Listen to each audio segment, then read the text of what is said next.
Start with we're gonna start with that one. Hello everyone, how we doing? It's me, Jake Starvik, and of course Street Rat joining me as usual for another wonderful gaming stream. Of course, as usual, we will be playing through Baldur's Gate, but we'll obviously be going through and discussing all our interests and some of the fun news, such as the Xbox Showcase. Oh boy. Thoughts, opinions, do share. Well, I think we should save Fable for later, because I feel like that is the more focus of the conversation. For that side of the Xbox presentation. Mm-hmm. But Forza Horizon, I'm sorry, but it's gonna deliver. They're consistent. I'm not disappointed. I'm tempted in getting 6 because I think it's on sale at the moment, and they're fun games. So I'm very. I'm not saying that I'm like meh.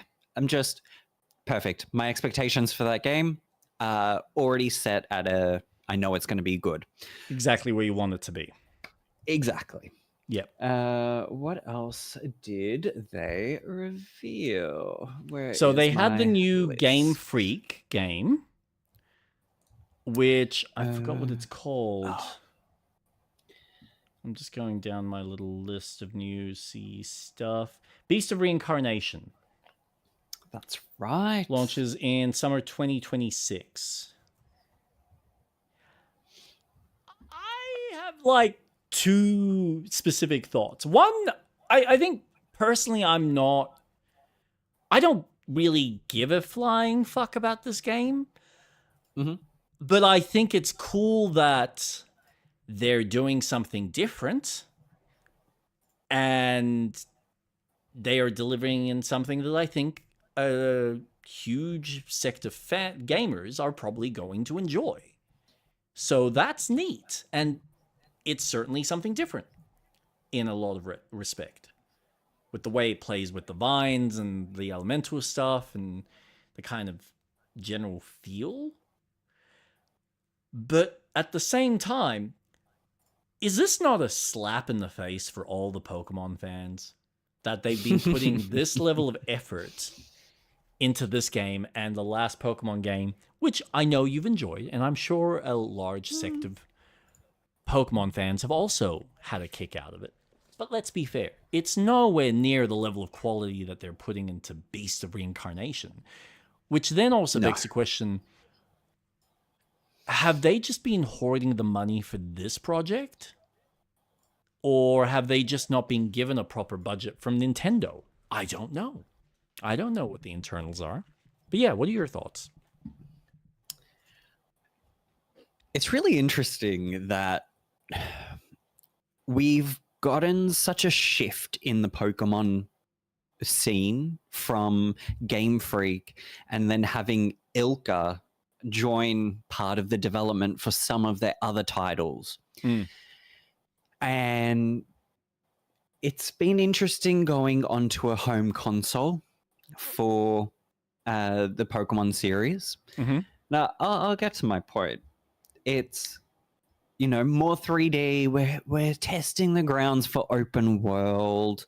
And then when you want to make a remake, you try and make it as close to, which is an interesting choice.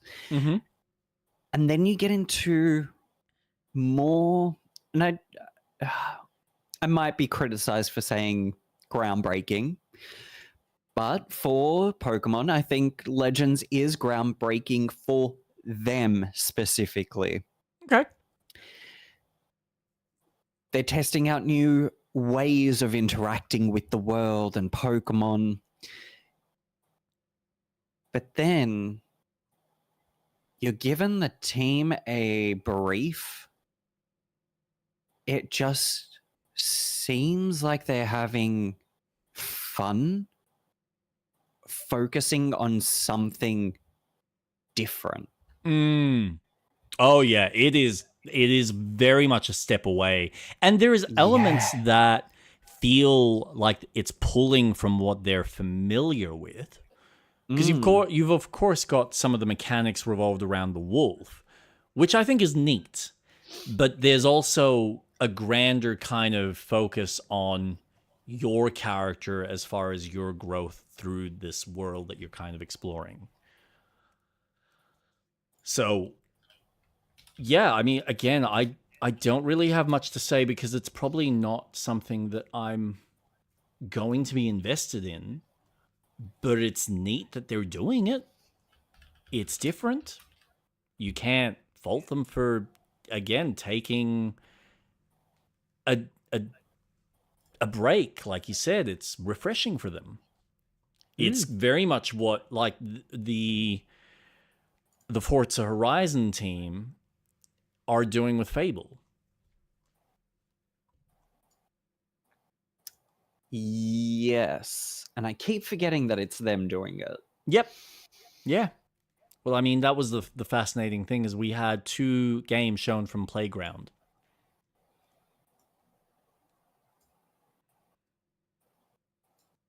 All right. So that's the video. See, I get... Okay, sorry. Going back to... You're looking it up. Reincarnation. Yep. Beast of Reincarnation. Yep. It reminds me of Nier Automata. Yes, I did hear that. I heard that comment. There's just... Yeah. It just feels nice that this company's given something new to work on. And I'm excited. But I'm also cautious. I'm so worried about video games these days. I'm scared of being excited because of all the shit that's happening. There's so many moving parts now. Yep. One topic I really wanted to talk about, and it's going to shift video games completely for a very long time. The shortage of all the parts to build a PC is getting exponentially more expensive for the normal day consumer. Yep. Though large companies can afford that tech, they're going to be utilizing a lot of that and not compromising their games to suit for people who cannot afford to upgrade.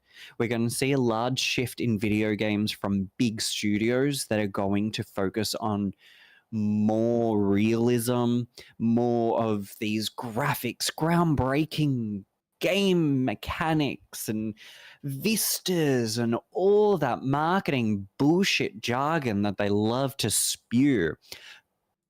But when you've got other studios that are one person or maybe a team of 20, they're not going to be pushing. And we're going to see a lot more of these, let's call them finite games, because they're so limited in what they're going to provide. They're going to be the pixel 2.5D HD style, the PlayStation 1 aesthetic, the polygon era. We are going to have a large shift in how a lot of the AAA or fucking quadruple A, as some egregious companies like to say, with their marketing spiel, yes. Yes. Yeah. We're having a division of, well, these studios will need to take a large loss specifically for the style of games they want to make on their very strong PCs. Consoles are not going to be able to catch up because they also are suffering from the shortage of these pieces of tech. Correct. Yep. And this will segue into a later conversation as well, because I just want to say, fuck Ubisoft. Fuck you.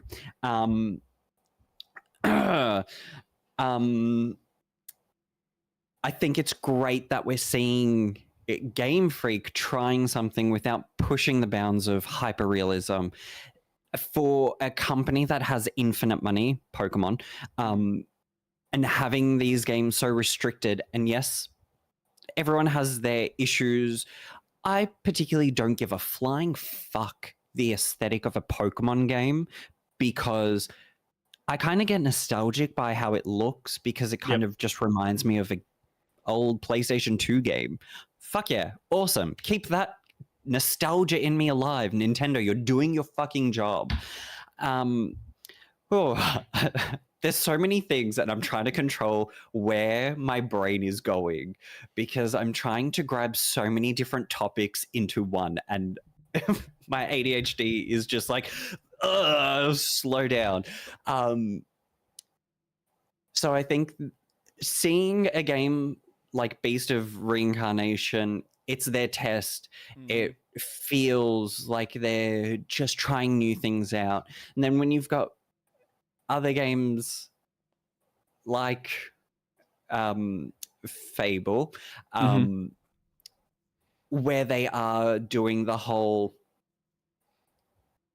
every NPC is important, everyone's got a life. It's like, Jesus Christ. I guarantee you a lot of people are not going to be able to play Fable by the sheer amount of things that game has to offer.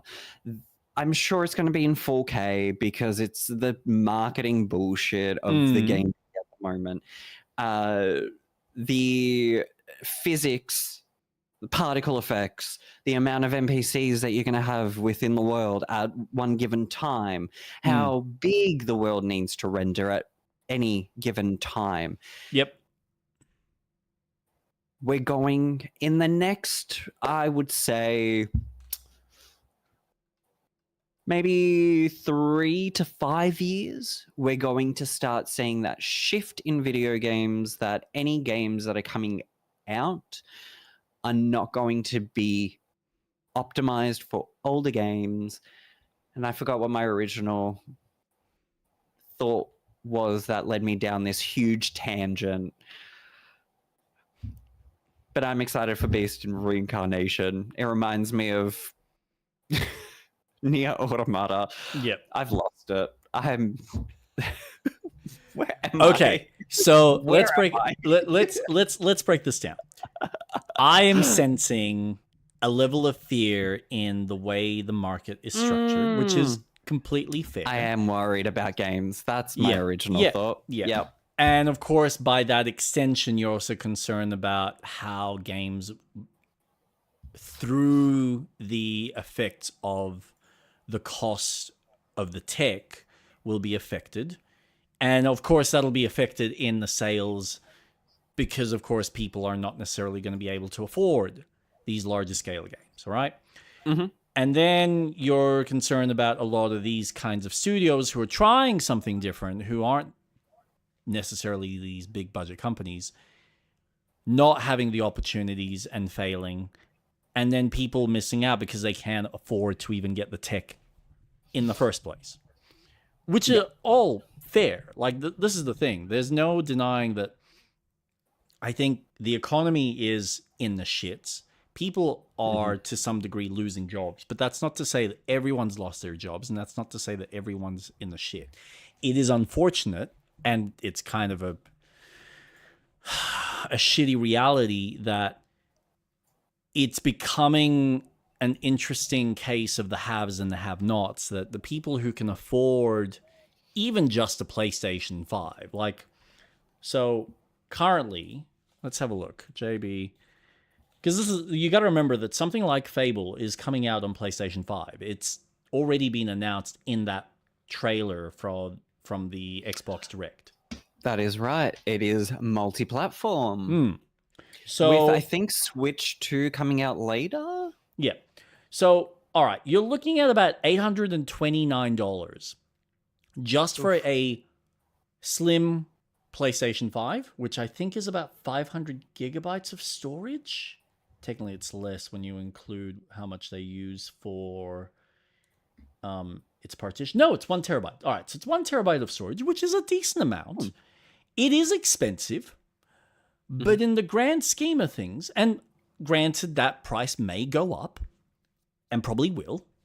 Maybe not necessarily at the start of the year, but that'll eventually go up unless Sony is happy to lose on the cost, provided that they're still getting their 20% sale. That's something that they might decide to just eat. They might not. We don't know.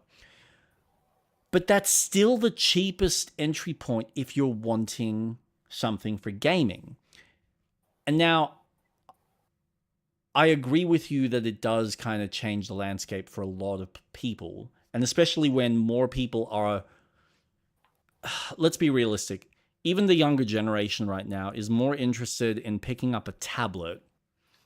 And I've had this discussion. A tablet or a phone, which is still like a phone. Most of the kids typically want the high-end phones, which probably start at $1,200, $1,500, unless their parents are like, no, you're getting a base iPhone. So iPhone, I think they start, an iPhone 16e starts at about $999. I think that, and this is Australian pricing, so keep that in mind.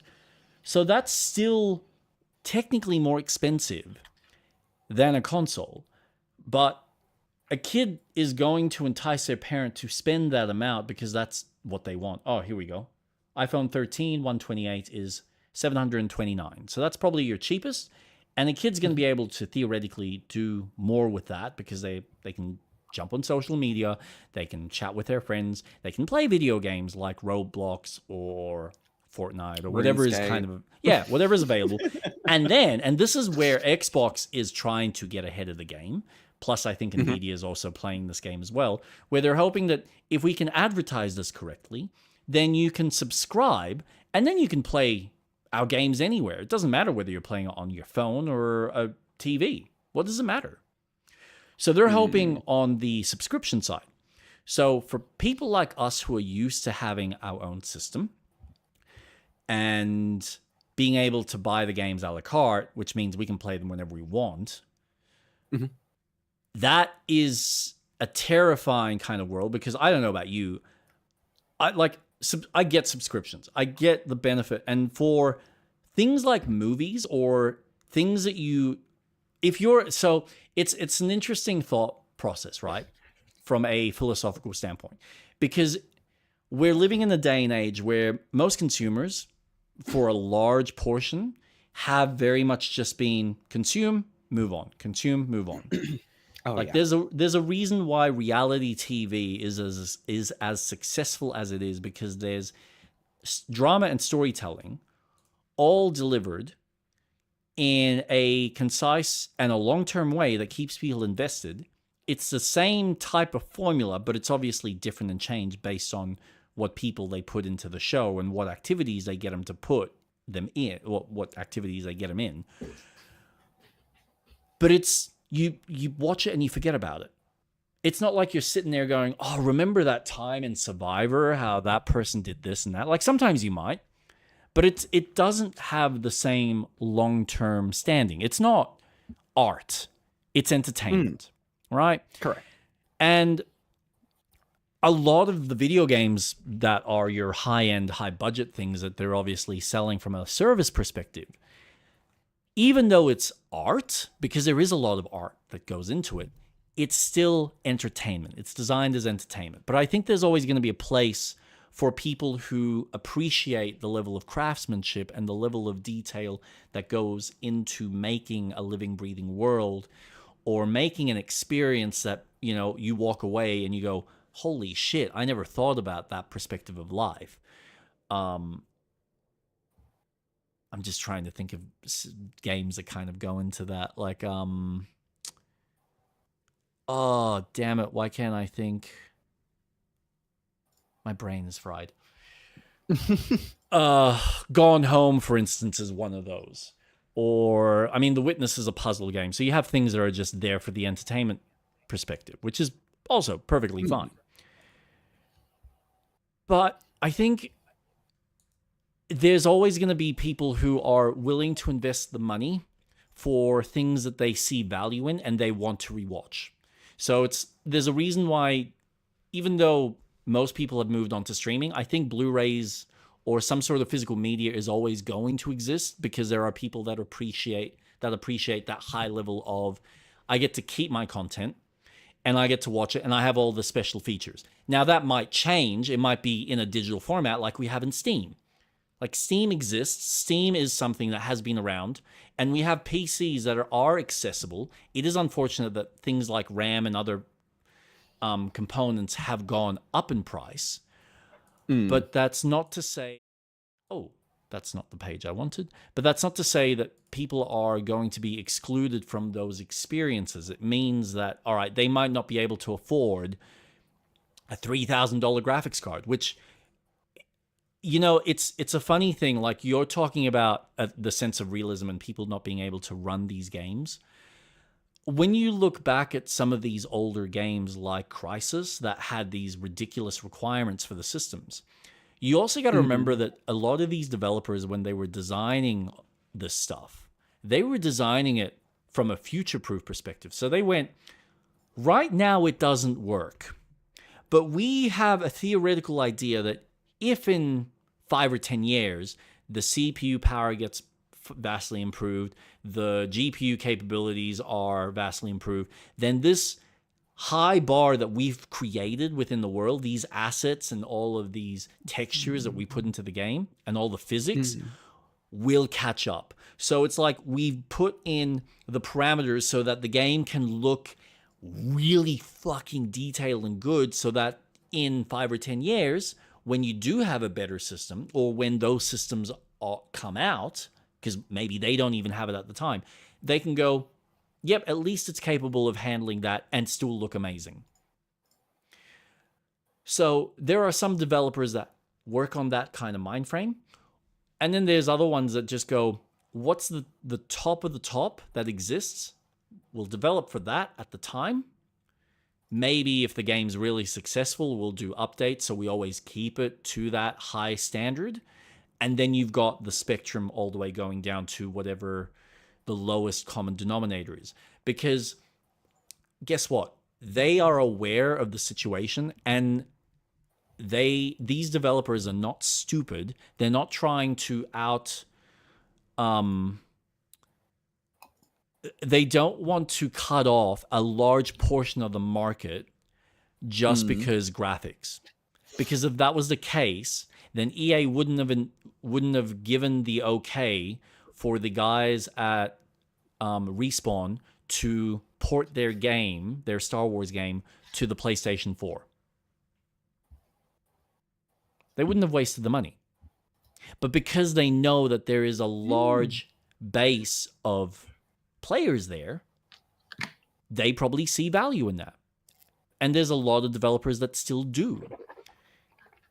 Now, eventually, Sony's going to want to move people over because a lot of developers do want the newer tech, and they know that, well, if we're now having to develop for the lowest common denominator, then we have to start cutting features. And as we've spoken with something like Baldur's Gate, you then have to advertise, well, do we now have split screen available on that system? How do we program for that? This is the issue that they had when they were developing Baldur's Gate 3 on the Xbox One S. Because it was a slower system, it wasn't capable of handling the same frame rates that the X had. And so they had to sit there and figure out what they needed to do, whether it was from the back-end programming standpoint, whether it was the NPC quantity or the physics or whatever it was that they needed to adjust to lower that development. And then you get games like The Witcher 3 that you had a completely different studio that CD Projekt Red probably paid and said, here you go, find a way to make our game run on the Switch. Yeah, true. So they will go will go where the money is. If they see that people, I mean, we're seeing this right now. We're seeing the success of these smaller shitty, I mean, I'm not going to, they're not shitty, but these smaller co-op schlop games as they're referring to, that doesn't have the level of detail that The Last of Us Part 2 has. Because, of course, these developers don't have that kind of money. They don't have fuck you money. Like, Fable has had fuck you money. Because, and this is something I was reading in the interview that we'll go into, they've been working on this since 2017. But because of the success of Forza 3, they've had the ability to do that, plus the backing of Microsoft.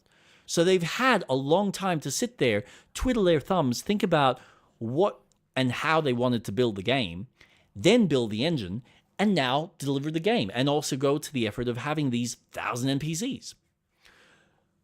But it's up to what the developer is capable of doing within the scope of their budget, what their production house allows, and whether they feel that there's a long-term investment. I mean, for Christ's sake, like we were about to discuss the Ubisoft thing.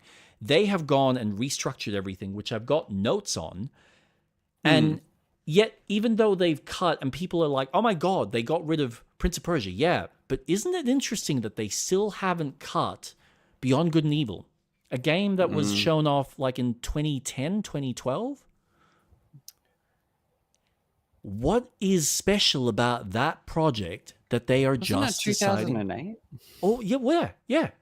So what is so special about that project that they are like, we're not letting this go? Why? But same thing happened with the Skull and Bones. Yep. That was announced years ago. Yes, it was. But then they had all these other side games that they canned and still released Skull and Bones. And then they were like, oh, yeah, Black Flag is coming back out. I'm done from what with we believe. Ubisoft. Yep. I'm done with it. For a company that's just so obsessed with wanting consistent income, I'm done. I just give me a game. like you used to make. It's not hard. We've had companies prove time and time again that you can make a good game and get money from it. You know, we it's know funny. It exists. Oh, yeah. It's funny because it's like, so I reckon the cost of they've had a really bad run of recent. And I think the bad marketing and obviously the issues surrounding Assassin's Creed Shadows has been one aspect. And I think as well the cost versus what the sales were on the Star Wars and the Avatar IP did not pan out the way that they wanted at all. And I think, even though I know that from what I've heard, the Avatar game is actually really good, but unfortunately, I haven't played the Avatar game.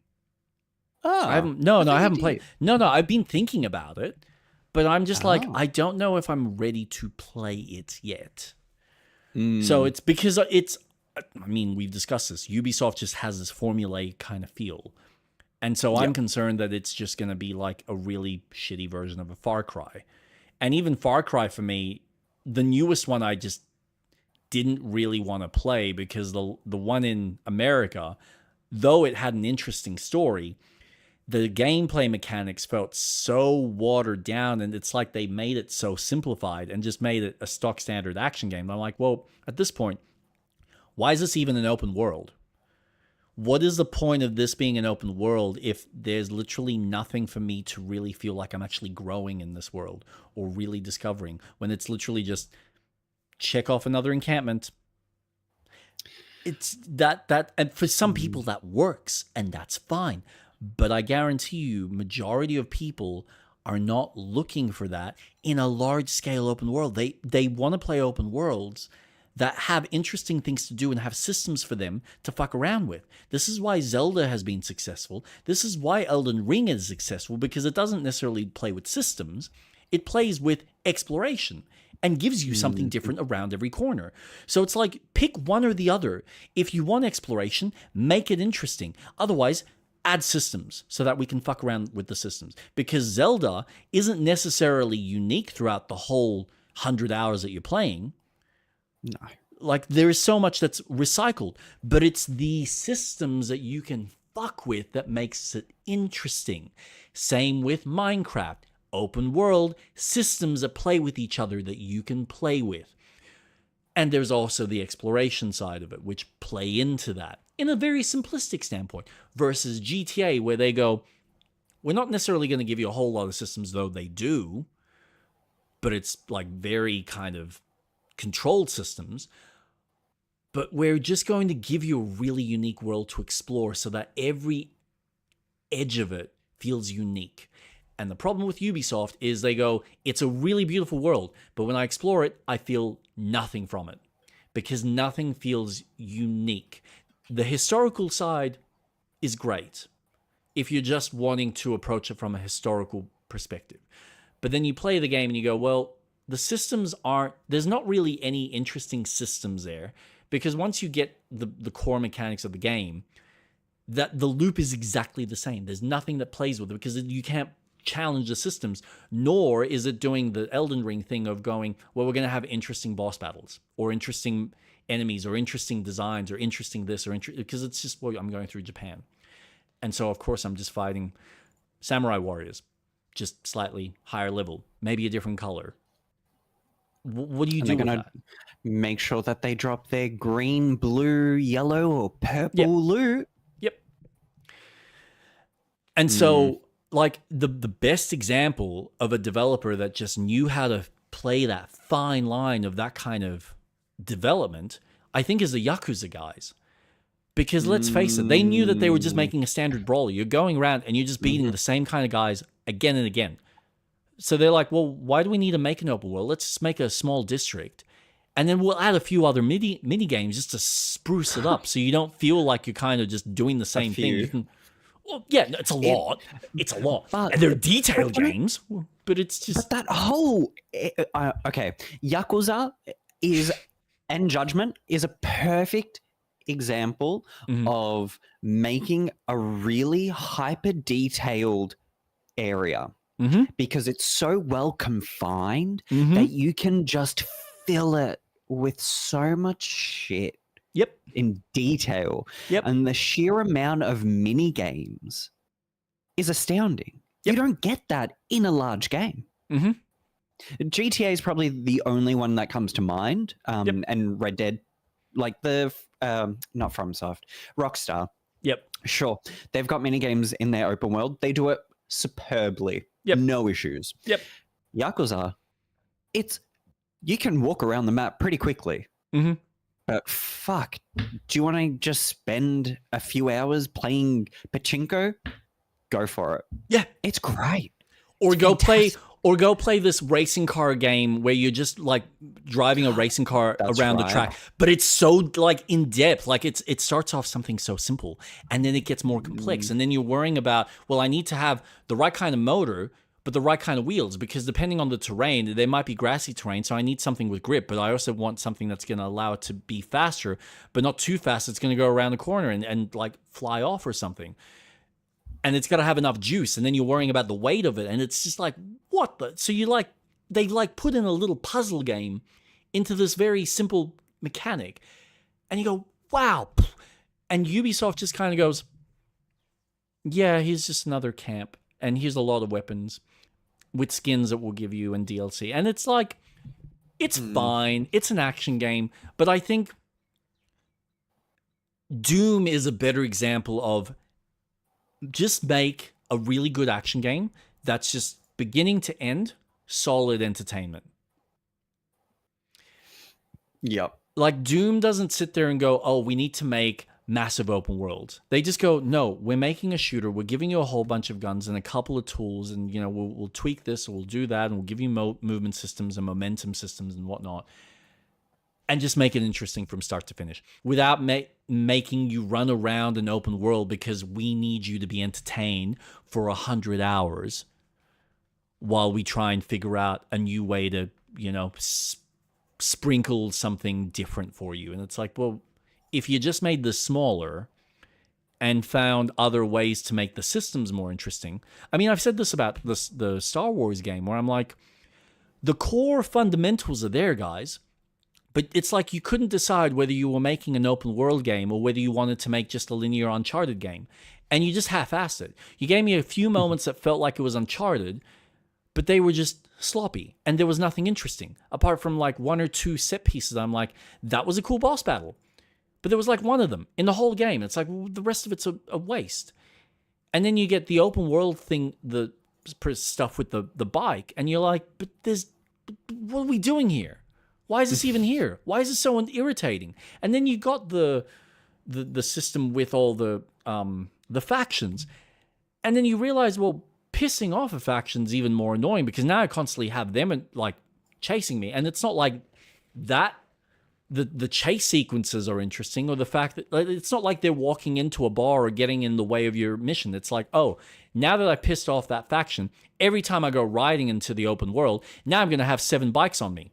So now I have to sit there and wait for a little, which I know they fixed and they allow you to now just shoot them. But I still think, well, but you haven't actually done anything interesting. It's not like I can, you know, try and ride around and have them swerve off into a bush or something, or like Need for Speed used to do this, where you're being chased by the cops and then you find like a little barricade that you go through and the guys crash, or the cops crash behind you. They did nothing. There was nothing interesting. They didn't add anything of real substance. They just gave you simplistic mechanics and hoped for the best and gave you a lot of the same. And it's like, you've got the breadth but none of the depth. Ubisoft. So, well, some of Ubisoft. And that's the unfortunate thing. And that's, I think, what's interesting about what they're doing with what they're restructuring, So, I'll pull it up here because it's just easier. So what have they done?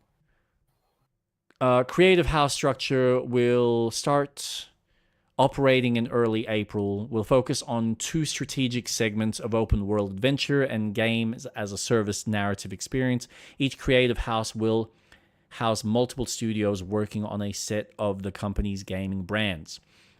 So you've got their Vantage Studios, announced last year, will work on Assassin's Creed, Far Cry, Rainbow Six franchises.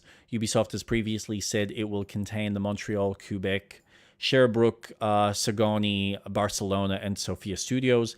Creative House 2 will deliver competitive and co-op shooters and will include brands like Ghost Recon, Splinter Cell, and The Division. Creative House 3 will make select sharp live experiences, including Brawlhalla, For Honor, Riders Republic, Skull and Bones, and The Crew, which I think is cool. So they've like broken this down. Creative House 4 will focus on immersive fantasy worlds and narrative-driven universes, including Anno, Beyond Good and Evil, Might and Magic, Prince of Persia, and Rayman. Creative House 5 is focused on family-friendly and casual games, including Just Dance, Uno, Hungry Shark, Incredible Guardians, and The Globe, and the company's licensed Hasbro titles. So they, I think, have recognized, all right, these are our core pillars. They've gone back to basics. You can tell that they've completely removed any of their like licensed IP, so I don't think they're going to be doing anything Star Wars related ever again. I don't think there's going to be anything that's Avatar related or anything else. So they're looking at what are their core IPs, what's been successful, let's actually make them work, and then have these teams actually really focus on what they're good at and deliver the best product for that. So, I mean, I'm hearing that the next Division 3 is apparently going to be big. So you got to wonder what they're trying to deliver there. They've obviously been working on the Beyond Good and Evil game for God knows how long, which I think there's maybe a side of them that's like, we see potential, but you really need to either shit or get off the pot, which is maybe where the Prince of Persia cancellation comes in, where they're like, we can put the money into this and have that, or you can have this really big, massive game that could be your next GTA if you bother to put the resources, time, and energy into that. So I think if, and this is a massive if, this is all speculatory, right? If, for whatever reason, they've actually pulled their head out of their asses and recognized what stronger IPs they've actually got from a nostalgia standpoint, they could put themselves in the position where they could actually release far more focused titles that'll be far better, larger IPs at the end of the day. But it all comes down to how they sell themselves and how these IPs resonate with people. And then, of course, when these games come out, if these games come out, are they going to resonate with people in a market that might not necessarily have the funds to afford a high-end system, even if it is like a PlayStation 6, depending on when that decides to arrive? Or are they just going to have to make sure that these games are being released on a PlayStation 5 and then also making sure that it can run on the new hardware? So it's all fucking up in the air. I need to see proof because Ubisoft has played this violin before. You're not the only many one. times. I mean, and I need to see something. Considering how many people have pulled out of the share market from them, and they're down. So Kate was actually looking at it for me because I'm like, you know what? I'm actually wondering whether it's worth buying some. And she's like, it used to be €150. Now it's down to 4. Oof. Fuck. Yeah. So, like, when people are talking about, oh, it's gone down by 30% recently, it's like, yeah, but look at it in the scale of its, like, highest point to now what it is. And it's a massive drop. And I guarantee you their main shareholders and people like Yves Guillemot is looking at that going, we really need to do something here.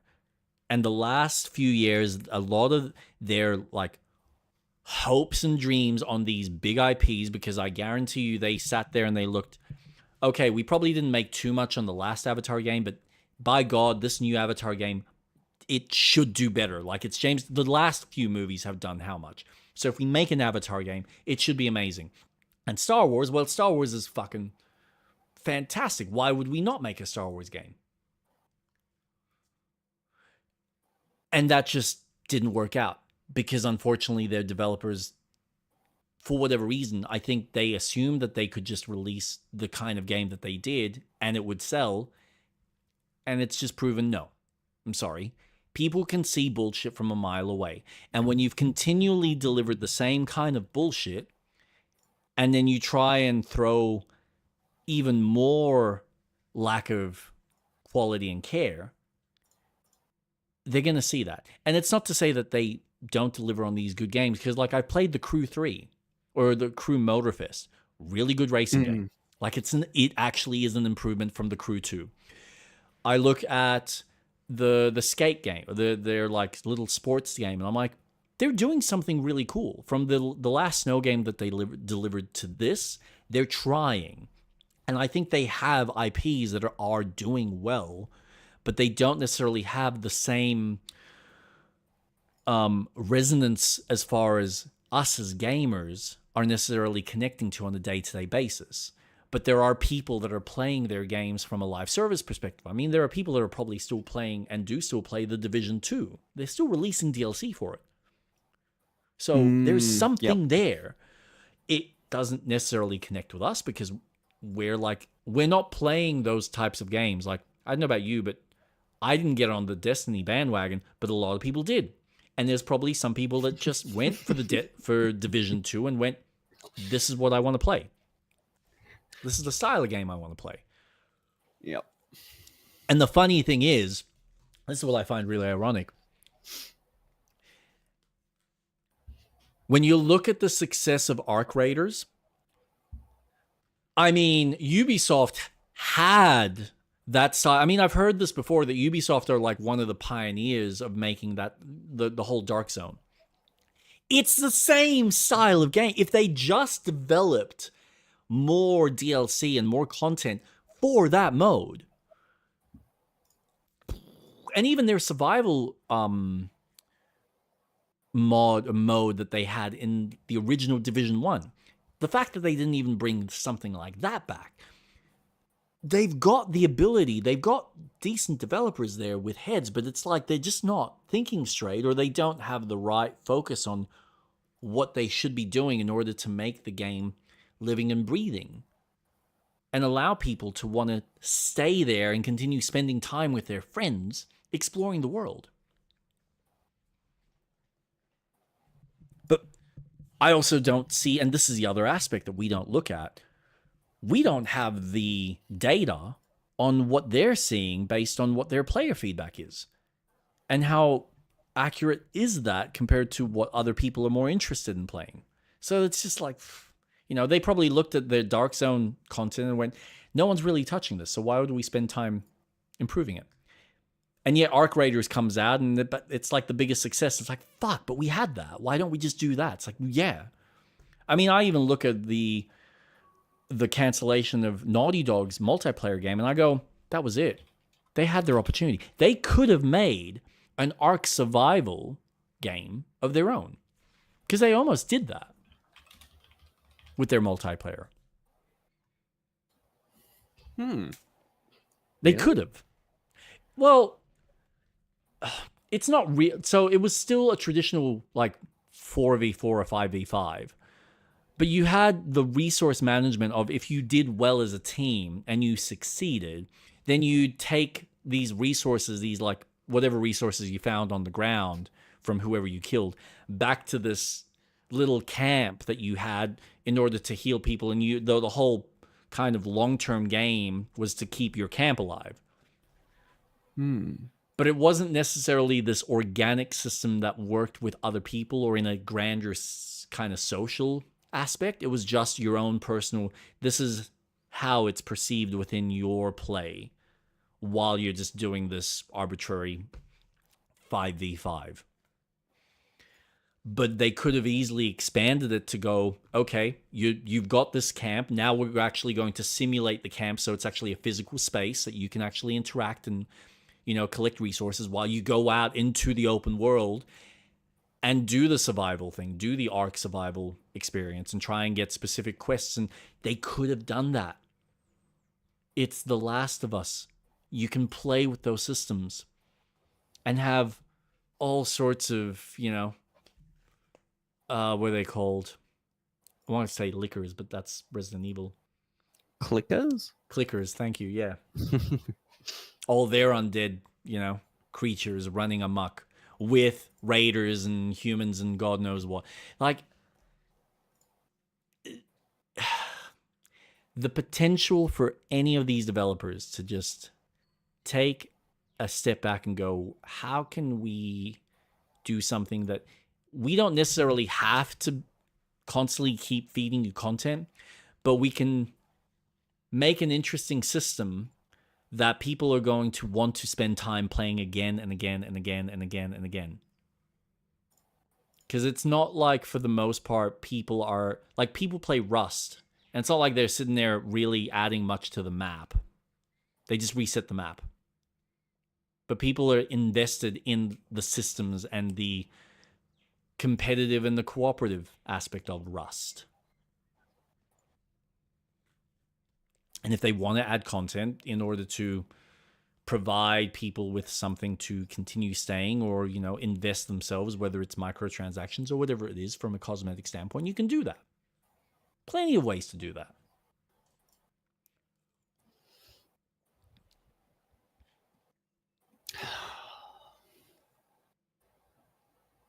It's a lot, I know. I feel like I've just jumped from multiple. But yeah, at the end of the day, I think Ubisoft's restructuring, they're doing a good thing. Whether it's successful, time will tell. Again, I'm still curious why they are still choosing to put money into Beyond Good and Evil. They must see something there. It's sad. I'm disappointed that I'm not going to get the Prince of Persia remake, especially after I spent the time to replay the first one. So it's like, oh, okay, well, now I can't go buy that product and kind of do the comparison. Okay, cool. Well, then I've got nothing from Ubisoft. But that's okay, because Fable's coming out, and I'm excited about that. Plus, there's God knows, there's heaps of all these other things and new games that are coming out. I mean, Enshrouded had a recent trailer that they were talking about their road to release, some of the improvements that they're adding to combat and AI with more enemy variety, as well as the expanded areas to the map. And then they've got plans, depending on the success of the game, to release future paid DLC. So they then want to expand other regions or add extra regions past the main kind of map, past the main world that you explore. So that's exciting. I think that's really cool for anyone that's interested in Enshrouded. Crimson Desert has gone gold. I think it did too. Yeah. So there is plenty to entertain us without needing something like Ubisoft. And oh god, yeah. And I think even with some of these studios trying to do the whole go big or go home, let's face it, they're still going to be tied down to where the vast majority of their player base is, because they're the ones that are buying the games. And hardcore gamers are still going to go out and spend money on these games. How much they choose to spend, that's debatable. How much they can afford to spend on various consoles. And this is the thing. When I listen to some of these gamers, I hear the fact that some of them have a PC, a PlayStation, an Xbox, and a Switch. Okay. So now you might just not be able to afford all four, and you can only afford two of them. Or you just decide, well, I only need the one. And then the people that are really interested in the tech, they'll go off and they'll spend $800 or $900, depending on how well the marketing works.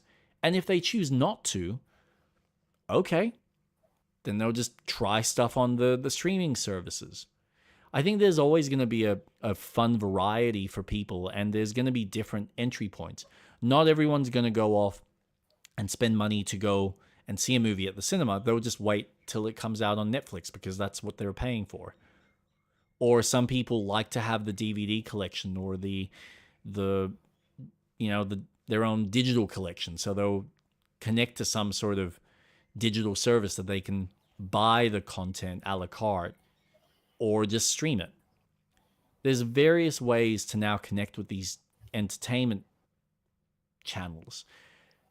The struggle right now for a lot of these companies is the fact that all the investors that they had investing in them are looking at the AI market and going, well, we want to get a return on that because that seems to be growing. So that's the problem. We've had this influx, this unfortunate change in the balance and change in the scales, where everyone's pulled out of the entertainment sector and just gone straight into the tech sector, investing in AI and hoping that someone's going to reap massive, rewards from whichever one of the AI factories gets the best results and the best return. AI won't be around for much longer. Probably not. But even if it is, at the end of the day, this is what investors do. I mean, you've had this now with the AI stuff. You had this with gaming for a while. You had it with the cryptocurrency. There was that point in time where they were all trying to sell people the crypto art. Mm-hmm. All of that digital fucking crap. Everyone's NFT.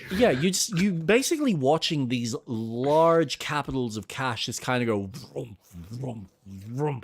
And it's unfortunate that it's going to affect the cost of our tech, but I still think that you're going to you might end up seeing some of these companies just going, what's the best lowest common denominator piece of like consumer product that we can create? Or we start seeing other companies trying to make these kinds of chipsets on the cheap.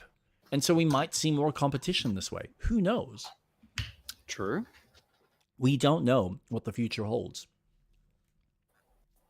So anything's possible. Yes, it's going to get expensive for people that want to continue this hobby.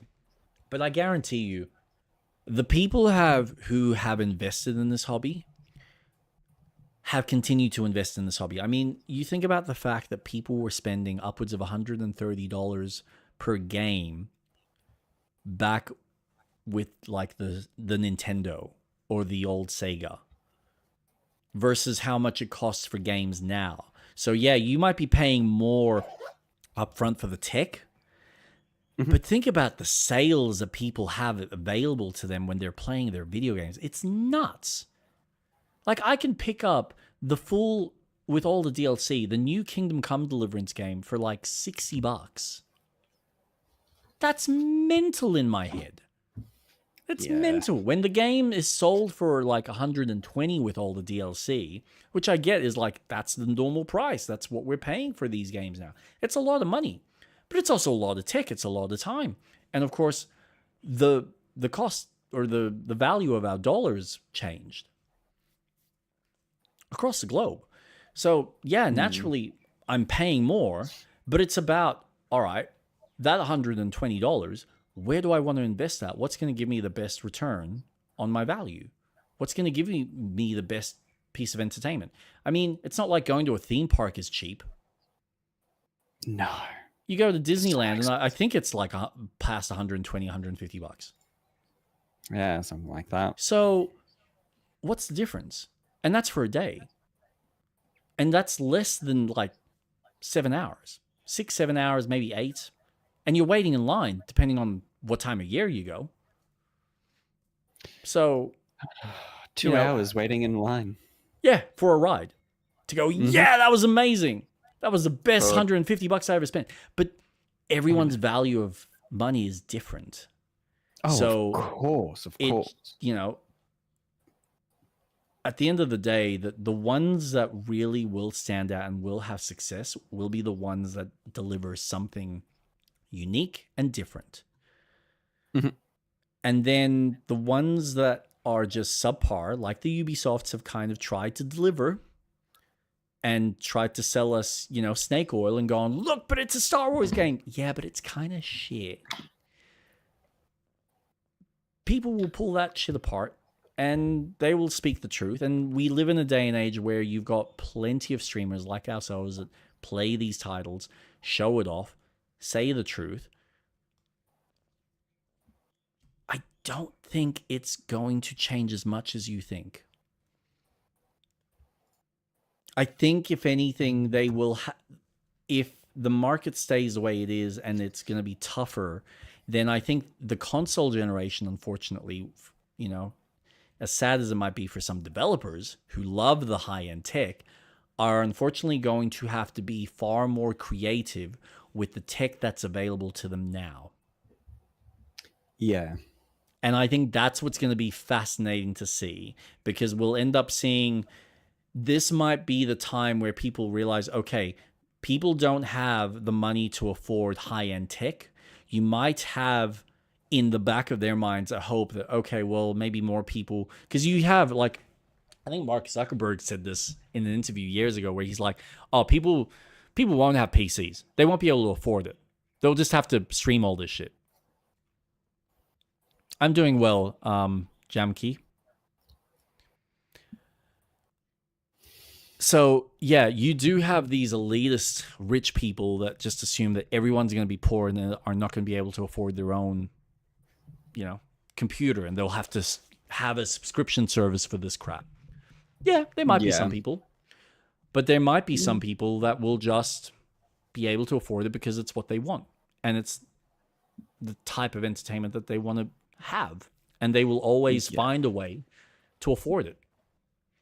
And they might just decide, well, you know what? I don't want to have kids. I want to play video games. Because that's but that's my point. Yeah. If you want to play video games, you're going to play video games. What type of video games? Well, that's entirely up to you. Is there a change in some of the culture? Absolutely, because kids nowadays are more exposed to mobile gaming than they are to console gaming. Unless you have a parent like myself who are introducing them to console gaming just by extension. I mean, I look at Emma, for instance. She has a PlayStation 5 recently. She had a PlayStation 4. I gave her a PC. Do you think she used any of that? No. No, because all she wanted to do was, on the PlayStation 4, even though I gave her things like Uncharted, she had Tomb Raider, she had a couple of other titles. Yes, it was the newer Tomb Raider. I get it. That's blasphemy. But it's still something. It's still, you got to start them all. You got to give them something new and kind of go, okay, maybe. Yeah, of course. But what did she play? Minecraft. And then the rest of the time, it was back on her phone playing Roblox. Exactly. Because that's all she knew. That's what she was comfortable with. And that's where she could socialize with her friends. But if her friends can't afford a console. But this is the thing. And then she had a friend that got into Monster Hunter because her parents could get her a console, and she was really invested in that. So, okay, by extension, she probably wanted a console so she could play that kind of game. This stuff happens. It goes around, and this is what's going to be interesting, right?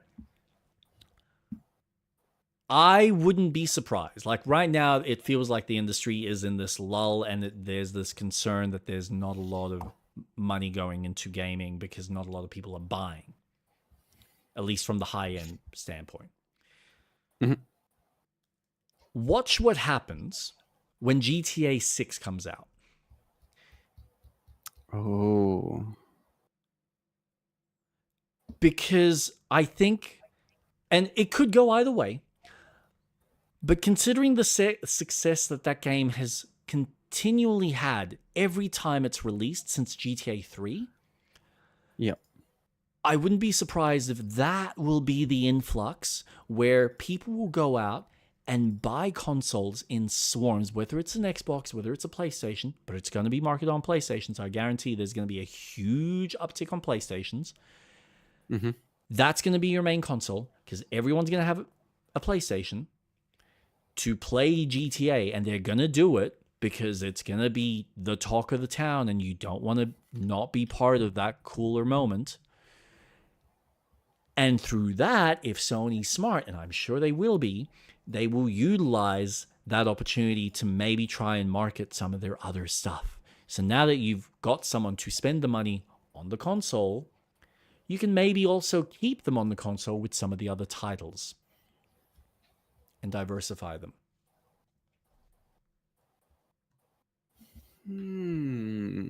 So it's amazing how, despite what people think or say about Rockstar, and the fact that maybe it's not, you know, it's not that they're shit. They're an amazing studio and they put a lot of money and a lot of time. They do an amazing work. But I'm sure that some people probably have this thought process that it's like, yeah, they're okay, but... And that's fine. You're entitled to that opinion.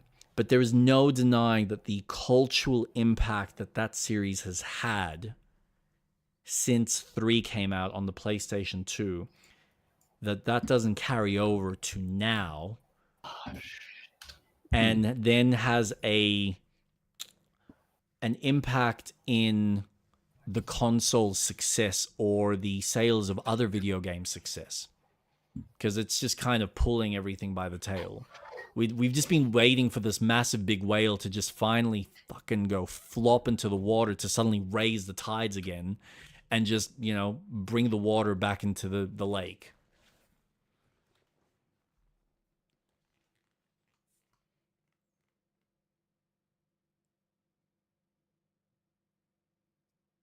And I reckon that'll be also the other big push for people buying the new system in the first place. That'll be the incentive. That's what made me think I would let my 13-year-old nephew play it.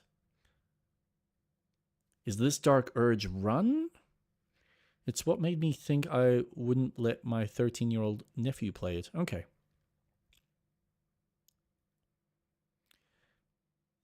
Interesting. Thank you, David Jacobson. Oh, are we going into the cave? Oh, there was an error. Street Rat? Oh, I think we just lost Street Rat. No! Or did we lose me? Am I online? It looks like I'm still online. No, we lost Street Rat. No! Okay. He's gone. Dark Urge is the evil playthrough. Lol. Ah, right. No, this is not a... Thank you for clarifying that. No, this is not a Dark Urge run through. It's what made me think I wouldn't let my 13-year-old nephew play it. I mean, that's fair. But why would you not... I mean, there's... Even without the Dark Urge, there are so many sex sequences in this game. It's ridiculous. Why would you even let your 13-year-old play it? Oh, God. Oh, no. Street Rat, what happened to you, man? We've gone. We've lost him. We've lost him. No! He's gone forever. Gone. Yes. All right, well, when he comes back, because we have been chatting for over an hour, we'll get straight into the game. And we can talk about Fable at the end. Because I know he wants to have a big discussion on that. But we'll leave that for later. David Jacobson. True. Even bestiality. Yeah. And that's... I mean, listen. If that's how you want to introduce your 13-year-old to interspecies erotica, okay, because that's the term we use. That's the appropriate... I don't know if you have seen Clerks. Then that's fine. It's probably a good way. And that way, they can choose if that's an interest of theirs. So why not?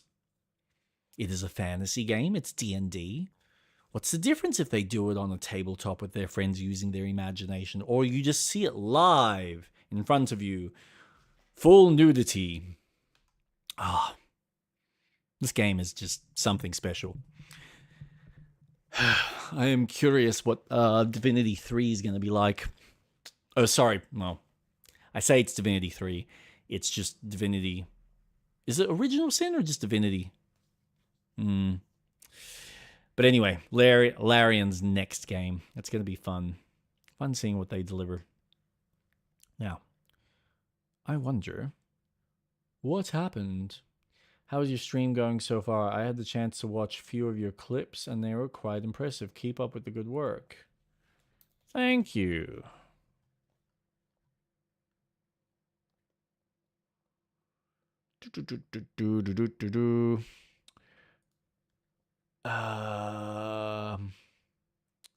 Shadowheart is hot though. Can get a mod for even more romance scenes with her. No, really? Man, people, I gotta admit, she's probably the, without getting into the weird kind of, you like the elves or the demonic thing, because right now I have, with this character that we've created, my character has created a romance with Karlach, which I like that, man. Pristine sex sequence. Like, really solid, guys. Like, really solid. So much better than what Mass Effect ever kind of offered. But, you know, we're talking different developers and different levels of attention to detail. But yeah, if I had to pick any of them from a purely look standpoint, it's probably going to be Shadowheart. So I'm not surprised that someone has gone out of their way to add a little bit more treats, as it were, to the experience. So yes, there's some horny people out there. Just wait for Act 3 and it's, wow. Wait, it gets even more hotter? Whew. You're saying I've just seen like the basic PG one? Oh, I can't wait. Shall I keep the box of tissues nice and close? Oh. Kind of forced. I will say that was kind of the one shocker that I had. Because like most other, I mean, BioWare is kind of the more renowned studio that I think had a lot more of that kind of stuff in their games. So I was shocked at the fact that unlike BioWare, where they would usually prolong it till the very end of the game, this was like Act 1. Yeah, we've just done this one kind of major quest. That was great. Yeah, we should fuck. Yeah. All right. What? Let's see if this works. What happened? What did you do? You broke it. My computer was like, beep, boop, boop, bop. Not today. Boop, boop. Are you gonna need more RAM? I think you're ready for $800. No, I need AC in here. Oh, is it too hot? Yeah. That's the one good thing that I have with moving this computer into the bigger space. It's got more room so the PC can just breathe. And I actually don't feel hot, even though it's been like 30-something degrees.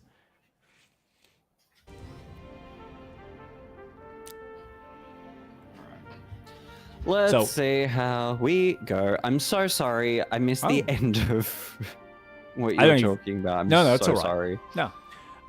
Well, let's get into some Baldur's Gate. Play a bit of that. And then we can... Yeah! The thing that the thing that we're here for. Oh my god. Because, you know, we stream games here on this channel.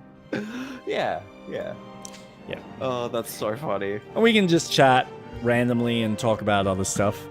And then we can leave the Fable conversation for the end. Yes.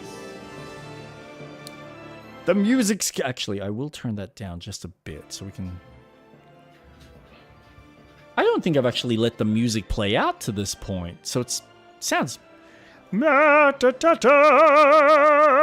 Oh, sounds so beautiful. Now... Oh, that's right. I was... Okay. Ba-ba-ba! All right. I've added you. Yay! Why is Discord volume locked? Waiting for host to Hello? accept your request to join. I am making my way to the cave for Shadowheart's quest. Ah! Oh, is it Shadow Hearts? Yes.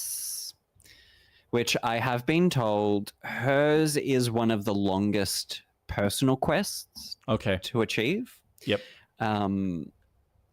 Which makes sense considering things that will happen. You can fast travel if you need to. There is one just outside yeah, there the is two. Yes. cave. Doing it right now. No, that's not the direction. Where's... Ah, there's a cave. Come with me, my dear lady Lazel. I will take this. Let's look at these. Shall I enter or shall I wait for you? Give me 2 seconds. Take your time. Gain an additional level 1 spell slot. Replaces effects from other elixirs when drunk. Oh, shit, yeah.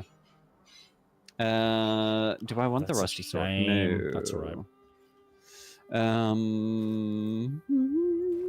Now, what did you say? Did you say we had one more short rest, or it was just back to a long rest? We have one more short rest. Okay. Okay. Saving.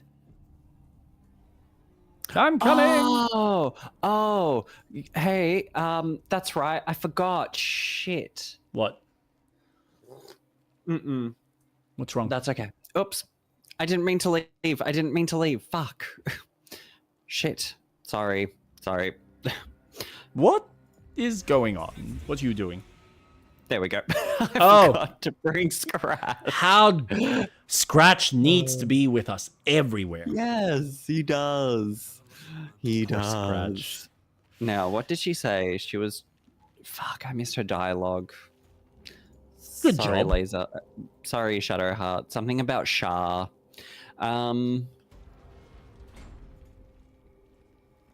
Maybe I'll let her lead? Yeah, I might let her lead. Oh. Yeah. Whoever you are, leave. I shall carry out General Form's will alone. Yeah, I was gonna say. Not needed. Leave. This place is not for you. Go no farther. Father? Go no farther! Oh. And yet I will venture forth. I'm not going to listen to a skull. What is this skull? Rags? I want no rags. Why do I feel like this is a trap? Religion failed. Ooh. Go, Lazel. Tell me more. I mean, everything here is probably a trap. There is a stained book. Let's read it. A small note is squeezed in onto the margins of a tomb detailing necromantic rites. General Thorm's orders were clear. In order to find what lies beyond the mausoleum, one must walk in his own footsteps, deed by deed, from splendor to tragedy to infamy, as he put it. B. Did you read volume 1? I have volume 1 of what? Oh. I was just wondering what you were reading. No, that was just literally a stained book that I found. There's no volumes. All right. Wow. Nothing that I Diary of Ketheric Thorm, volume 2. Ooh.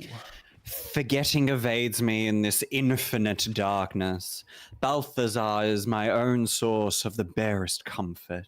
The thought of that, perhaps, she might be brought back to me. If oblivion can fail, what defense have we against death? None except its mastery. Balthazar's words have never felt more promising. For you. I'm just gonna let you open these because you have a better time with them. Yeah. Okay, so there's some weird kinky shit happening on this side of the area. Is that gas affecting you? No, Oh, okay. it's just aesthetic. What Why did did you I want pick me up to open? Oh, just on the other side. If you go literally on the other side, on the right-hand side. Oh, yeah. How do you do that? Oh. What's the button for that? I've assigned mine to mouse 4. I think it's... Oh. Oh, Ketheric Thrawn Volume 3. Oh, what? Oh, Well done. awesome. Oh, there's so many things here. That might be worth a look. Let the elements converge. Hand-drawn map shows the gauntlet of Shah. Its labyrinthian tangle of chambers and passageways stretch across multiple levels, with a vast statue of Shah dominating the central hall. Here, there are asides written in a jagged, spidery hand. Balthazar's exploratory notes. Intact wing, proving grounds. Ruined wing, something present there. Strange sound reported. Rats. Why so many damnable rats? Looks like there's a temple under this place. And something deadly sealed inside it. Ooh. Oh.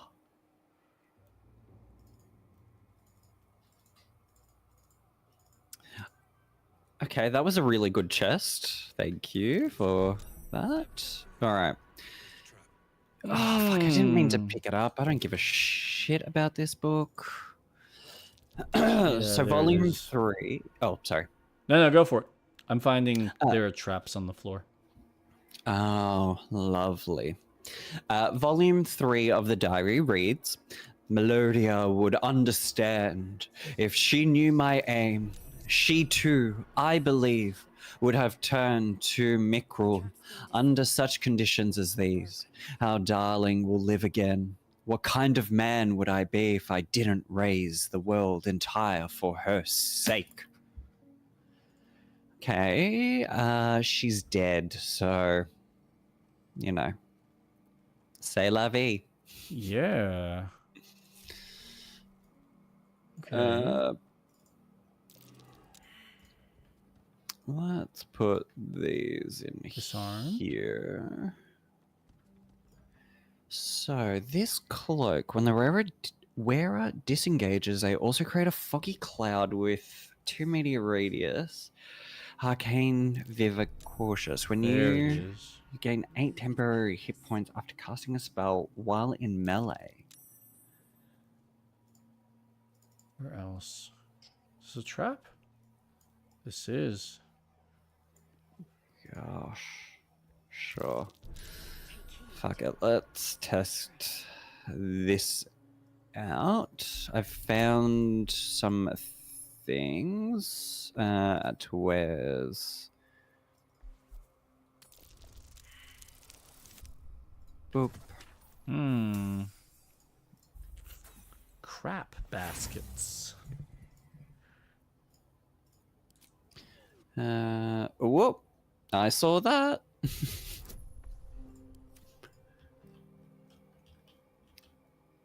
Stained What did book, that shoot?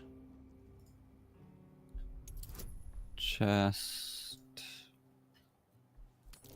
Okay. Oh, Oh, there we go. That worked. awesome. Nice work. Thank you.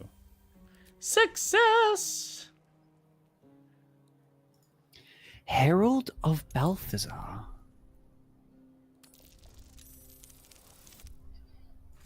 That also worked. Ooh, I'm loving this. An efficient path. A trap. Yes. So that's a vent. Ah, that was a trap.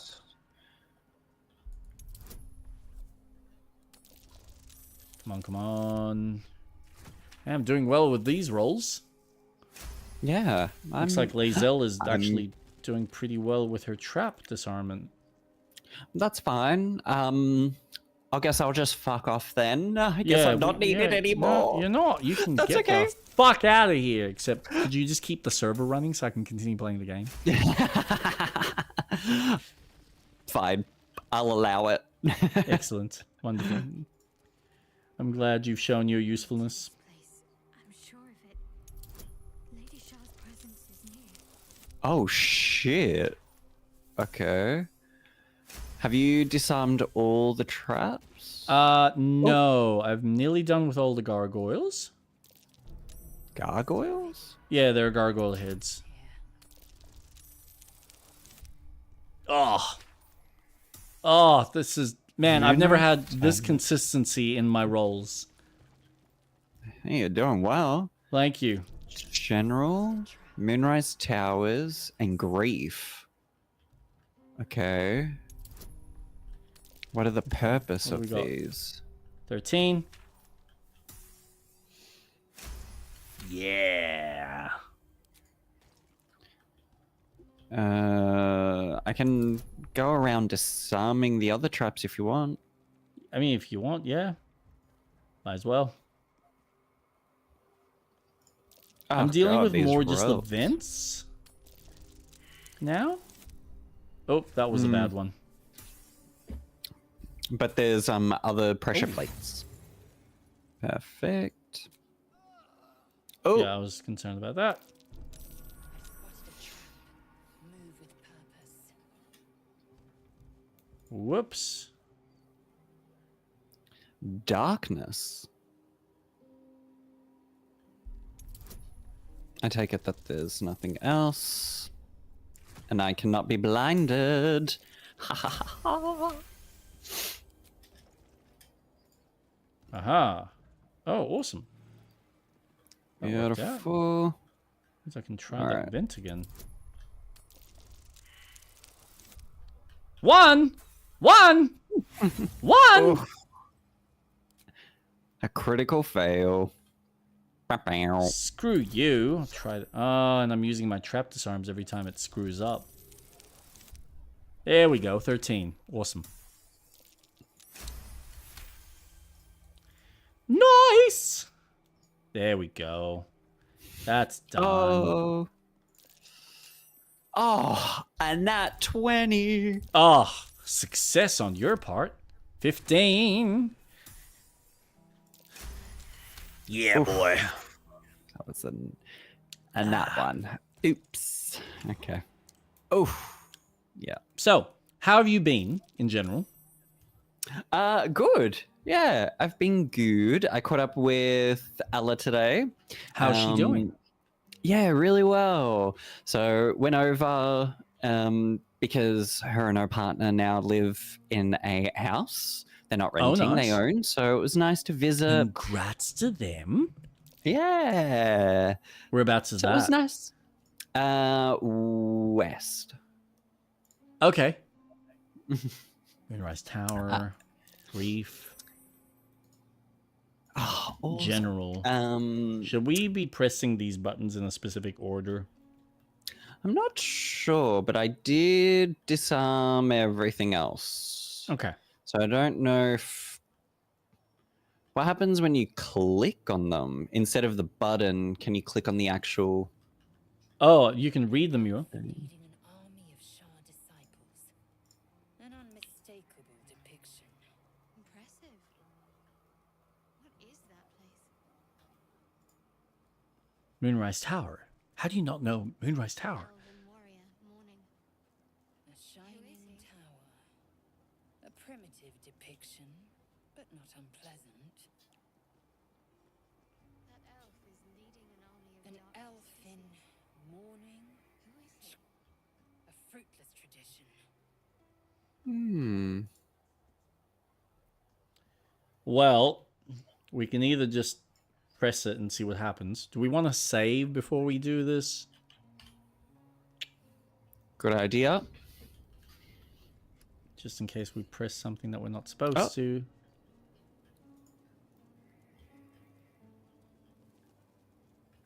Okay. That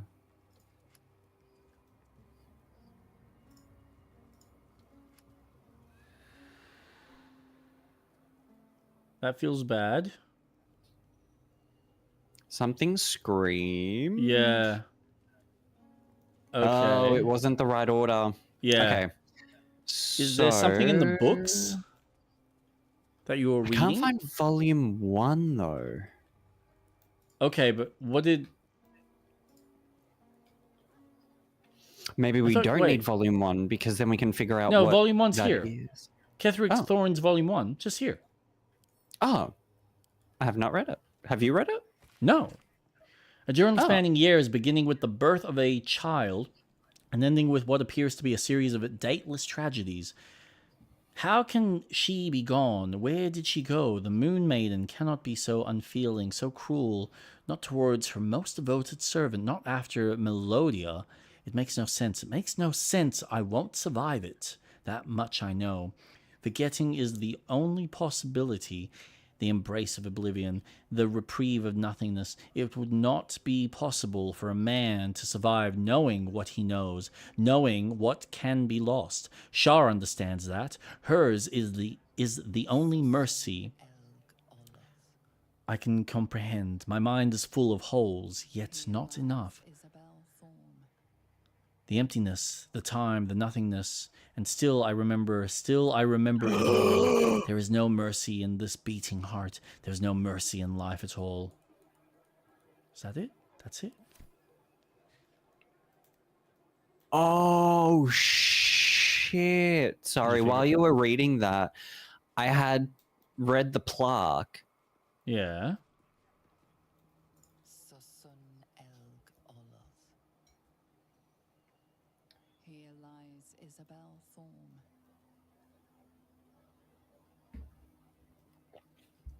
That's the woman who's keeping the light at the last light in. Oh! Storm's daughter. She was kept in the coffin? He resurrected her. Ooh. Holy that's why shit. That is some fucked up shit. Holy shit. Okay, sorry. So is he a Lore drop. vampire? A dark elf. Dude, maybe? that's some detail that you picked up on.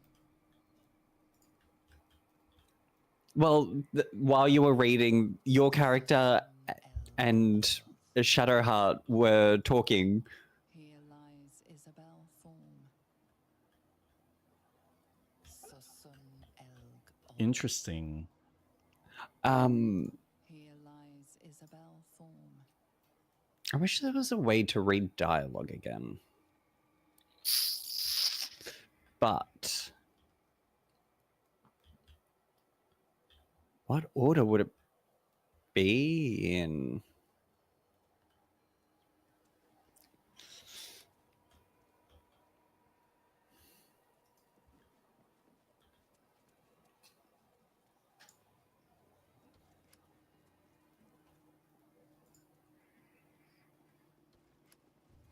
Nope.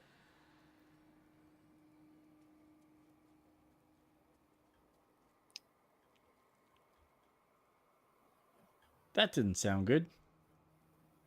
What if it's General, Moonrise Towers, and then Grief?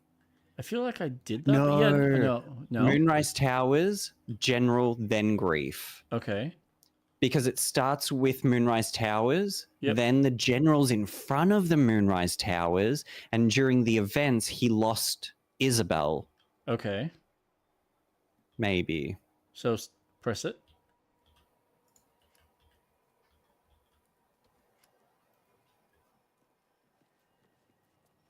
Why didn't you just get I Lucian don't to do know. it?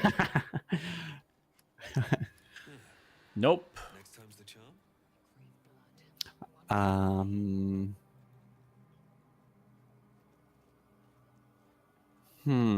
I feel like there's information somewhere in here.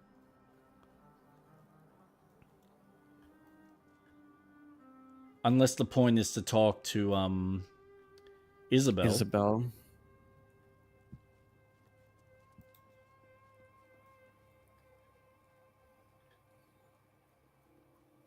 All's well that ends not as bad as it could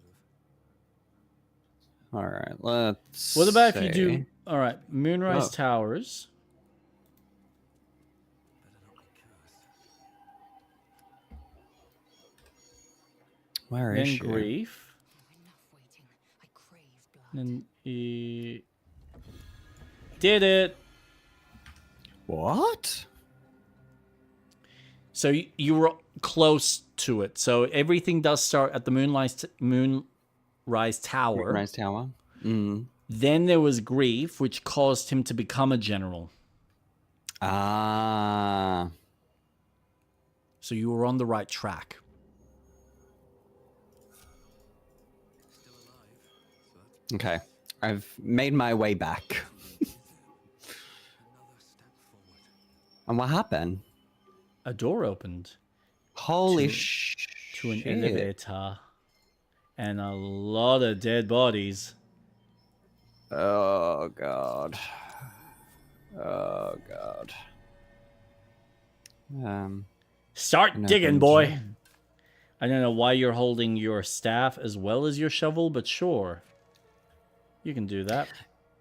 You know, it's going to be interesting to see our combat, because your combat style as a monk is hilarious.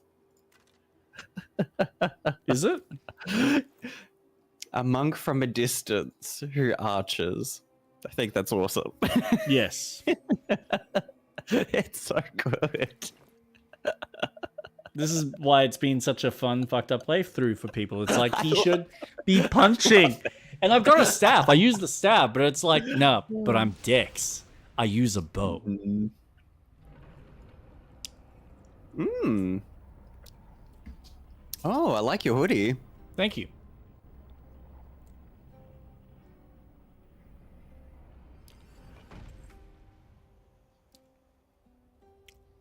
Ooh. Okay, why did you look short before and now you look like the same size?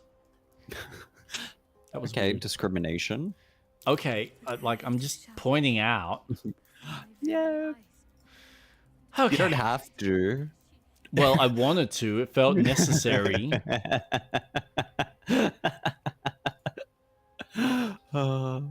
It's not my fault there was a discrepancy in the size when we were on the elevator. You looked like a midget. I'm like, did you change your size recently? Singer of eternal love, protector of the lost and forgotten. Shah, singer You just read that. I don't know why I pressed it I again.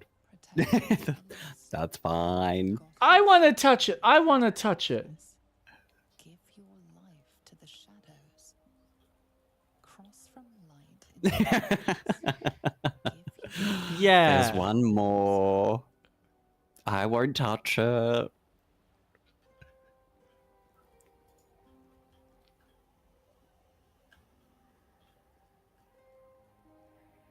offer your pain to Shah's embrace. Hear the night song.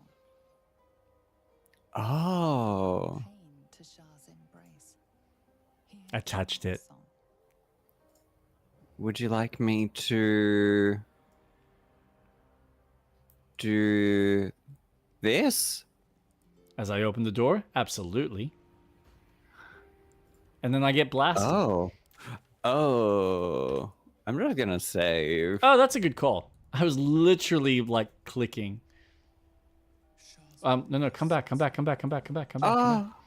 Oh. Wow. Oh. Oh. The Dark Lady's path lies in darkness. Perhaps that is how I can proceed. Okay. The answer lies in darkness. The answer lies in darkness. The answer lies in darkness. Ooh. Repulsed again. That glowing ring I saw may show the way. Ooh. Welcome, child. Follow my Next time's the charm. voice and prove your worth. Glowing ring seems promising. Better than getting laid out on my back again. Might not be the time. How did I get through that? No idea. Might not be the time. What the- Okay, that was interesting. Trap. Be cautious. Yeah. There's a trap here. Do you want to turn that off? Yeah? Which means there's probably a trap there There's- and a trap yeah. there.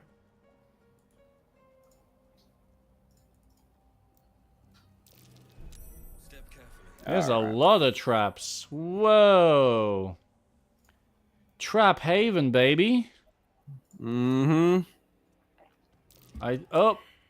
Up, click, click. Trap? Yep. Should have jumped over that.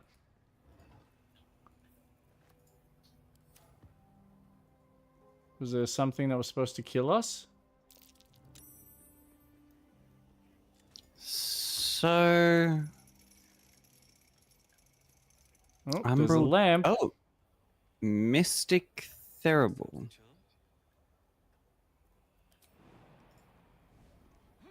Are you just gonna...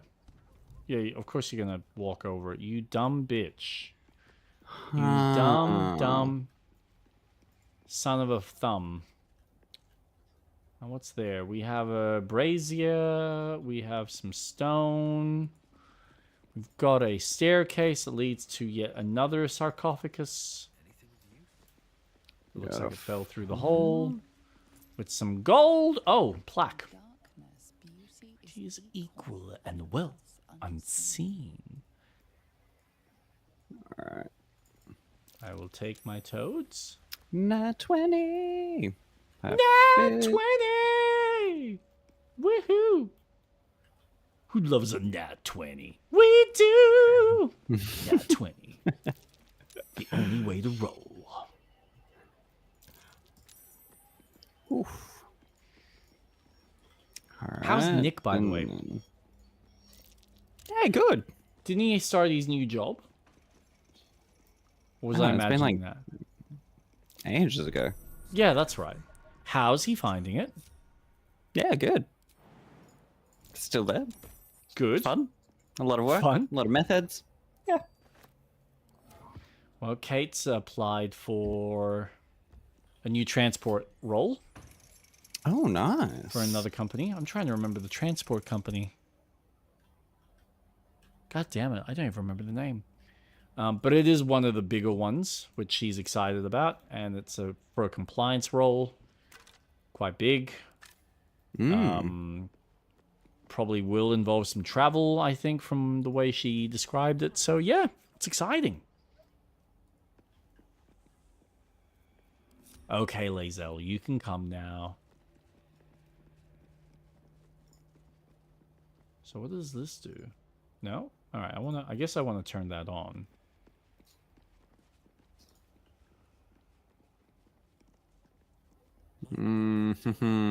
Nothing here. Okay.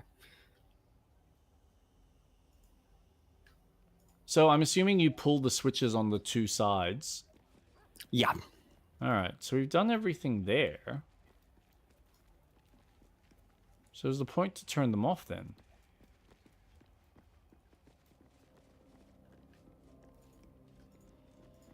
In darkness. Have you been up here? I think we need to turn these off. Yes, I have.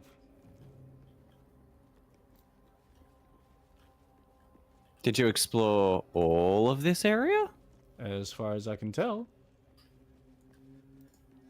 Oh, one more. Huh? Holy shit. What the fuck? Oh, dude. No. No, there was more. Oh, shit, there is more. Whoa, you found some cool shit. Oh. All right, cool. Awesome. Oh, dude. Oh, This dude, game whoa. just keeps going. Oh, this game really doesn't want us to feel bored. Bored. Lies in Jesus. darkness. The answer lies Okay. in darkness. Okay. Oh, okay. Let's back it up. Let's back it up. Back it up. Back it up. Back it up. Back it up. Up. Back it up. Dark vision, light sensitivity, multi-attack, opportunity attack, and it's got ambushing. There is a level 8 cloaker, and I imagine there's quite a few in here. Ooh. Shall I come and help? Yeah, you can do both. What do you mean I can do both? What, like, I can either come and help or figure out what the damn solution to this freaking puzzle is. No, you said that you could come and help, and I said, well, you can do both. Oh, okay. Let me get the box of tissues. God, you expect so much from me today, don't you? More. I'm coming and helping. Helping and coming. Oh, and helping by coming. I was gonna make my way to. Well, is the puzzle? Let's sort out the puzzle.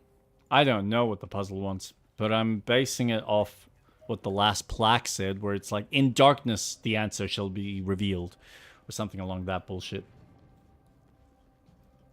Oh, okay.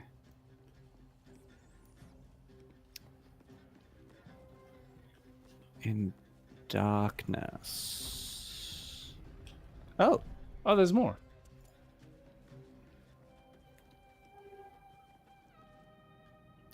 Oh, the game's saving. Well, I would say that continues on. So maybe we do want to do the other section first. Yeah, the other section looks more like a secret. Yeah, let's do the other section first before we get slaughtered by a statue from the Uncharted universe. Right. Oh, dear Lord, how did I not see that? I'm like, that's just a mushroom. That's not a big deal. There's nothing important there. Bullshit. No, I can there's jump a to lot. that. Yeah, look at that. Oh, we found Mushroom Kingdom. Let's do this.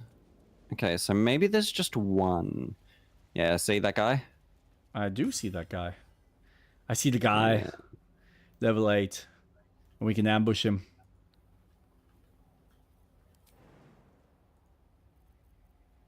Nee. So... Shall I cast the first arrow? No. Wait. Are you I'll gonna cast shoot the from up first here? arrow. Oh no! Why not? I'm gonna get Shadow. 95% chance. I'm casting the first arrow. Oh god! Shooting in 5. No, I'm kidding. Do it. Commit. Oh, sorry, Lazel. I'm so sorry. That was not. I mean, that was directed at you, but it's because. Oh, are we hitting her? No, well, I mean, you can. Sorry. I did. Wait, attack her. you're an asshole. I did it by accident. Oh That's yeah, gonna I did mine by accident. Yeah, too. bullshit. Yeah, for sure. Yeah. No, I did it by accident. What's my relationship with Lazel? I mean, yeah, Lazel. My relationship with Lazel's gone It's down. fucking putrid. It's atrocious. What is? You didn't have a relationship to begin with. I'm at least on good terms with her. Yeah, nah. If I can just Jump! Maybe hide there. You should not be seen. All right. And where are you? Remember to hold shift to see its line of sight. Oh, thank you. That's what it was. All right. So if I do this. Oh.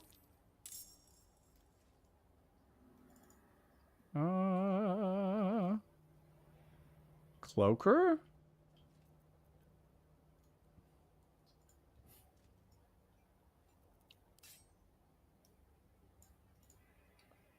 Oh, shit. Oh, I can't reach it now. Oh, but maybe that's because I'm not close to it. I'm an idiot. I'm an idiot. She's a maniac. Now, can you hear me? Nope. Mm-hmm. Oh, nope. Oh. I'm fucked. Oh, why did I...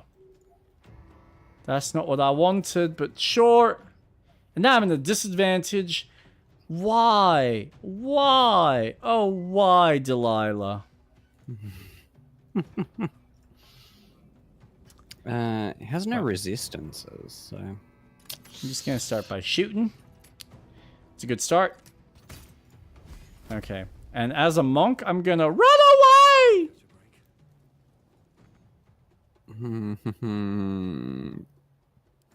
End turn. Now what are you gonna do? Oh, cloaker. Oh, hello. It's brought a friend. Phantasm. Awesome. That's great. Isn't it? I thought so. Ah, you have got to be...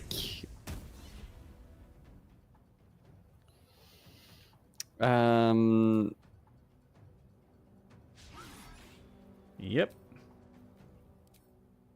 Can't really do much else, can I? I don't know how well that's... Oh, that kind of works. Yeah, alright, I guess.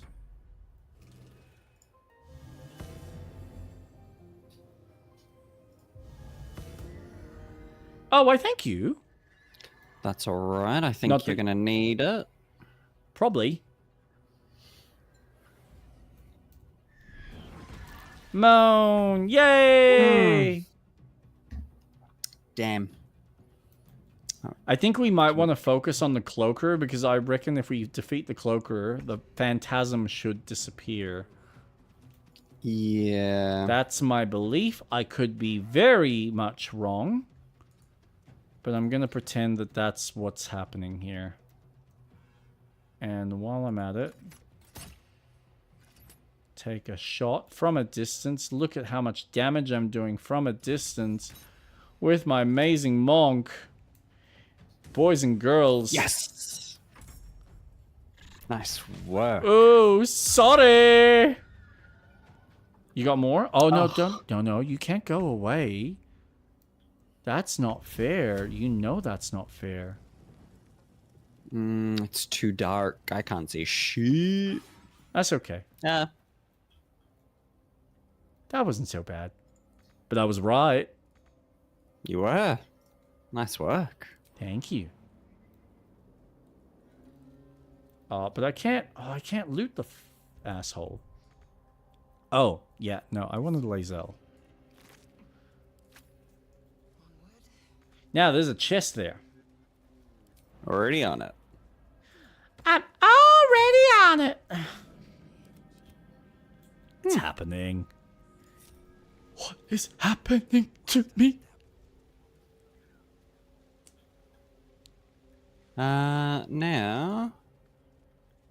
Time to open the door. Let's do it. Lock pick. DC 14, no issues. No issues.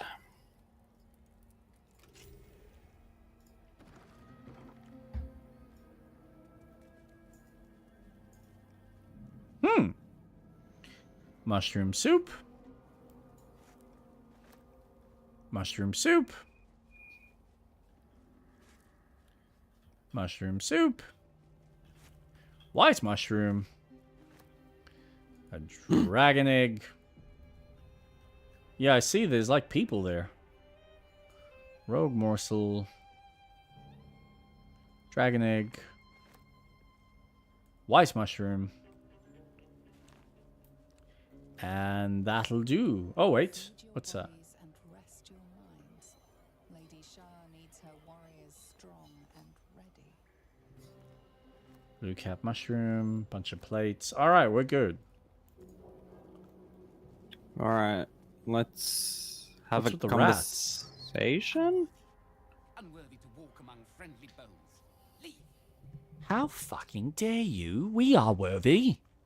Calm make down. myself what are worthy. you talking about? Intruder. Invader. Unworthy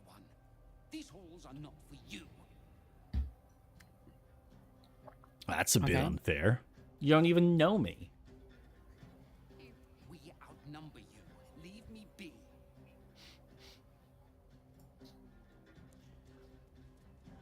Oh, these rats are gonna be like bigger and scarier than we give them credit. Mm-hmm. A place of offering to the Dark Lady. May she embrace the entire world. Ooh. Ooh. Oh yeah. I shall pray? Yeah, you pray, bitch. Pray hard. Oh, what have I done? Shiver runs down your spine. You feel as if you've unburdened a troubling thought and forgotten it forever. Nice. Oh, shit. I've received a new condition. Affected entity is resistant to necrotic damage until your next long rest. Ooh. Oh. Thank you. That might be useful. Might be useful. What about Shadowheart? What's your specific interaction? Offer a prayer of devotion to the Dark Lady. Oh, do I want to though? Don't know. How important is it to her? Your prayers fade away. Nothing comes to you in return. No soothing presence, no spiritual embrace. Only darkness and silence. Your efforts must be inadequate. You must do more to please Shah going forward. Oh, that sucks. Swear your body and soul to Shah. Give yourself over entirely. Ooh. Ooh. Ooh.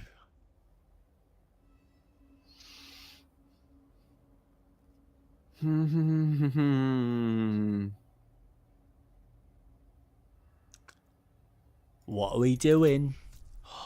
Fuck it. Oh, shit. None of them are good. Sorry, you're just not really a faith type of gal. Oh, he's doing it again. With the bonus or without the bonus? I'm going to do... Ooh. Oh, he didn't even Okay. need it. Nah. That's alright. Whoa! Whoa! Fucking praying know if hard! this is- Oh! Sensation of approval quickens your heart. Oh, shit. Hard-won blessing from your mistress. Oh, maybe you can get it too. Maybe. Maybe. So we all just giving up our livelihoods to I mean, if we crazy get a... goddess. We're getting a resistance key. to necrotic damage. The think it might be handwriting is a hasty, lopsided scroll about the pages. About the pages are blots of ink and what may be smudges of dried blood. Lady Shar continues to preserve me.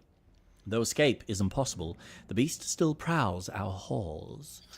Though the sound of battle no longer reaches my ears, I fear all my brothers and sisters have fallen in defense of the Night Singer's sacred gauntlet.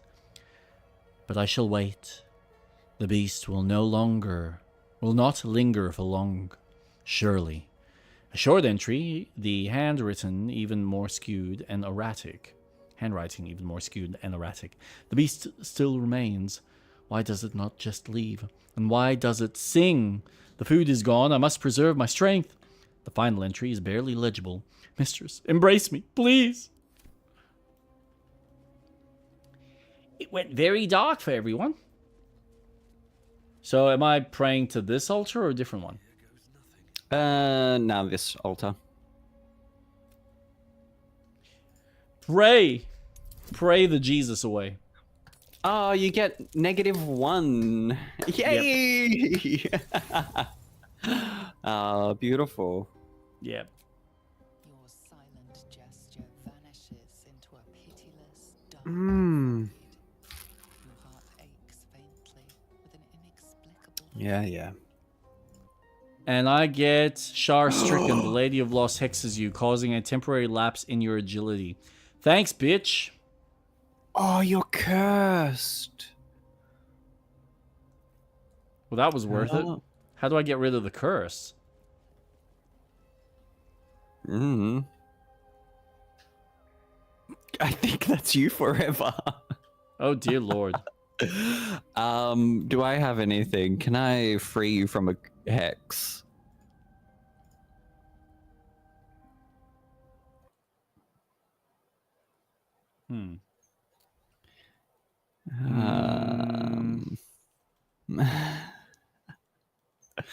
Maybe it's a long rest thing? Maybe. To remove a curse, use level 3 spell, remove curse available to cleric, like Shadowheart. Or wizards like Gale. Alright, let's Or a see. scroll. Command bestow curse? I can give you a Bestow. curse. Oh, you can give me another one? Oh, I'd love more. There you go. Yay! Thank you. You're welcome. I'm not playing with that thing ever again. Moving on. Ooh. I mean, I'm feeling great. Yeah, I'm sure you are. Oh, shit. Oh. Oh. Reconstituted marksman. You do you want me to talk? Do you want to save since we've just got the and then Absolutely. yeah, talk to them. Oh, by all means, you go talk.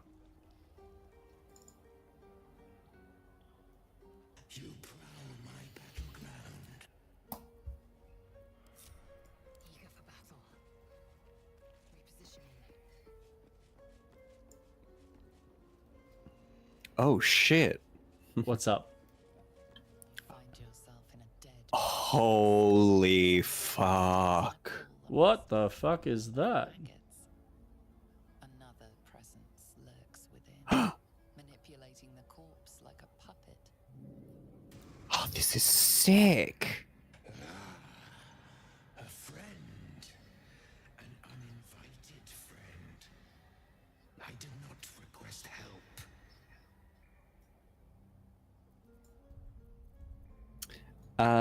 Who am I really speaking to? Come join me and find out. I want to look at you with my own eyes. This is probably what you needed the buff for. I think you're right. Pile of ogre aftermath! The quakes herald the shadows. They found me. What? What?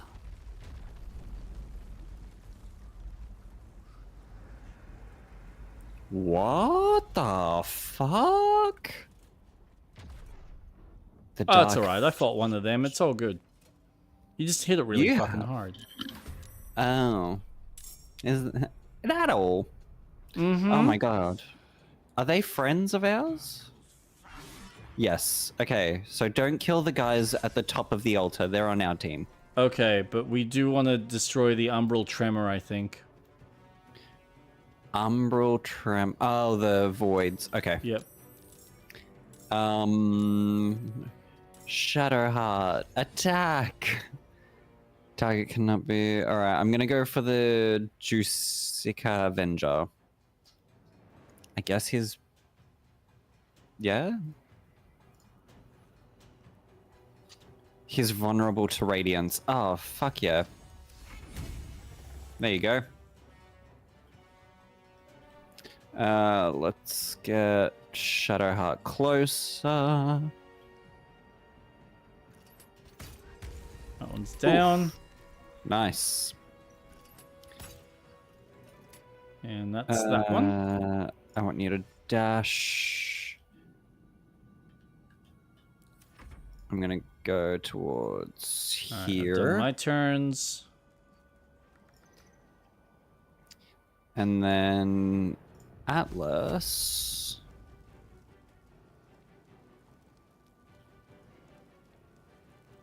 Oh, he's a Justicar. Mm-hmm.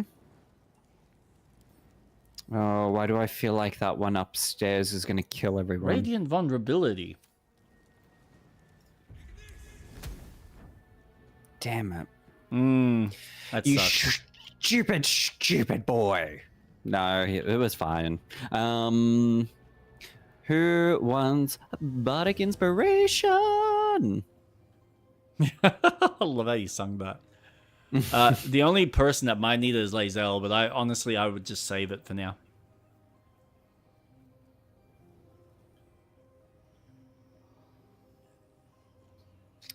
But it sticks with you, and I can just give it to someone else after. Oh, it's a buff. Sorry, I thought it was healing. Yeah. No, it's a buff. But because of my hat that I'm wearing, when I cast bardic inspiration, it gives you 3 extra temporary hit points. So it's cool. an added bonus to it. Nice. But I will fuck it. Yeah, cool. There you go. Awesome. And then I'm going to just stay where I am. These guys are on our team, so I'm not too worried. For now. Ooh. What? Okay, this is good.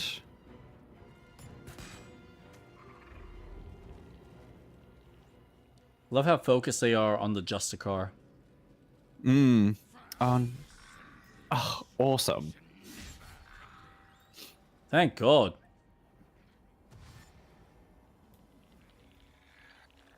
Run. Ooh, come on, guys. hit him. Oh, Fucking told ya. that's fine. Fucking told ya. I'm gonna finish off the one that's about to die. Oh, unless you're gonna do it. Nope. Perfect. I got rid of that one. There's 2 more. Oh no. What? Can you still move? Oh, they just keep appearing. Yeah, from the umbrals. You are right. We have to destroy them so they stop coming. Oh, dude. Can you get the one that's about to die? The one with 4 HP? I will be able to with Lucian, I reckon. Actually, hold on. If I just do that now, because then Actually, no. theoretically go up to this one and get rid of that. Fuck you. So, oh, I can't reach it. Damn it. Shit. So what can I do with you?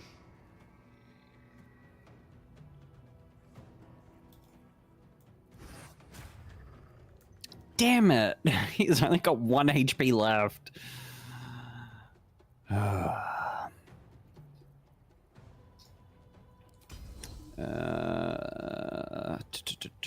Cleric.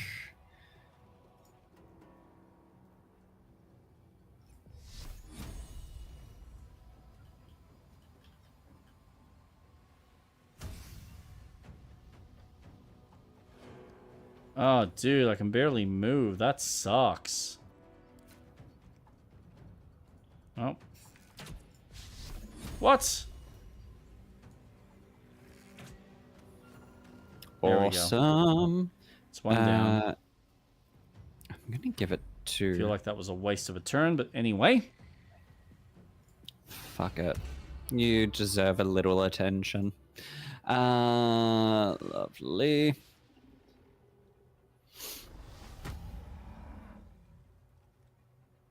So they're about to teleport 2 more enemies into the field, which is a bit annoying.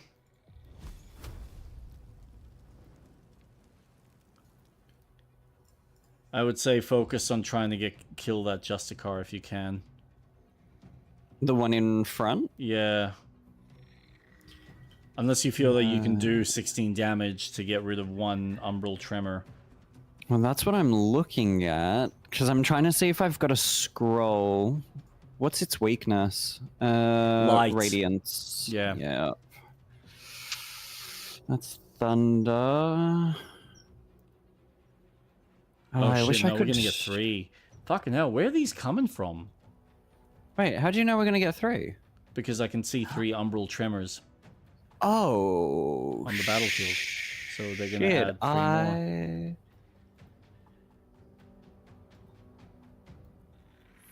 Okay. If we can just manage to remove one more. Flaming sphere. That's fire.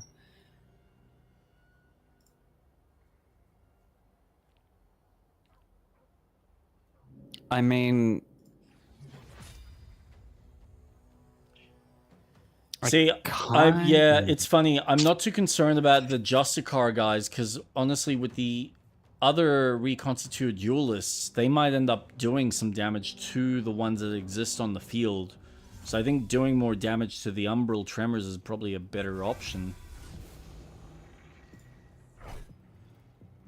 Okay. As much as you can. That's still something. It's better than nothing. I mean, yeah, true. Whose turn? Well, they might go for it, unless they're going for the Justicas. So, that's honestly fine. No, I want to be close. I've got Lathander's Light. Okay. Nice. Okay, you guys are fucking awesome. Sort of. What is that mark? Yeah, suck shit. Eat a dick! Nice. Damn. Oh, that sucks. I want to know what... Marked by the dead, affected entity is vulnerable to necrotic damage or loses its necrotic... Right, so we can do necrotic damage to it. That is really good to know.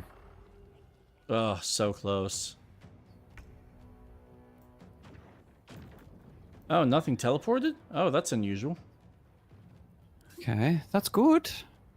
That is good. I am concentrating. Get rid of that. That's concentrating. Get rid of that.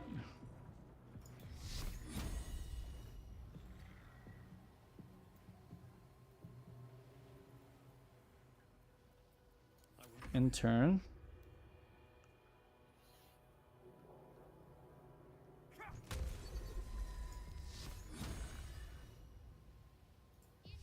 And You're dead.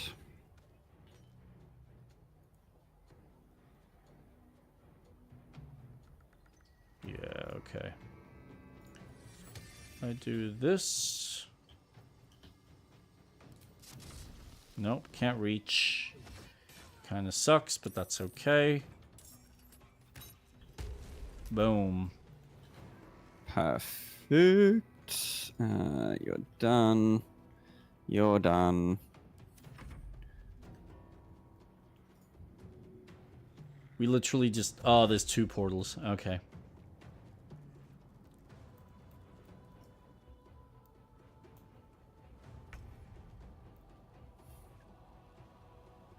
Is that your spectral weapon?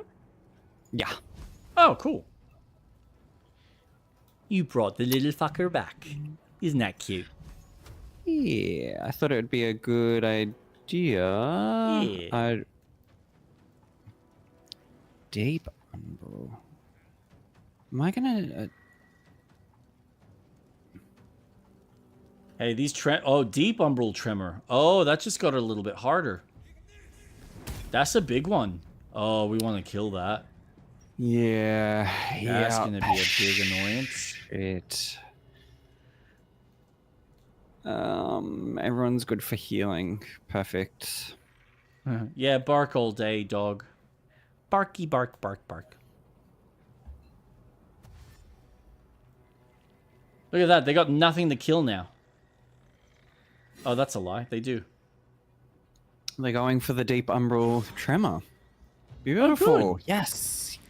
Living shadow. Beautiful.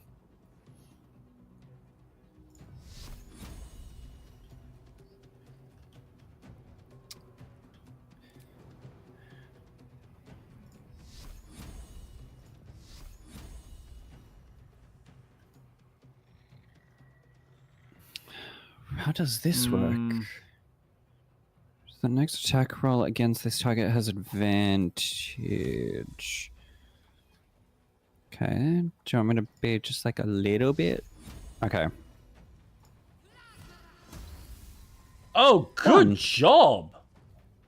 Thank you. Oh, never mind. Actually worry about what was I gonna do? I was gonna do. You're good.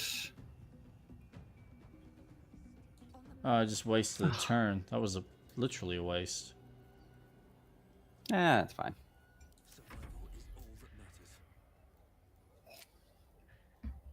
Alright, well, depending on how I position myself. Nope, just out of reach. Crap baskets. Well, if that's the case, I might as well do a dash. And I can reposition myself in the middle. And turn. Oh, a Hit soul the hunter. umbral tremor, you moron.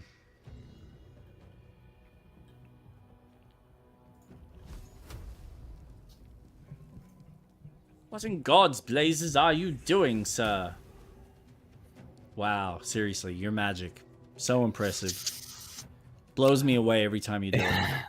Well, to be fair, I am more of a support person. Oh, yeah, but come on. Mage. Well, no, that's true. I keep forgetting you're not actually a mage. No. What are your stats, now that I think about it? Can I actually look up your stats? And then Character sheet. I could. Oh, there's your problem. Your intelligence is shocking. You got higher charisma. Yeah. Yeah, exactly. Oh, get out of here. Stop using magic. Just go up to them and scream really loud. Charm my way around. Make them gush over you. Woohoo! Woohoo! Oh, your spear got attacked. Wow, look at that. Surrounded, boys. Oh, there's another one. Alright, they have decided to completely screw me over, so now all I can do is shoot that, which kind of worked. Is there another one? No. Nope. That seems to be it. We're on to the end. End turn. Fuck you. Maybe later.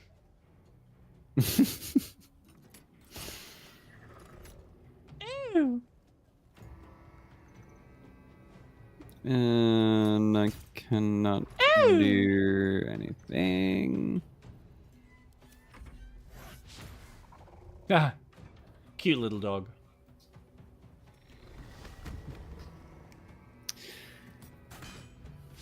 Come on. Come on. You got this in the bag.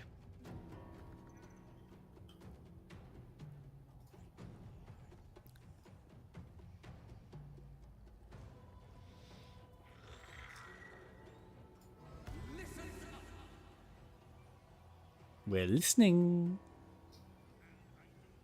Ooh. Well, I'm done with that can. Time to move on to a coffee. Which is still warm.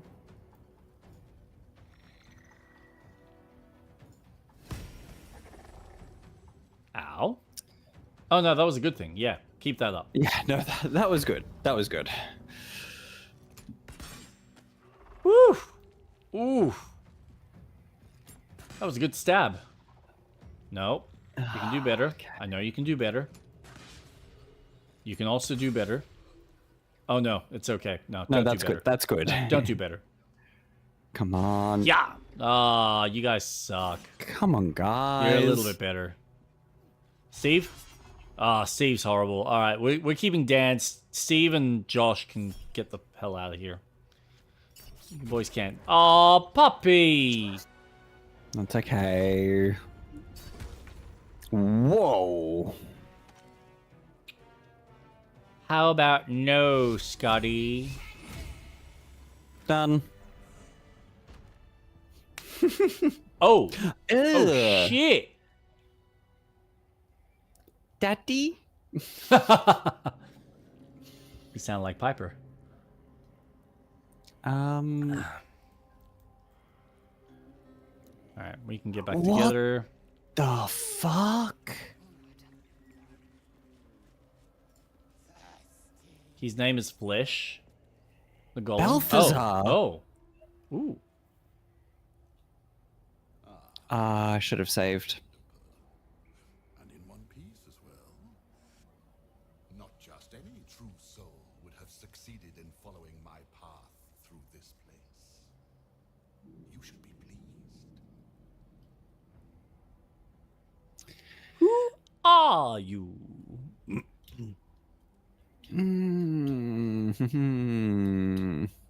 What about all right under your nose? Whoever you are, some help would have been useful. True soul, bold of you to assume I'm a Attack! comrade.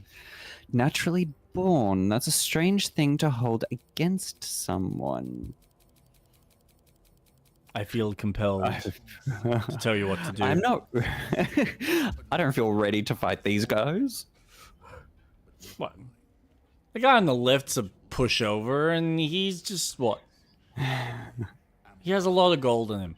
Chief advisor to General Thorn and entrusted with a mission of utmost importance. Do you know what is at stake here? Your mama? Sorry, my mama. Oh, you're sure you've read of a notable Balthazar before? But where? I'm gonna do it.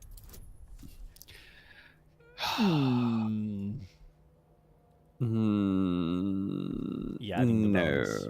No? No, I was. Lucky. You lucky fuck. Well done. Thank you. Ancient scroll rescued from an Catherine monastery. It spoke of Balthazar, monastic order's leader. Specifically, it recorded his death. He looks pretty alive to me. Oh. Don't do you justice. Fuck it. He didn't seem very legendary when I took his name. But a pile of bones. Impressive tomb, though. But enough idle chatter. Keep to the matter at hand. You do know what's at stake here. Yes? There's a demon in him. Oh, he's absolutely possessed. Judging by how you're cowering in here, your survival. No, enlighten me. One which General Thorn desires. No, needs. I will retrieve it. And you will help me. Ignorant, maybe. You've shown some prowess in scouting and combat by making it this far. This necromancer has Catherick's trust. Just what you need to gain access to the man himself.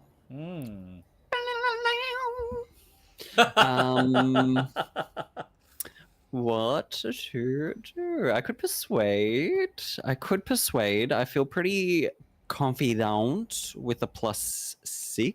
Confidant. Oh.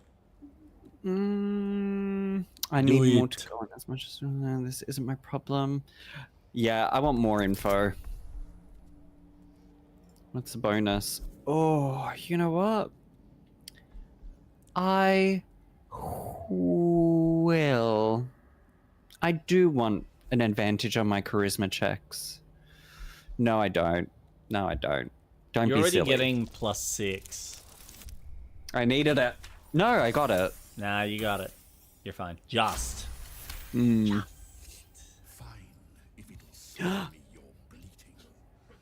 The relic lends the general his strength, his invulnerability.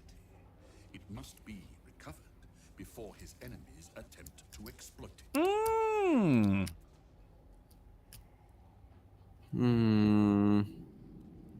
You need my help? Need you or your help. But you are here in spite of that, so I may as well make use of you. The relic is close, but the way is barred and Shah's dead are I'm a bard. uncooperative. Clear the path for me by blade, cunning, or whatever it takes. I will remain here until you have succeeded. Okay, Palpatine. Fallen. Do it. I trust this gas bag about as far as I can throw him, which isn't far. But perhaps better to play along for now. Thank you for having a normal reaction of, yes, we are playing the villain along. Let's... and not like Lae'zel. Oh, how dare you speak against the Githyanki. Yeah, fuck off, bitch. Hey, she's really just don't like religious, Lae'zel. man. She's just very Yeah. religious. You need to be respectful of everyone's belief system, Street Rat, okay?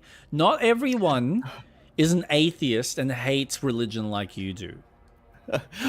Okay. Okay?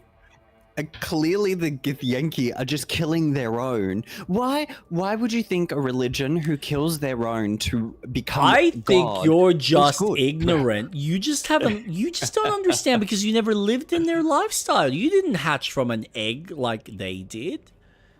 So you have no concept. Don't be an ignoramus. You need to be I'm gonna open to turn different cultures. Yeah, you know what? I want to see if I can get some more things. Give me more. So much more. Oh, I need resources. Fine. Yes! I will Yes! to aid you on your way. Ring this bell, and he will come. Ooh. That's what she said.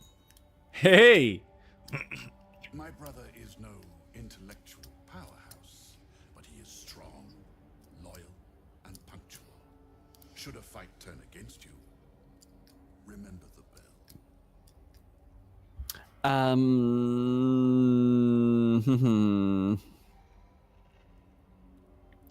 Wait, he is your brother?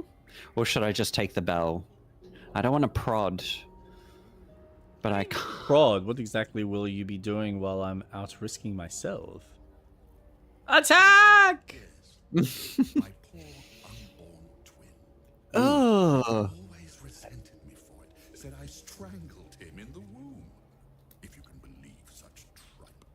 Besides, once I developed my powers, I fetched him from the graveyard and brought him back. Gave him a new, better body. Alas, mother was not. You are a sick fuck. What happened to your mother? Close. She's in a jar on the shelf. Over there. Just take the bell. Flesh will remain here until called. But don't fear. He has very sharp hearing. I chose his ears myself. Now, get to work. I'm wondering whether you can hold on to the bell until that last battle. That's what I'm planning. The one with the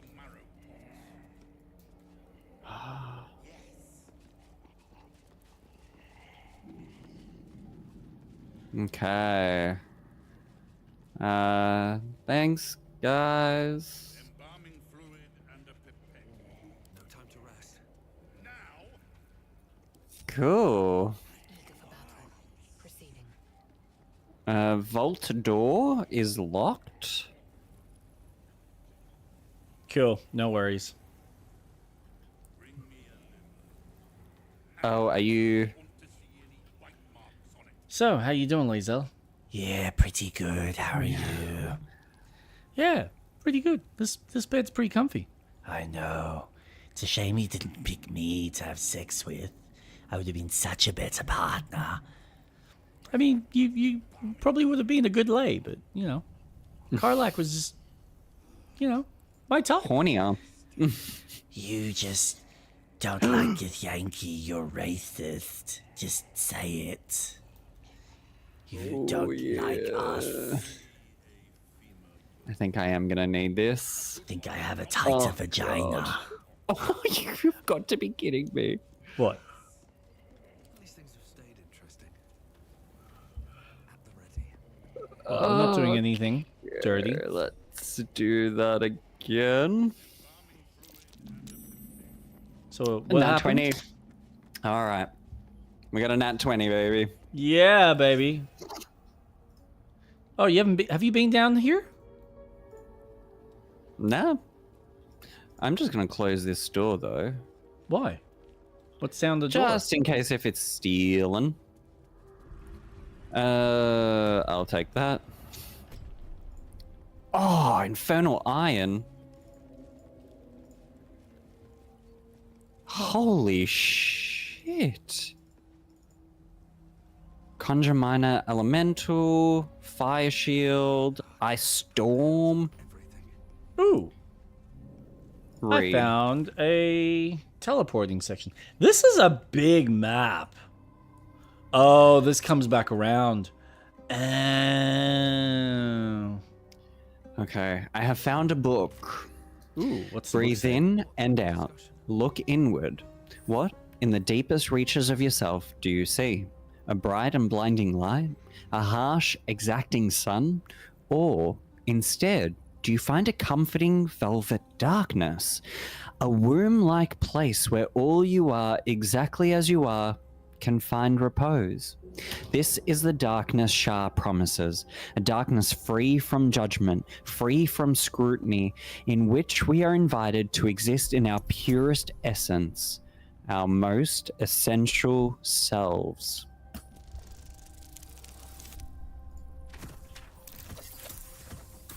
Nice. Rats have key-like Um, but it is not usually okay, used for you said it loops? powerful. Yes. Ooh. Don't think I'm gonna do so well on this. Nope. My animal handling sucks balls. Anything. It's just a rat. Yeah, I can't study the rat's appearance. No, I'm just gonna leave. You can talk to the rat, though, if you feel inclined. Which rat? Oh, just near the, altar there. Oh, here? Unworthy Yep. dark cloak. Unworthy of dark fur. Unworthy. There's something strange about the vermin in this place. Can't put my finger on what, though. They're people transformed. Mmm.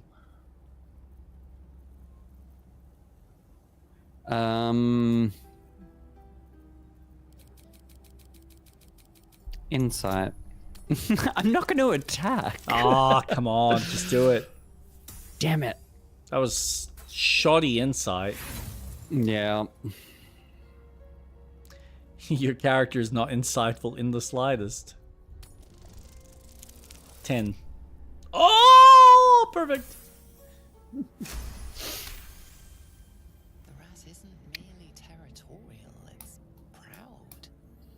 This place means a great deal to it. Yep, has cheese. Alright, well, you keep talking to the rat. I'm gonna keep exploring. Keep causing trouble. Which I do really well.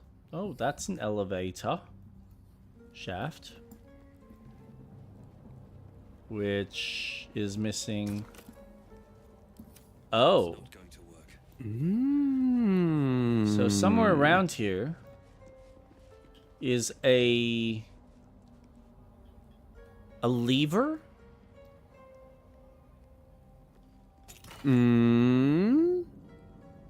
Why do you say that? Because there's a missing lever from an elevator shaft. What is that? And how good is it?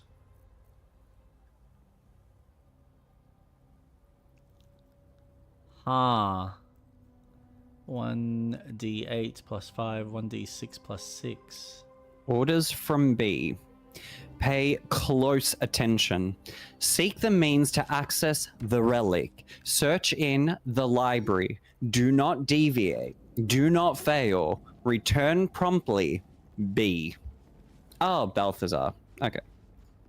Do not pass go. Do not collect $200. Why, Monopoly Man? Why? Oh, Monopoly Man, we love you, man. Give me my $200. Oh, what was that? Displaced beast. Oh, you look friendly. Oh my god. Dude, this place just keeps going. I know. Isn't it beautiful? I found a jail. I found a monster. Oh, I like monsters. And now I'm looking at a pedestal of reckoning with a statue at the end. Oh, this place is huge. Dude, there's like multiple layers and levels to this place. I'm over here. Over there! Over there! Over there! Over here. Over there. Oh. What anguish she has visited upon me. Gosh. Hello! It's so crazy. It'll cost me 25 HP to jump down there. Do it. With Lae'zel! Ancient altar. Oh. I'm gonna press it. Oh, nope, there's an item we need. Alright, so we're missing a key for the altar. We're missing a lever for an elevator. Dear, what will we find? Oh, Justiciars. That's the word. Okay. I found a book. It's called The Cool. Gauntlet of Shah. The Gauntlet of Shah, from where an army of dark justices shall rise and join battle against those who shun her embrace. It is said that the name of this most sacred of sites has two meanings. Firstly, it is a series of trials that Lady Shah's initiates must surpass if they are to join her most vaunted ranks. Secondly, it represents the most martial facet of the Night Singer's embrace. The armored fist that shall crush her foes, but gently cradle those who serve her. Initiates cannot advance to Lady Shah's final test until they have earned the rite of passage. Each trial shall yield an umbral gem. Each gem shall bring the victor closer to the Night Singer. Once the way is clear, the final sacrifice beckons, and spilled Salunite blood shall herald the rise of the new dark Justicer. Okay, I'm going to position myself just here. Can you save quickly? Yes. Thank you. I will be back. Where are you I'm going? just going to take... I really need to pee. Oh! No, you're not allowed to pee. You must hold it in. I could just pee on the chair, I guess. I mean, you could do that. Or you could do what Clarkson did and just pee in a bottle. Like a real man. Could do that. Or I could have some self-respect and not do that. Yeah. You twat! BRB. Fine. I will continue exploring while I have got... Oh, shit! What the fuck is that? Yerger and a bunch of his minions. Level 10. Oh dear lord, that's not good.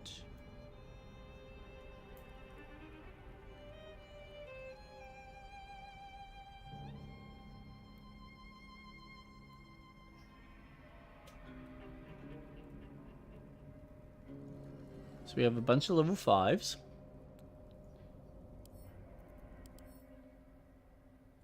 Who are weak against cold?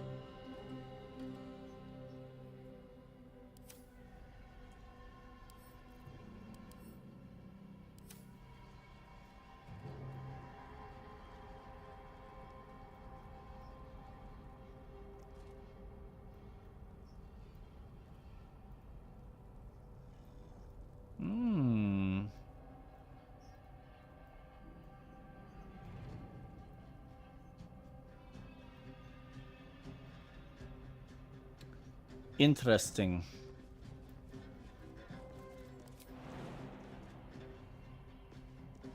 Whee!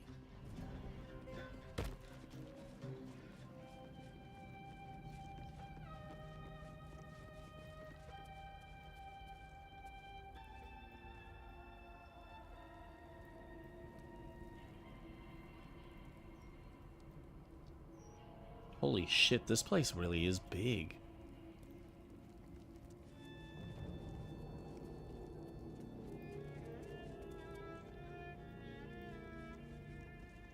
Broken shield. Longsword. Chambers of penance. Ooh, another longsword. Broken shield. Oh, this is great.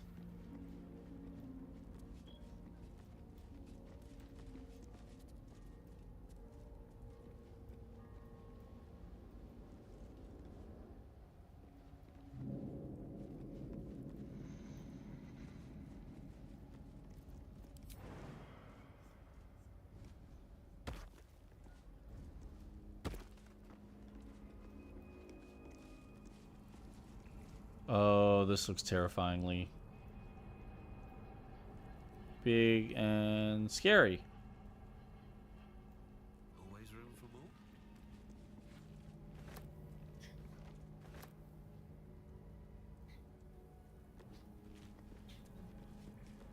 There is something big that eats here. That's a lot of rib cages. Like a lot of rib cages. In fact, I might even just separate. And have Lae'zel just chill out here for a sec. And then I'll grab you. One day I'll catch a break. Softer than a whisper. There's a heavy chest. That would be stealing. But who am I stealing from?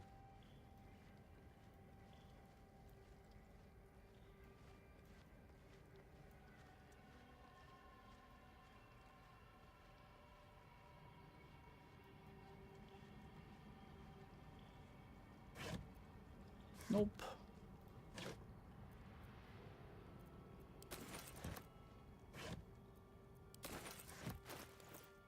All right.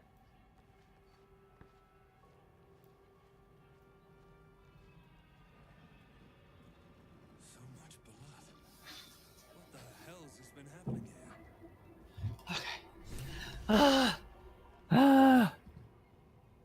here? Okay. You good? Yeah, it's so hot. Okay. That's what she said. Alrighty, so what are you doing?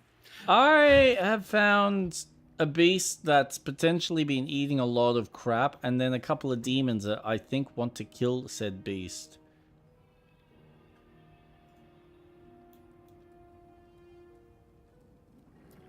But I don't know. There's a lot here. And then this also just continues down. Holy sh! Yeah, this is big, man. We are not getting through any of this tonight. Oh, there's too much. That's ridiculous. Okay. Should we meet up? Sure. Do you want me to come to your side? Yeah, sure. Well, how much do you reckon is in your area? Oh, a fuck ton. A Yeah? fuck ton. Yeah. Yeah. Because I feel like this is not far off from the same. There's a room, and then it leads to another room. There's a jail, and I'm pretty sure there's doors so that much lead game? else.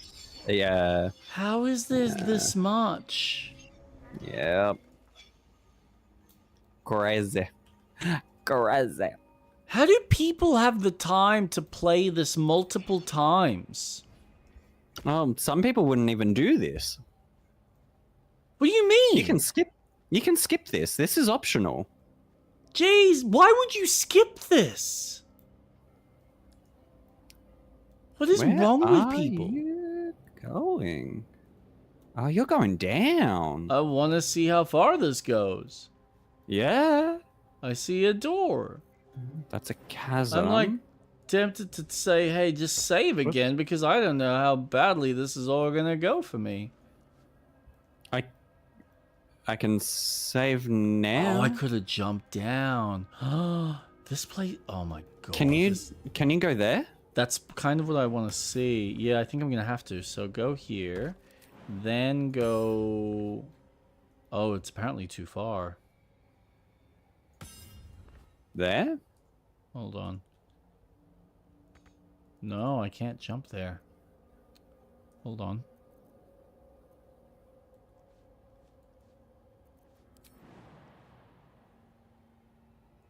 Nope, target too far. Too far. You know who could jump it? Lae'zel. Mm-hmm.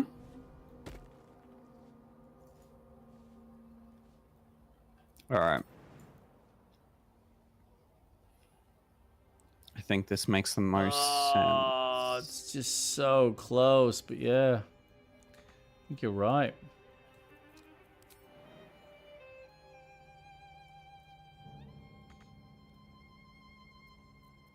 Nuggets will be done. Objective noted. So where did you see this monster thing? So where are you right now? I'm about to jump. Okay. All right. So now, if you go across the other chasm, the other staircase, you will see up the top there will be a couple of demons that are looking down at the thing that's kind of crawling around on the next floor down. Right. Oh, wait, Lae'zel, don't go there. We're exploring this way, Lae'zel. This way.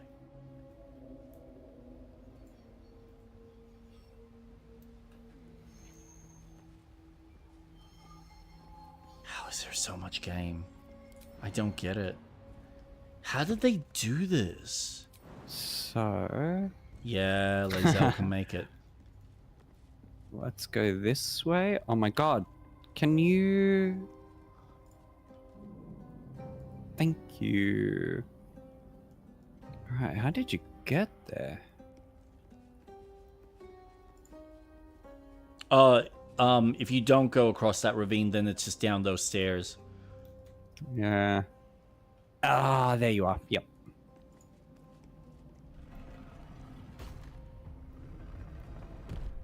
What the fuck? Found the library with a mirror of loss. The library.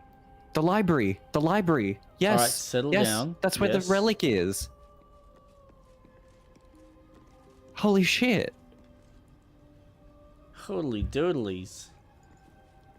Oh my god, we've already found where the relic is. Reflection upon the mirror of loss. Read. The original purpose of the sacred mirror has been lost to the ages. Some suppose that it was the result of Telamont Tanthul's attempt to delve into the Shadowfell itself. In the time before the folly of his master, Karsus, others claim it only became an object of devotion after the fall of Netheril, when the loss-stricken survivors of the floating cities found comfort in Lady Shar's embrace. What is certain is that many of Night Singer's faithful claim to feel some echo of her power and majesty when in the presence of the mirror, even though it is shattered. They often said to feel lesser once they step away from the mirror, hence the name it has become commonly known by. Our scholars continue to study it, but alas, its true nature may continue to elude us. Perhaps if the Dark Lady indulges us, she shall reveal another of these holy relics for us, so that we may feel the full power of her embrace.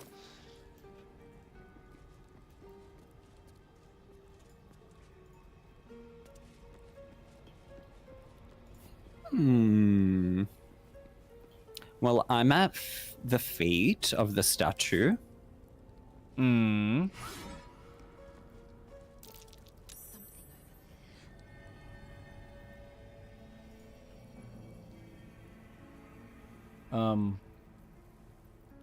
am I supposed to do with that?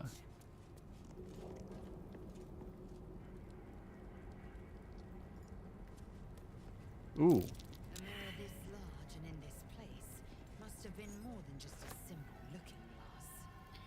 One becomes many. Oh, you son of a bitch.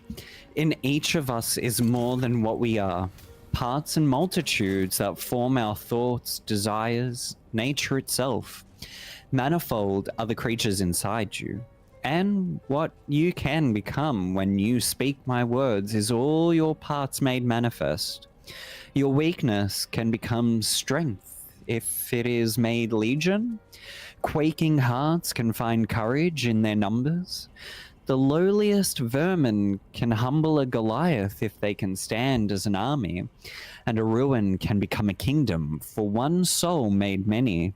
Speak, Itori Mustag thrice. Become your finest self, all of them. Raphael.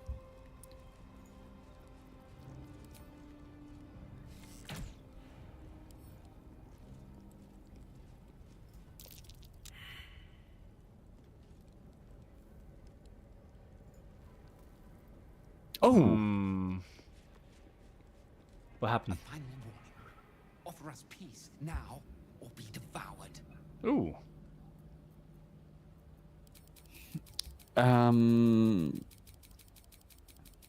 You're no ordinary rat. Alone, but together, something more.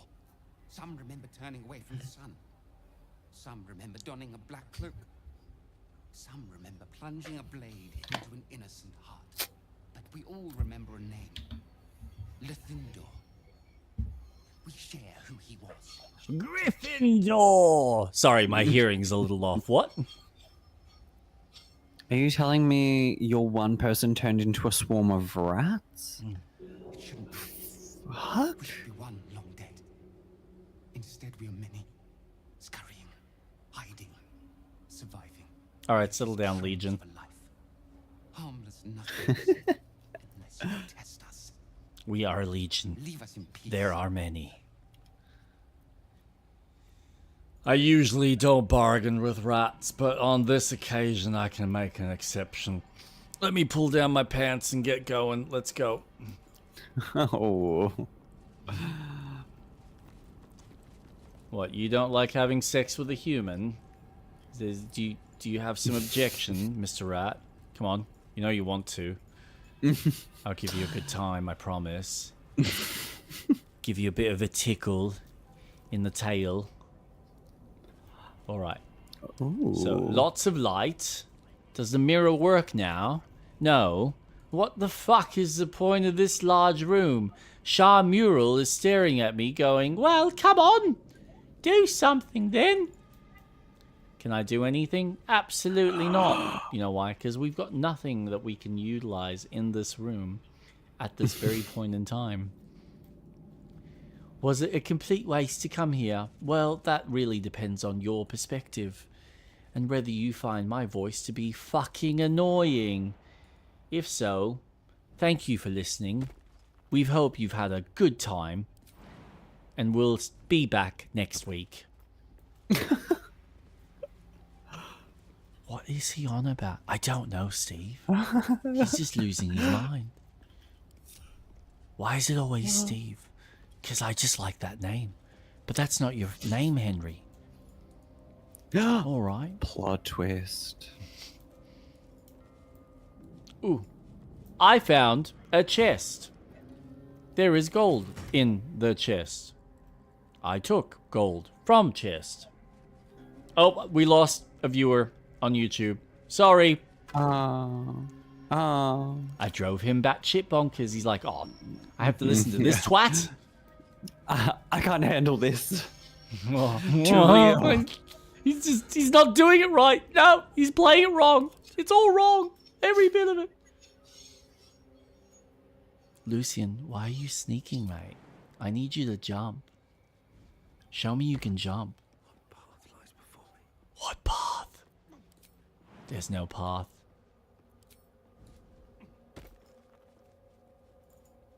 Just, no, stop sneaking. Thank you.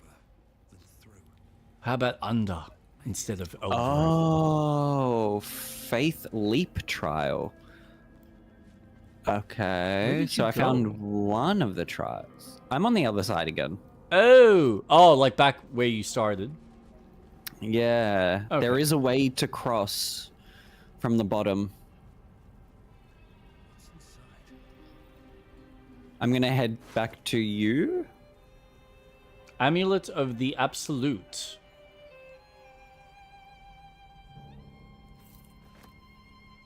Instructions from B. Balthazar. Pay close attention. Investigate strange singing. Ascertain any connection to the relic. Do not deviate. Do not fail. Return promptly. B. I don't need the rest of that, but I'll take all of that. A gilded chest. Oh, I'll take it all. Superior elixir of arcane cultivation. Colossus and Wizard Bane oil. As well as some gold. Gold! I love gold so much. So much gold. He's gonna remember. He's got the Midas touch. Oh, did you get the gilded chest over there? Yeah. I did. Alright, I think I've explored everything I possibly can at this stage. Oh, no, I haven't. Oh, you can go down? Yeah, that's where I went. Oh, right.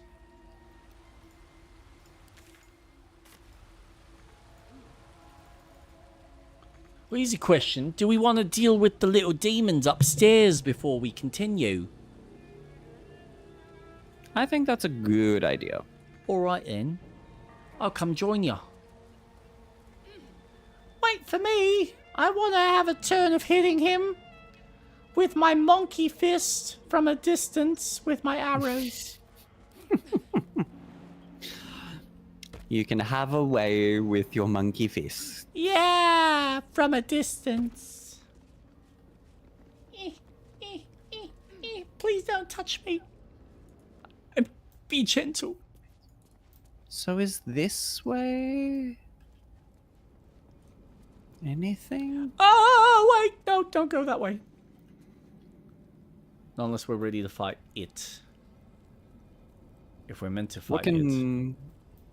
What can you see? Oh, you don't see it? In front cat? of you? Yeah. The cat? Yeah, with the two tails. The Displacer Beast. Level 5. No. Ooh. Maybe if I get closer. Closer. Closer. Oh. He looks so cute. Go give him a cuddle. Dark vision, extra attack, opportunity, attack. Isn't he cute? But the best part are the demons upstairs. Are they... Can you attack them, or do they... Talk? Are they... Yeah. Aggressive? I don't know. I mean, it says ambushing, so they look like they want to attack someone. But who? Us? Them? So here's a question. Do we want to save now?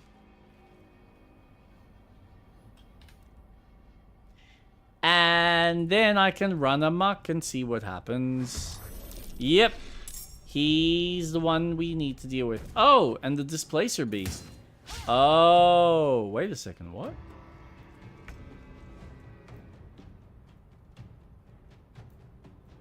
I am so confused.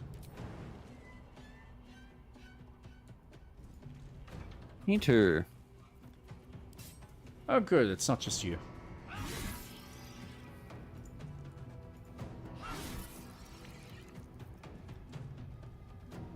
All right. Push my luck again.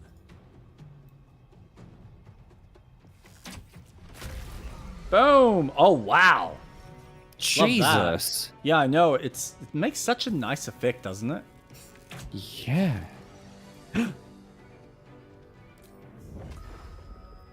Nope.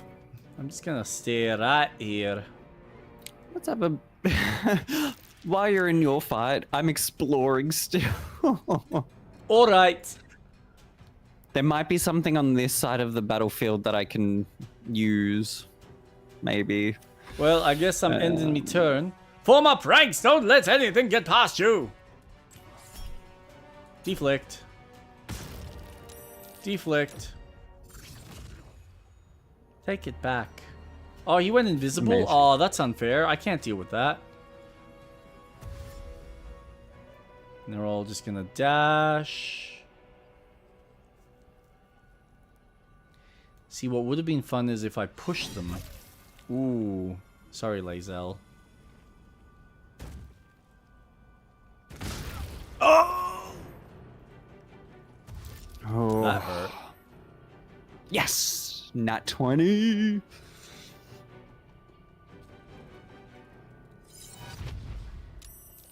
Oh. Oh, that's exactly what I want.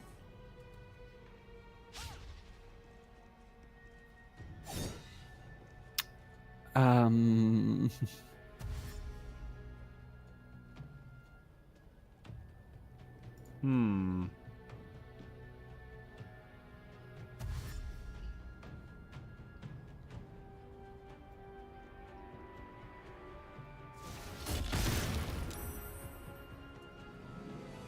What did that do?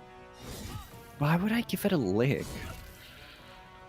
Oh, Lae'zel, I'm sorry, sweetheart. You're not having a good time. You're doing great, sweetie. Drink. Alright.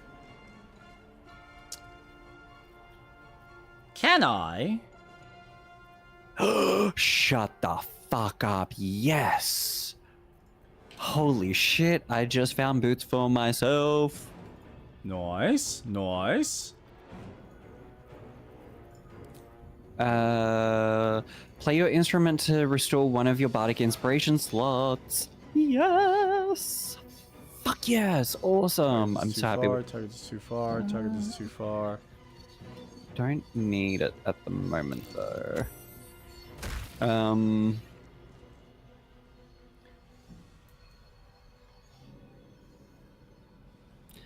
I am kind of curious if I lick the spider.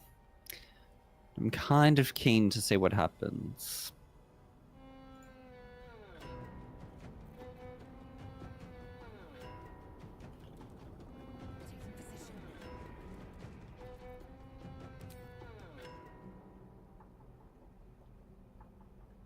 Hmm.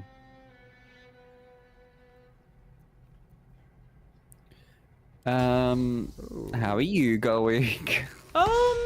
Interestingly. Well?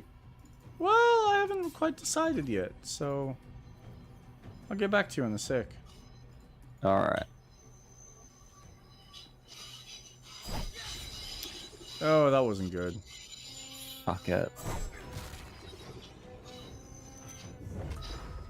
Why give me the option? Oof, there we go. I'm gonna lick it.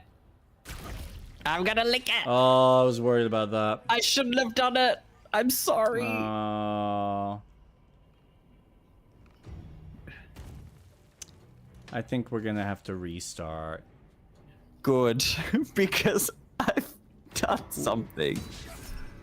Oh my god. I forgot about the big boy.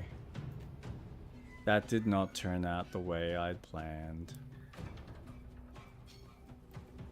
Oh my god. Am I Bye now bye. horny? Sorry, Lazel.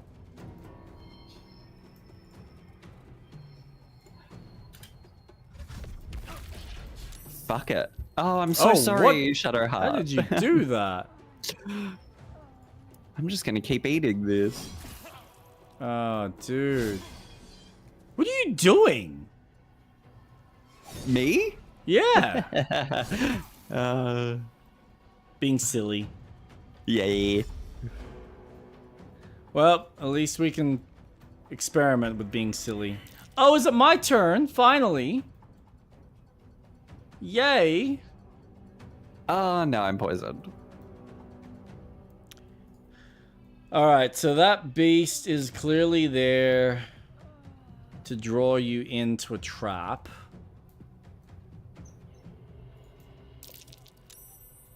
Which I now get.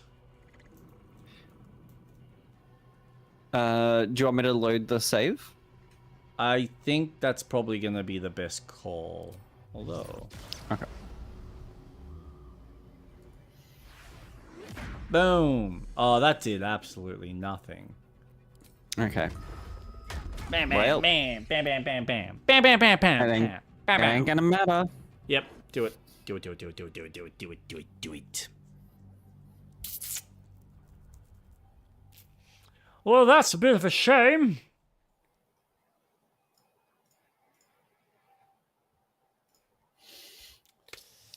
Okay. Kinda hard when there's only one other person to help you. Did you beat this yet? No. Yeah, we've rolled credits. Yeah, we finished this. This is our like 28th playthrough. We have like mastered every mechanic in this game. I have min-maxed my dual class and I am playing at an optimal level. Don't need any attention right now. No. Roll for deception. Critical fail. Though I am curious. Don't start the fight yet. No. I feel like, honestly, based on what I'm Feels right. seeing, I think attacking them from the other side is a better call. A well-chewed spider carcass oozes on the ground. Damn. Okay. What are you trying to do with this carcass? Lick it. Give it a lick. What happens if you lick it? No. Just lick it. Lick it. She disapproves. Wait, what the hell? What happened? How? Steal. I didn't do anything. Oh, come on. Can you reload? That's not what I wanted. Tusk. I didn't even... I must have pressed something. I must have. Yeah, the attack. What did I do? Fail! Okay. No, it is just going to be better if I end up on the other side.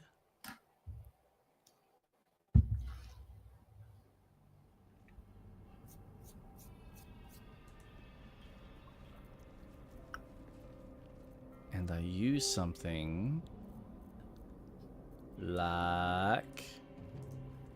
Action, not reaction. I thought... Still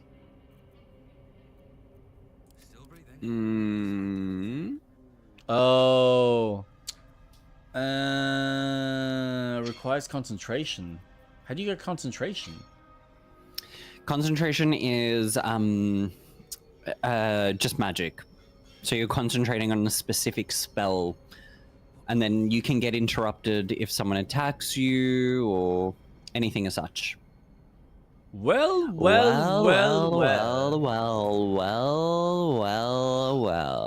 Look what the cat dragged in. A furball? A hairball. Oh no! A ball. Me? Yes, you. I'm sorry, did you just end up in battle? Yep. With who? Me? Oh, you're already up there. Are they like getting ready to attack you? You don't need to jump. What do you mean you don't need to jump? Can you get the chest at the end? Oh, you can't go this way. Wait, what chest? That chest? No, Yeah. because it's well, it's red, so I don't know if I'm stealing it. Good Yeah, day to you, please get lovely it. beans. Why? Please get it. Because it's got a really good pair of boots for me. Thank you. Do you want me to give them to you? Yeah. Alright. Who am I giving let's it see to? Atlas? Yeah. Alright. Yeah. Alright. Passing them over. There's your shoes. Enjoy your boots. Thank you. My boots are heavy, my jeans are tight, my bowls are swinging from left to right. Oh, okay. Shit. Oh, shit! Can't jump high enough. This is all wrong.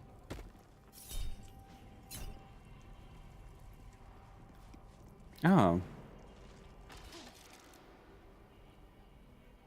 many pieces can we blast it off before you die?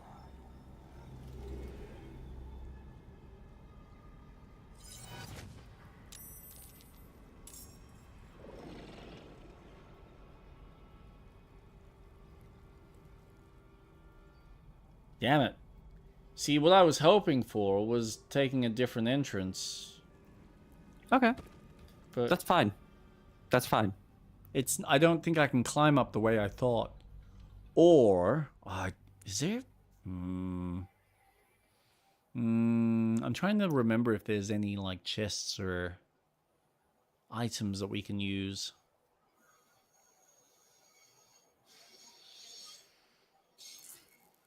Alright. Because I'm you gonna can't get those jump on boots. vases or bases. Bases, boosas, badosas. Let's see. Let's see. How are you going, Sixer? What's been going on? Won't we? I am so lonely. I have nobody on my own. I am so lonely. No. Don't do that. Jump. Thank you. Let's grab this. Wait, why? How did we initiate it? Or did you initiate something? No. Nothing important is ever easy. I'm going good, to be honest. Starting Apparently. the day. He initiated something. Actually, this might work out. Let's just crouch. I might have an interesting idea. I like interesting ideas. Have a bunch of errands to do today. Ooh. Fun. Do any of the errands relate to the kids?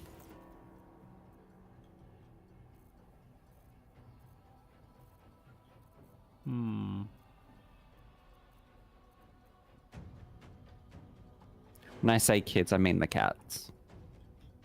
This bulb explodes on impact, making all bleed.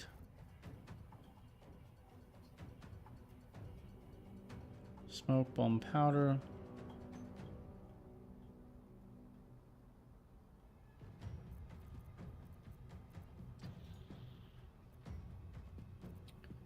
It's not a place you can jump. Little boxes, lol. Other than the litter boxes, no. No. With haste. Run away!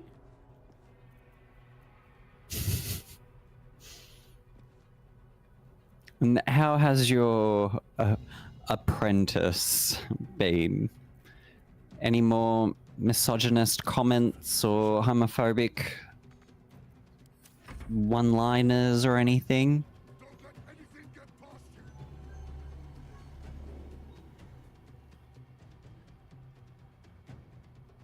But I have some filming to do. Awesome! Oh, that's gonna be awesome. Oh, he hasn't been at work since Wednesday. Ugh, of course he hasn't. Snarl. Snarl! Or Tuesday. What is he Gosh. doing?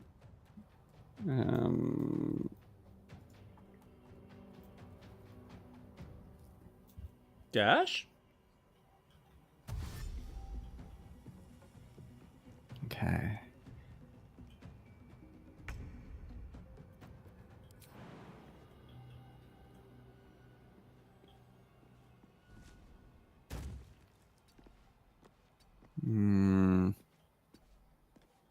I would start combat.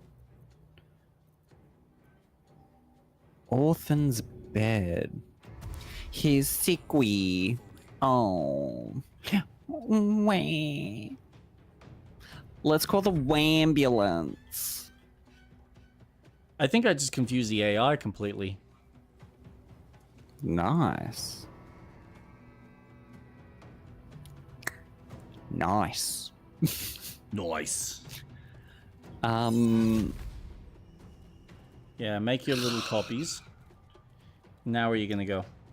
Is the cat bad? Yeah, he seems to be bad.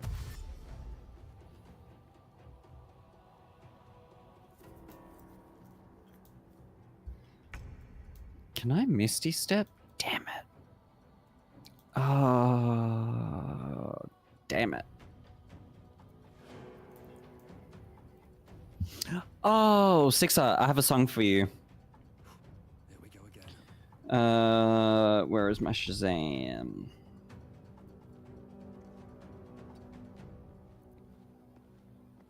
Ooh. Oh, shit. Where is my Well, now I fucked myself. Shazam-a-lama? Shazam. God, I hope it's saved. God. Fucking hell. All right. Time to skulk about. Growl. No!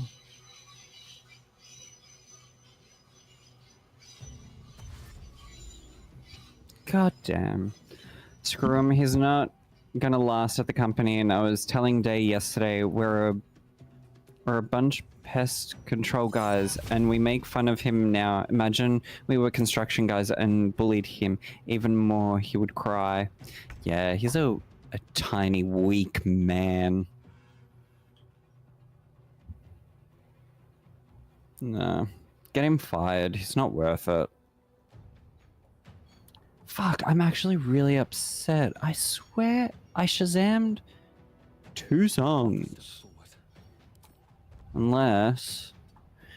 Are they already in my music playlists? Shazam. Playlist. Order by title. Fight's gotten stale. Stop embarrassing yourself. Let me in peace. Shazam tracks. You actually gonna do anything? No. There we go. Alright, so here we go. Now they're moving. I've been trying to get him into a roid rage so he can swing on me first so I have a reason to beat the brakes out of him. Oh, please be careful. I don't want anything happening to you, please. Sort by... Fuck. Alright, so now these guys are like trying to make their way. It's all good, lol. Yeah.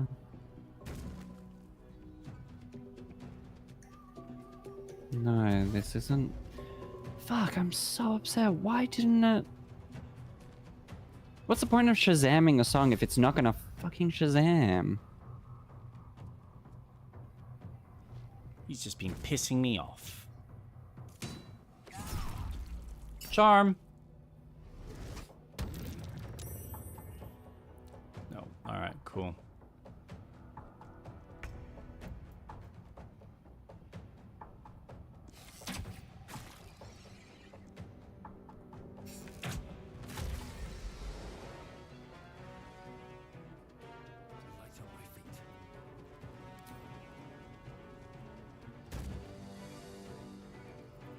What?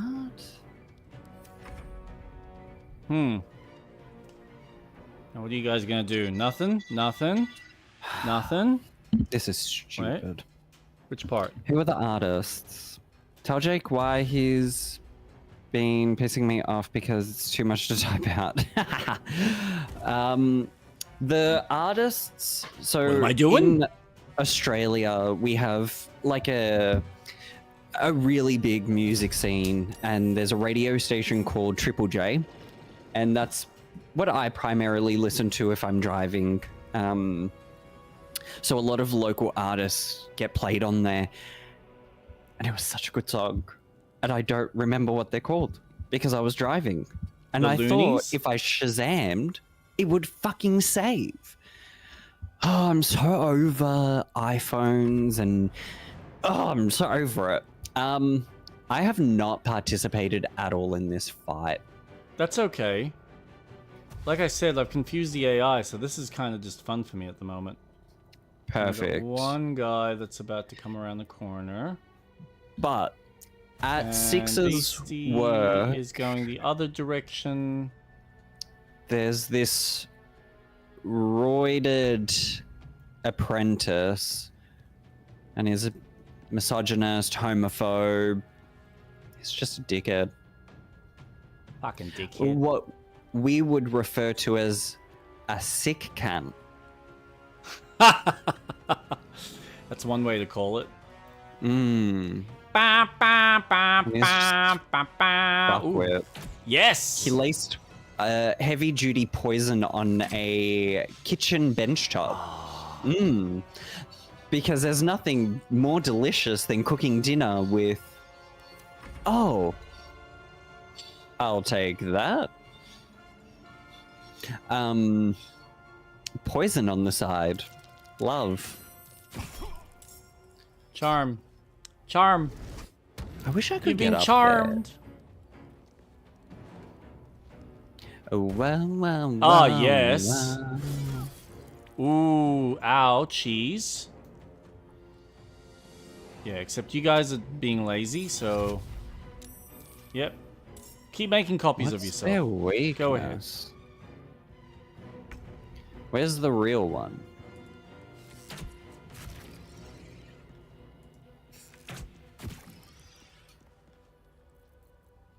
And can I go up to him and punch him? I can. Fuck! And turn. What happened? Did they see you? Oh, yeah. Mhm. Well, now I gotta get involved. Mm.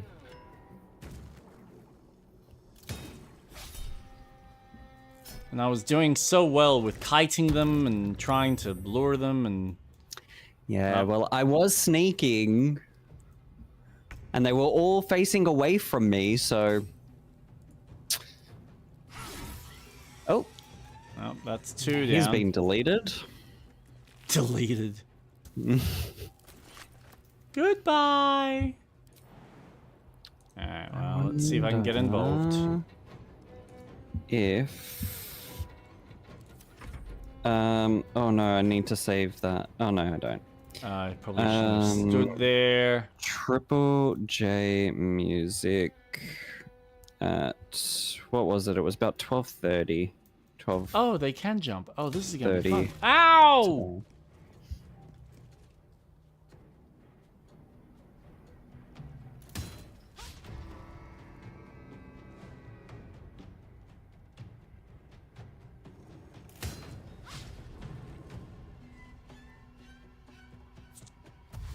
Are you gonna dash? Where are you gonna go? Oh, you don't jump. Oh, you're not that gutsy.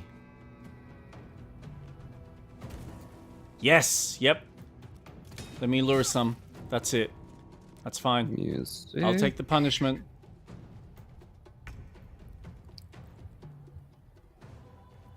Oh, how far back does this go? Okay, I might be able to find it. My turn? No, it's a small... our turn, yes.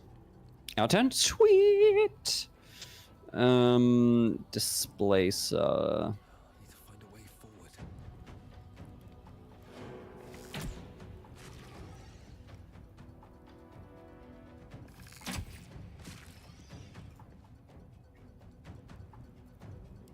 Alright.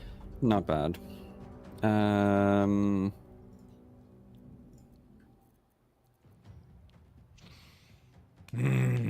Come on.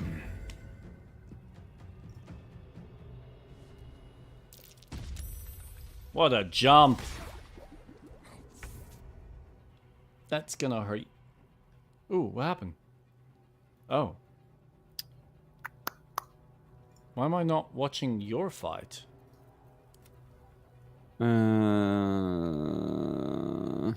Oh, because of the arrow key? Seriously? Do I have Shield of Faith? Yes, I do. So I've got at least some protection.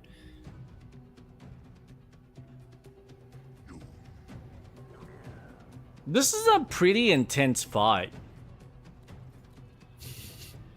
Sorry for ruining what you were doing. I'm so sorry.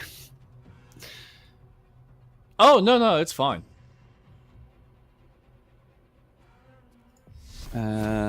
Sure. Cutting words. It's something. That's and what it would have been. Release a wave of thunderous force that pushes away all... Yeah, okay. See, if I push... Yeah. That's okay. Okay, so that is... Now, oh my here's a god, this is question. awesome. If I do... That's 5 o'clock. Can I throw you? No, because I was... No, I hurt can't. place. Alright, that's fine. 1:30. So therefore, Come on, 1 more hour back. We don't I'm just talk. going to... Gossip? Attack. Bad Bunny? Caramel? Ecstasy! I think I found it. Oh my god. Fuck yes. There we go. Mate, don't jump there. Ecstasy. Lazel, come on. You got better defenses than that. Are you gonna shoot? Like a dumb... Yeah. Oh, thank God you missed.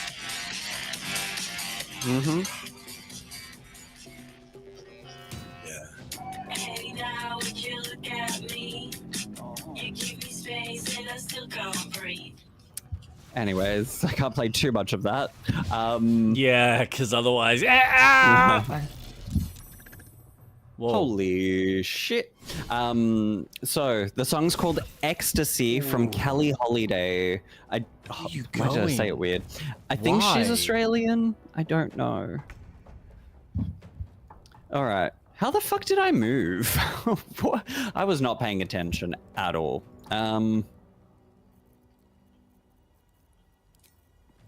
No, I think I'm just gonna shoot. Oh. Excellent. Thank you. Now I'll move. Oh, I can't even jump. Perfect. That sucks. And then I'm going to... Can I push you? No. I guess now that I'm in a really good position, I can fuck off. What do you mean, fuck off? I'm not surrounded by them. I mean, you can. Yeah, I just want to get distance. Perfect. I didn't even see how I moved. Oh, shit. You moved underneath, so they saw you from there. Huh? Mm-mm. Where the displacer, this one, I was standing there. I don't know how I moved up to there. Oh, like higher? Yeah, fair enough. Yeah. I found it. You know, you can always message me stuff. I know. I really should. I should have. But I think you'll like that. I should have got the one that was on the floor. I can't do that. I need to do a long rest. Fuck.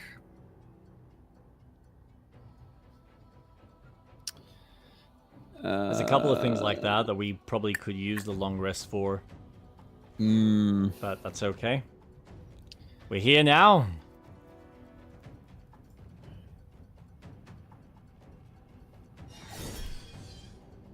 No. Oof. Still got hit. Damn. I know. Damn. That's fine. I can heal her and get rid of the poison. Oh. Yeah. Oh. Right. Well done. Thank you.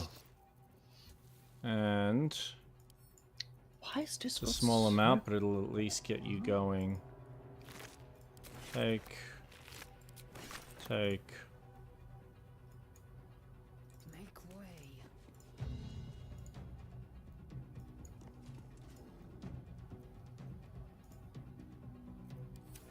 Yeah, I think we will leave that there. Hope to God that these guys... Ah, maybe I shouldn't have stood there. Haha. Hey, you're blinded. What the hell? Really shouldn't have stood there.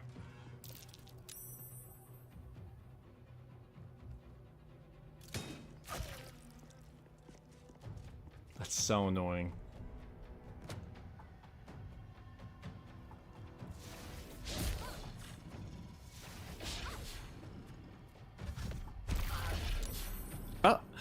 Oh, that's how it works. Gotcha.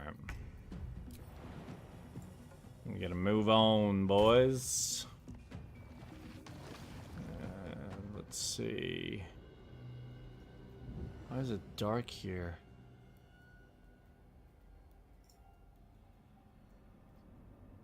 What's gonna be more ideal? Oh, crap. Does that reach you? No, but does it reach...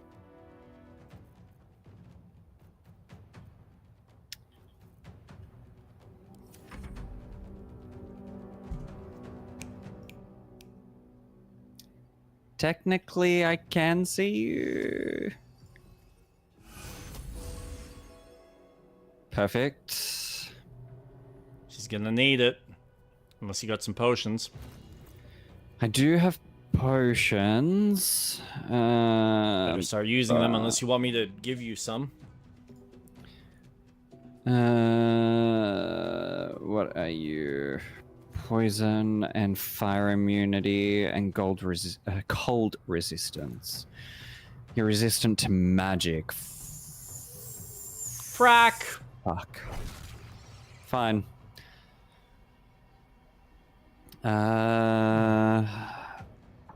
And I will do this.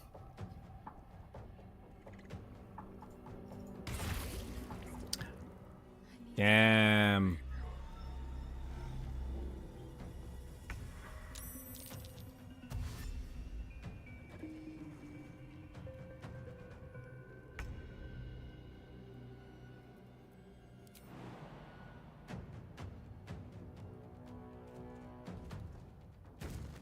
Nice. But I can't take a potion, that's my only problem. And I don't have enough.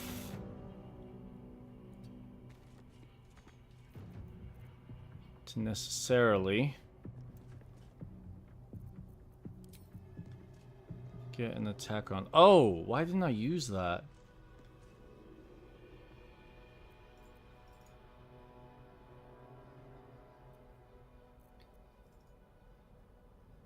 Damn. What's that? Nah, it's all good. Yeah, that's kind of a waste because you don't have the dex for that. Oh, I should have left my sword out. Ah, fuck me.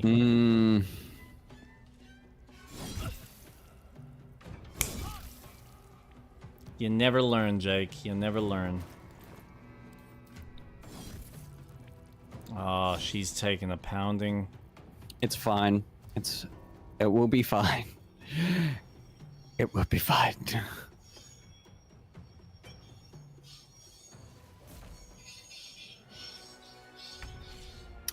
Okay.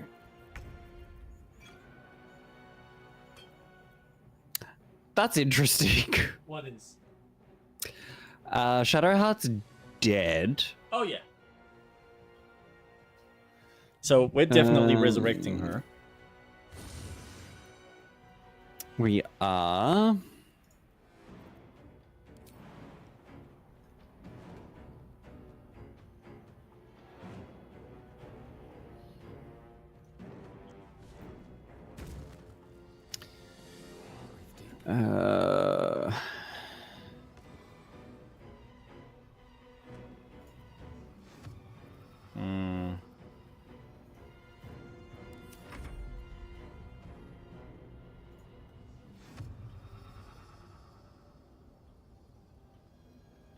That displaced beast is nearly dead, though. Yeah, I'm just trying to figure out ways of trying to have some sort of protection. Damn. But Nah, I gotta heal.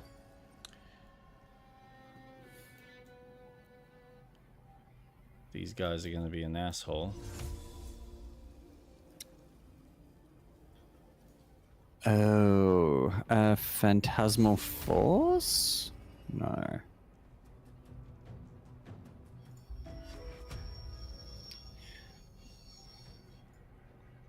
Damn.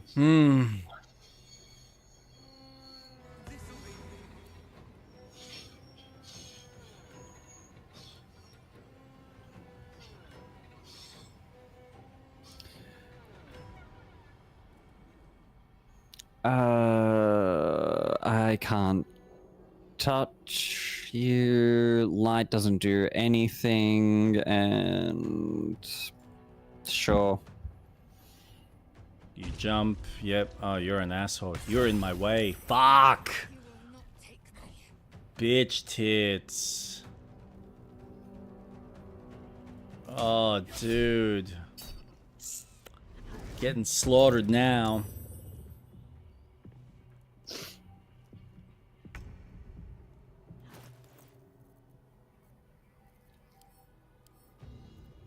Oh, fuck. You're poisoned, aren't you? Mm-hmm. Oh, no. Fuck, I should have killed your poison. Fuck.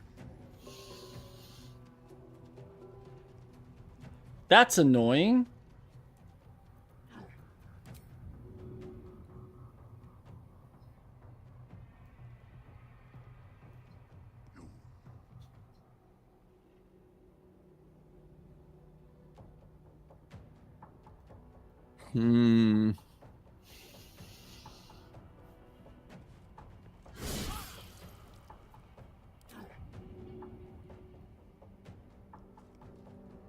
What the fuck?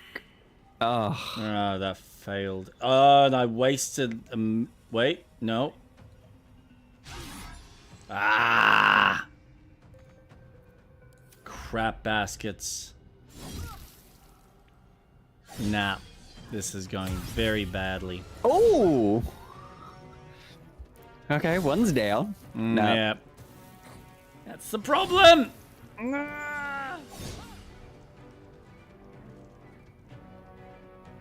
This is the one might be time able- Lae'zel has really just let me down with her defensive capabilities. Damn it! Not where I wanted to be. Alright. Can I do... Does that reach you? Hold on.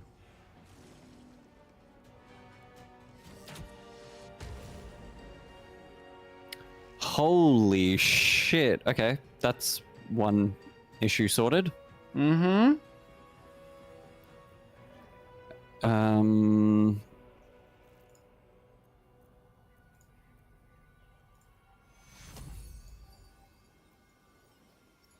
What do I want? I need you to be there. Not going to last much longer. That's fine. Where are you? Alright, I've given you some health at least. It's at least something. I'm gonna go... Can't even throw. Because otherwise I could have thrown a health potion. Because we're all relatively close, I can do like an AoE healing on my next turn. Well, we'll see how we go. Oh, did you bring her back? I did. Ooh, shit. That is...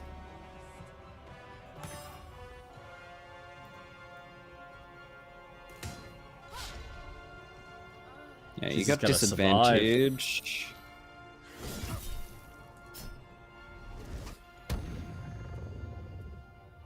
Oh, that might help. Yeah. Damn it, I wish... What does charm even do? Charm an enemy that attacks you, preventing them from attacking you until their next turn. So it's just your one character. Damn it. It can be useful. Damn it. Oh! Oh no! Okay. Fuck you all. Okay, that was something. That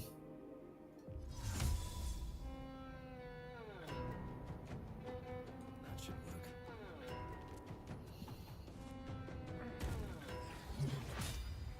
No, that's not gonna work.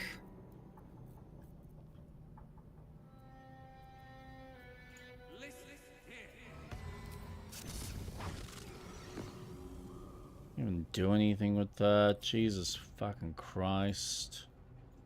Okay.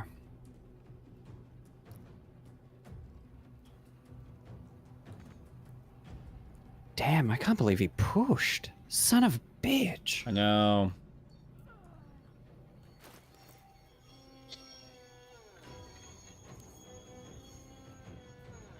Wait, what's...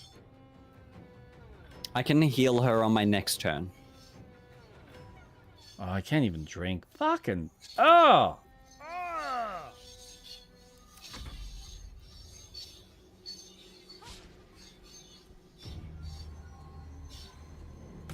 See if you can try and remove your characters by going backwards down the other staircase. Like, I'm just theorizing. It might give us an opportunity to heal a little. Okay, so like over here. You either want to go down so you don't get hit or go back and then down the other staircase. The only... yeah, actually, I'm gonna go this way. If I... but...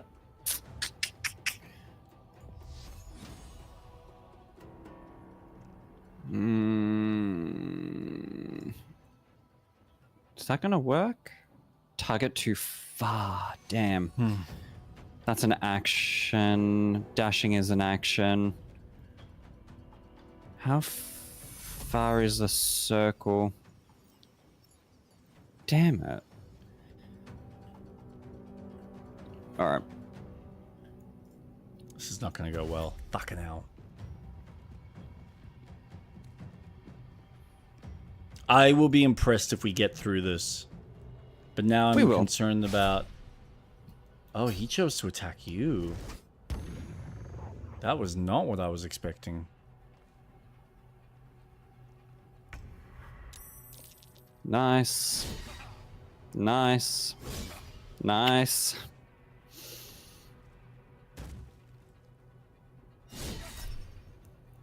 Perfect. Damn it. I know. It's alright.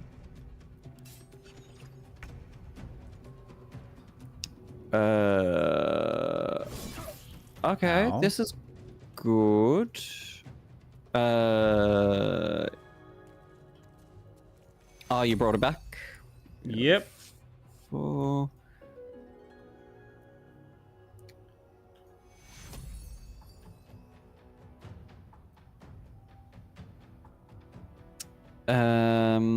All right. Getting the fuck away.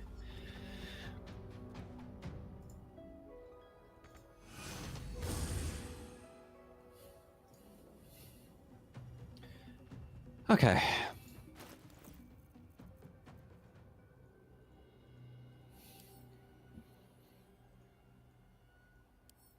Okay, I actually have an issue with my right click. That's good to know.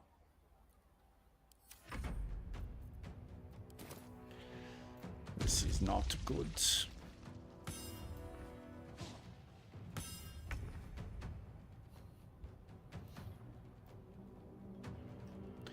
So if you can,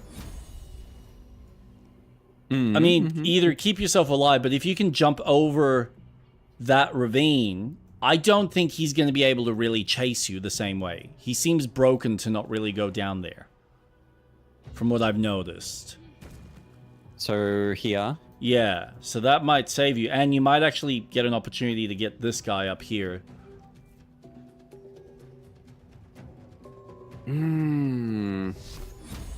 Like, I'm trying to give us an opportunity to see if we can at least get in a little bit of a heal.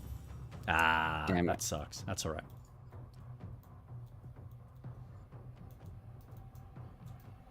And that's my concern. That's fine. He used an action. Yep. No, I'm gonna drink one of those. Nice. So... Actually, no, I will. What do you mean not enough resources? He's right there. Oh, I literally don't have anything to attack with.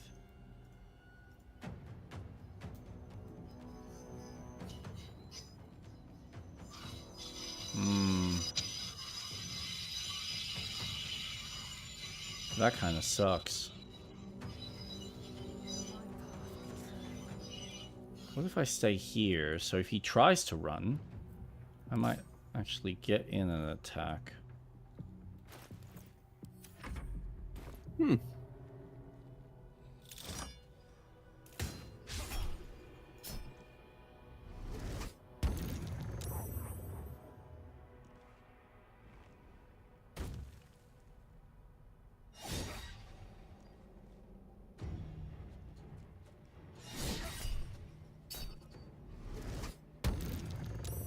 Damn it. Ow. Oof. That's alright. Now,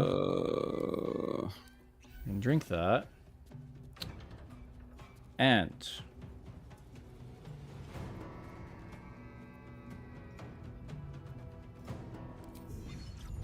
Damn.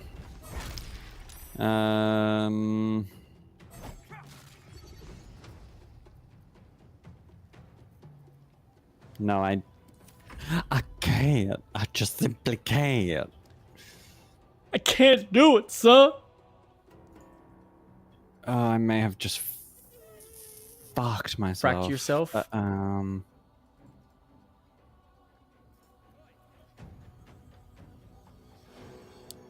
Because I have to be in view. Oh my god. We might have turned the tables, so I don't know. We'll see how we go. True. It is 4 against 4. Just gotta get our health back up. And then deal with your gear. You guys are still out of range. Okay.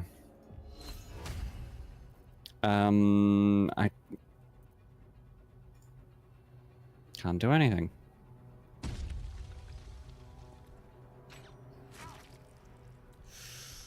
Oh.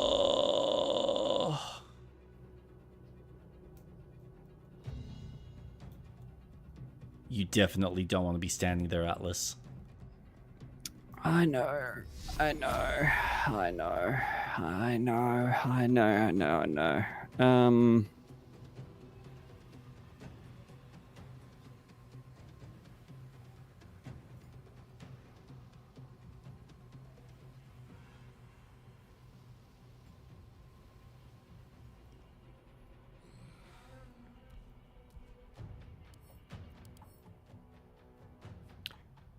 Oh, I forgot to mention he's resistant. Sorry. Oh, sorry. Not my bad. Resistant. Duh. That's not weak. I'm an idiot. You'd think he wouldn't cold damage against this entity attack is halved. You'd think it'd be the opposite.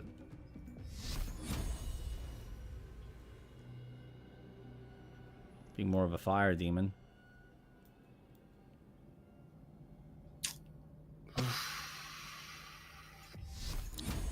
I mean, fuck it, maybe. Nah, sure. Hit something. Oh! Oh! Please hit hard. Hit very hard.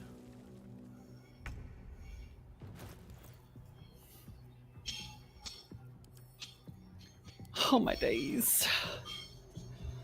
Yep.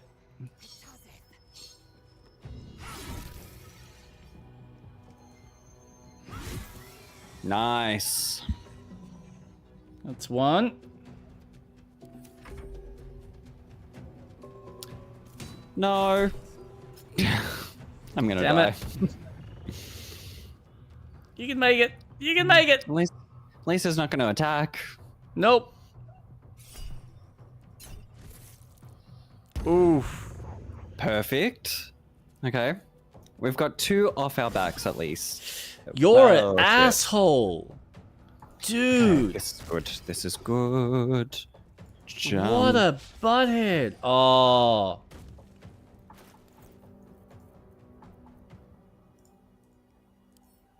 Drink.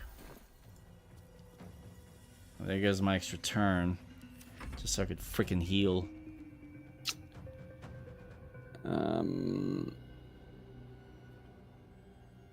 This'll be No.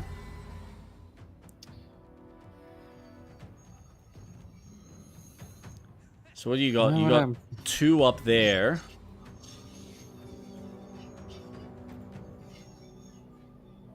Yeah. And you've got 2...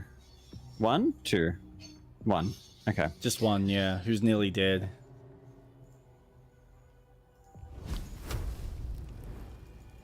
God. Fucking damn it, sure.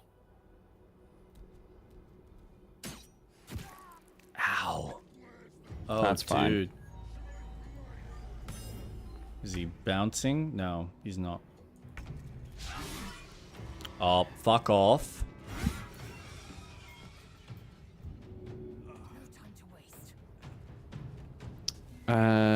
I can just bring you back.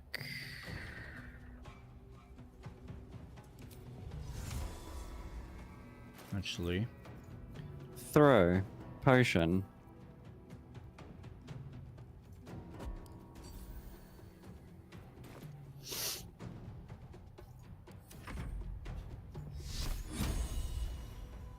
And then... Can he jump here? Yes, he can. Well, he should be able to. I don't see why not. Then I'm just gonna get some distance. Oh, where's he gonna go? He's gonna make his way down. That's fine. Ah, finally. Hoodly doodly! Oh! Okay. That was sexy. Could you do that again, please? I'll try. Ooh, wait a second. These boots have seen everything. How good's your archery? Oh, not that good. Crap. The monk? How far?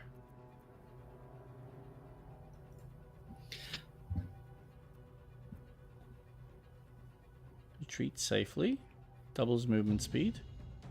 No longer required. Maybe. But that... Yeah, that's the only problem. Oh, no.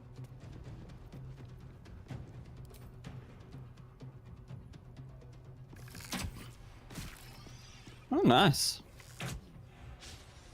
Nah. Kind of did what I needed to.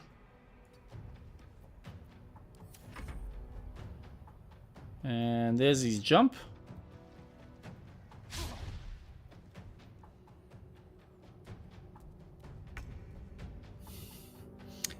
Okay, dokie.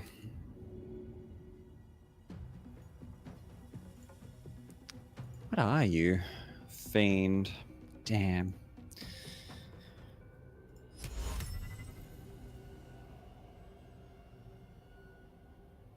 Hmm.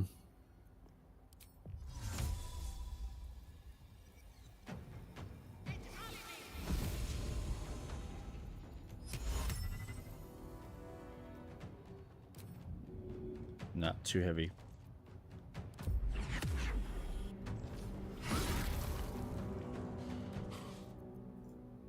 Nice.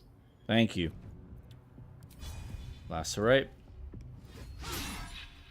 That didn't do what I wanted. But at least he's stunned. I was saving that for that asshole.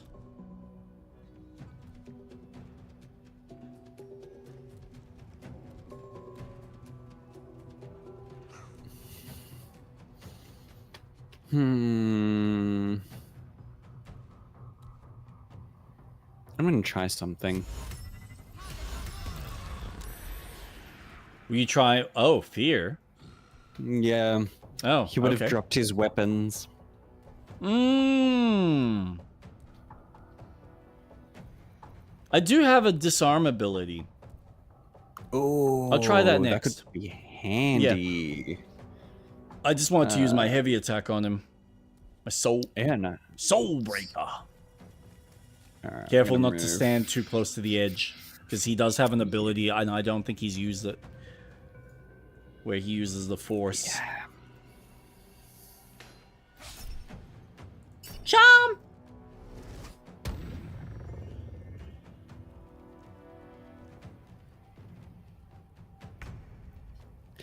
He is dazed, so at least we've got some time.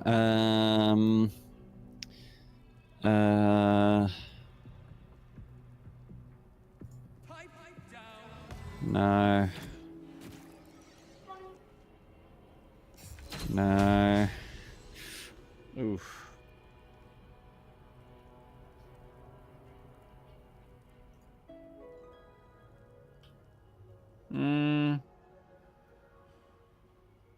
Don't waste a step.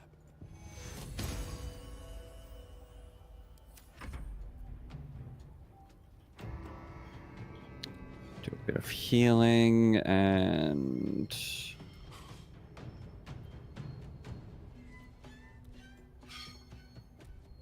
I mean, I could hit him, but that would break his stun.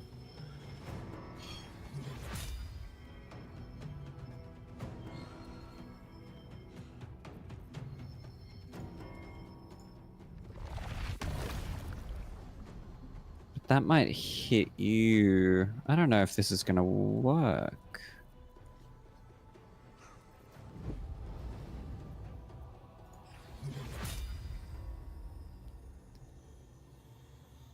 What are you trying to do? I'm trying not to hit Lae'zel. You're probably going to. No, I should. Oh, There we go. Oh, nice. Just missed you. Good job. Thank you. Lovely. He's stunned. Then I'm going to have you jump. Weapon dropped. Did he drop? Yes! Yeah. Well done. Thank you. Ah, that's what we need. I've already done that one. Direct an ally to strike a foe. The ally uses a reaction. I'm assuming we're gonna do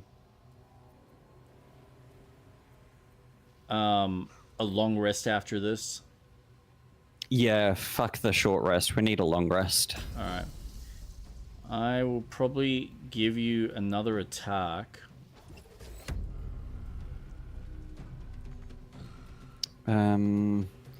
I don't know if this is going to wake him from his stunned state, but that doesn't matter because it's not going to be his turn.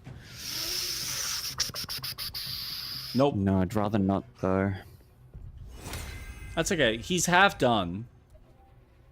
I just need to finish off the other fucker so I can bring in Lucian, and then we should be able to finish him off.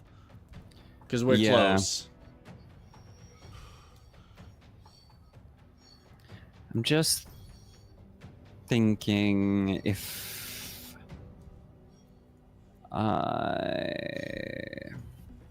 maybe I shouldn't do anything. I gave What you am an I extra turn. Whether you choose to use it is up to you. On I've Who given did you you use it on? commander. You. I gave you commander strike. Oh, on Atlas. Oh, gotcha.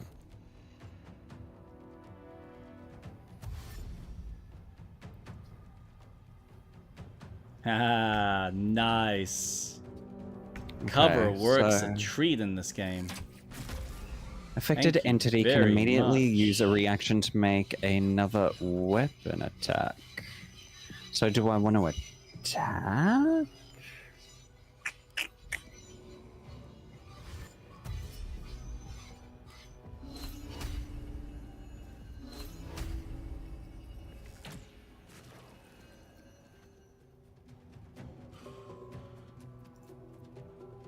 Alright. I think I just want to attack. Oh, that was... Dude, you were so much better as a melee character. Why are you doing magic? Because... Oh my gosh. Ha ha ha! Look at that! And... Oh, nice. I'm just gonna...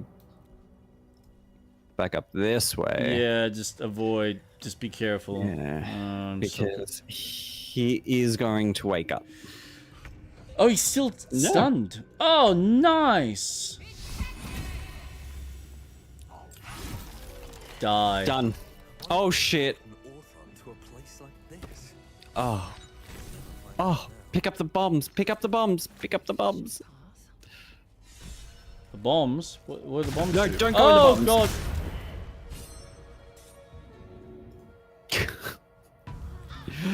Dude. Whoa. Fading fast. Yeah. We... Enough time wasted. Battle Yeah. awaits. Where did the bombs come from? He dropped them. What an asshole. Yep. Oh my gosh. Hey, we did it! We did do it. Jesus Christ. I don't know if Laser wants that. But Wants I've what? just given her a halberd. Yeah, I'm just collecting them just for gold, for selling. That way I can get more potions later. Because after long rest, I go back to the shopkeep. I feel so much better up here.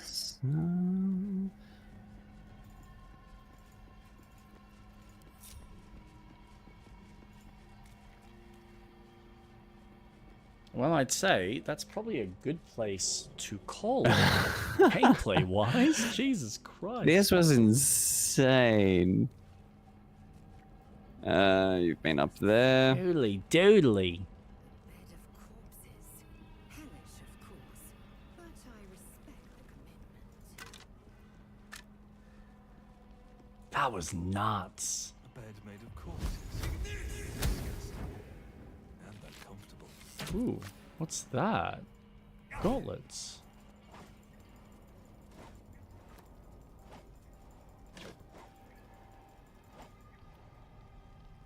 I really thought that was gonna work. Guess You really thought now. what was gonna work? Attacking the corpses. Yeah, the bed. Ah. But I guess not. Not today, not today. Also, did I want to see something. So I'll save, but I want to go back to an old save. I have something out of curiosity that I want to see. Okay. You are saving, right? Yes. Yes, I am. All right, so what are you wanting to check? There was a particular encounter that we did, and turns out that there was a different way of handling that situation, and I'm very fucking curious. Which encounter? You'll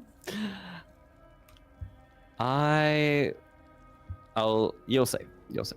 Okay, well, while you're loading, I'm just going to go to the bathroom. I will be right back. Perfect.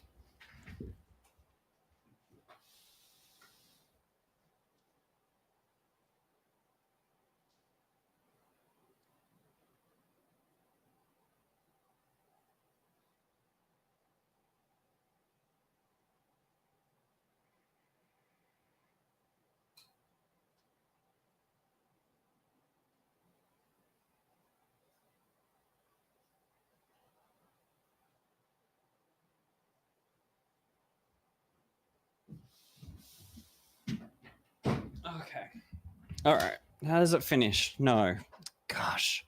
Saving in this takes forever.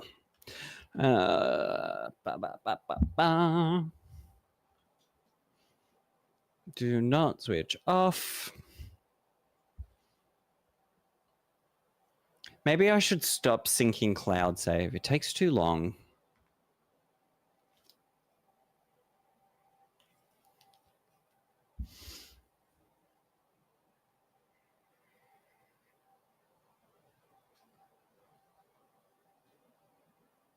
Any second.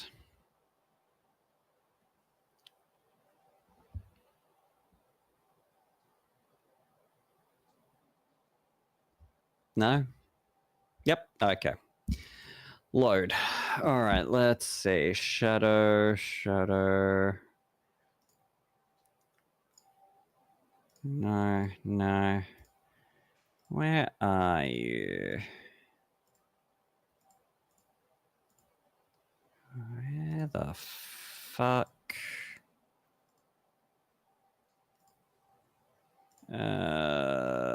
Oh, maybe it's much. It's not doing much for me as a fly screen. Ah, back. That's Yeah, not wild, the you know? syncing's an interesting one for you. Is it relying on the syncing of... The cloud. But which one? Is it relying on Steam's or its own? Or is it doing both? Because Steam It's- usually does the syncing after.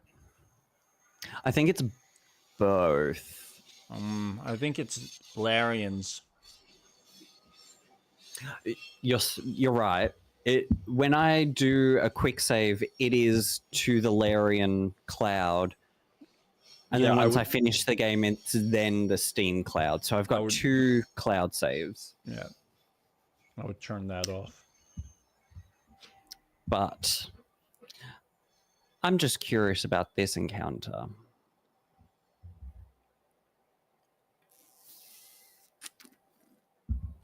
I want to see if I can do it. Is this the one in the hospital? No, but I do love that battle. That was fun. That was good. We handled that pretty well. Okay. Oh, the gold chick. Mm-hmm. Oh. Okay. Now I'm fascinated. Yeah.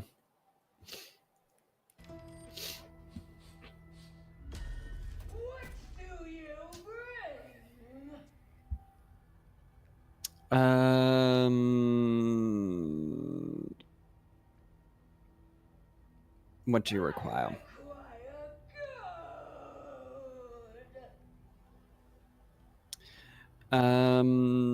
Toss a gold coin.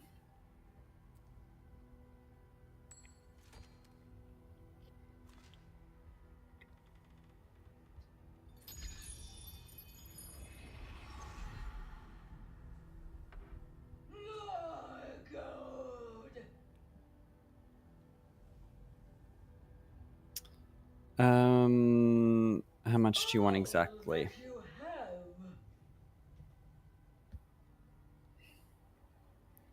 I don't.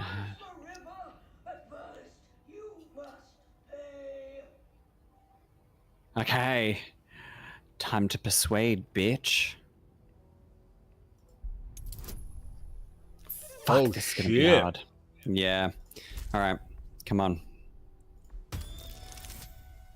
Fuck. I think you got it. Oh no, I did.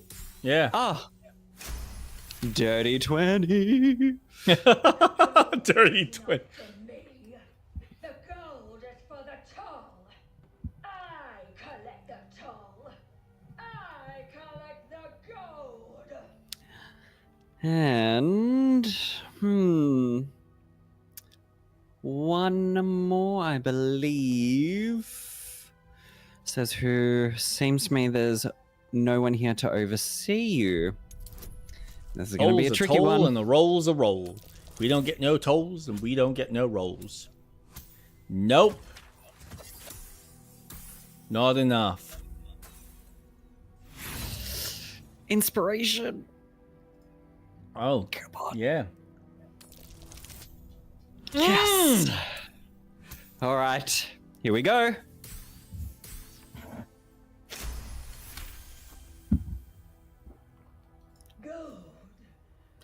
Go. Gold. No. I paid back. And she explodes. Really? And that is the boss fight. Dude. What does she have on her? Gold. Twist of Fortune. Did she Money, have that last time? Unsigned trade visa. Tollhouse Master's office key. I don't recall. I don't think she did, man. No, I don't think she did either. So that's like the best case scenario. Dude, that's awesome. Yeah. But I'm not replaying this whole section again. Screw that. That's cool, though. Yeah. Yep. Damn. Yes. Damn. This game. This game. It's so good. Fucking hell. Fucking hell. It's annoying. Like, no. I should be grateful that this game really does come once in a blue moon. Because if this was a regular occurrence, people would be fucked for time. I'm sorry, but this is just... Oh, yeah. This is a level of ridiculousness in depth and detail that you don't get that often. So you just need to appreciate it for what it is. Okay, so now the fun chat. What are your thoughts on Fable? Now, here's a question. Based on just everything I've read so far from IGN's little thing, do you want me to add some of those facts so that adds some extra context for you in your head? Yeah, because I don't really read any IGN stuff, so no, that's fine. I rarely do, but the article popped up, and I thought, oh, if this is an interview type thing, I'm curious. And it's got Ryan, so I'm assuming it's Ryan McCaffrey, which is like one of their best interviewers, and he's probably one of their best veterans that they've got in there. So I'm like, yeah, no, Ryan's great. Ryan's usually one to really know how to ask the right questions and be respectful of developers while also being mindful of what players want. So and I've still got more to read, but what I've gotten out of the interview so far is that, so one of the main things when they started the project back in like 2017, and they were going through Lionhead Studios' old pages, one of the things that was pointed out as far as a guiding principle was Fable is not a fantasy, it is a fairy tale. Isn't that the same thing? Well, yes and no, because I think it's more the fact that they're going for a fairy tale based on the director's kind of definition is more personal. And there's a hint of magic that usually affects someone who's kind of more in a grounded state, as opposed to fantasy where it's, elves and magic's running everywhere, and it is more fantasy driven, like there's just higher levels of it as opposed to, very specific, unique things that are happening to a character. Yeah. So I think there is a distinguishing difference, even though they're both fantasy. I think the way the stories are told come from a very different perspective. So that's one aspect that I think they're trying to nail, and I think it shows in the gameplay.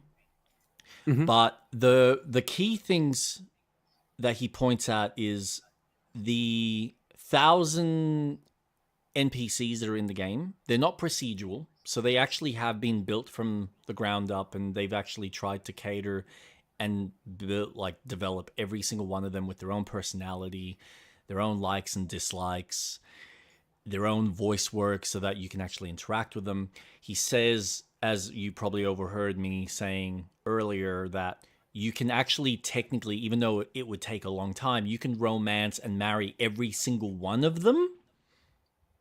Oh. As well as the fact that, you can hire them for certain jobs, or you can fire them, you can, evict them, you can do whatever you want. So there's a lot of those aspects.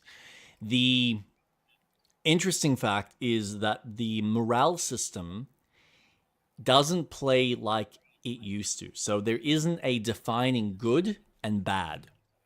It's kind of shades of gray, because it's all about the distinguishing differences of what the NPC's view of good and bad is.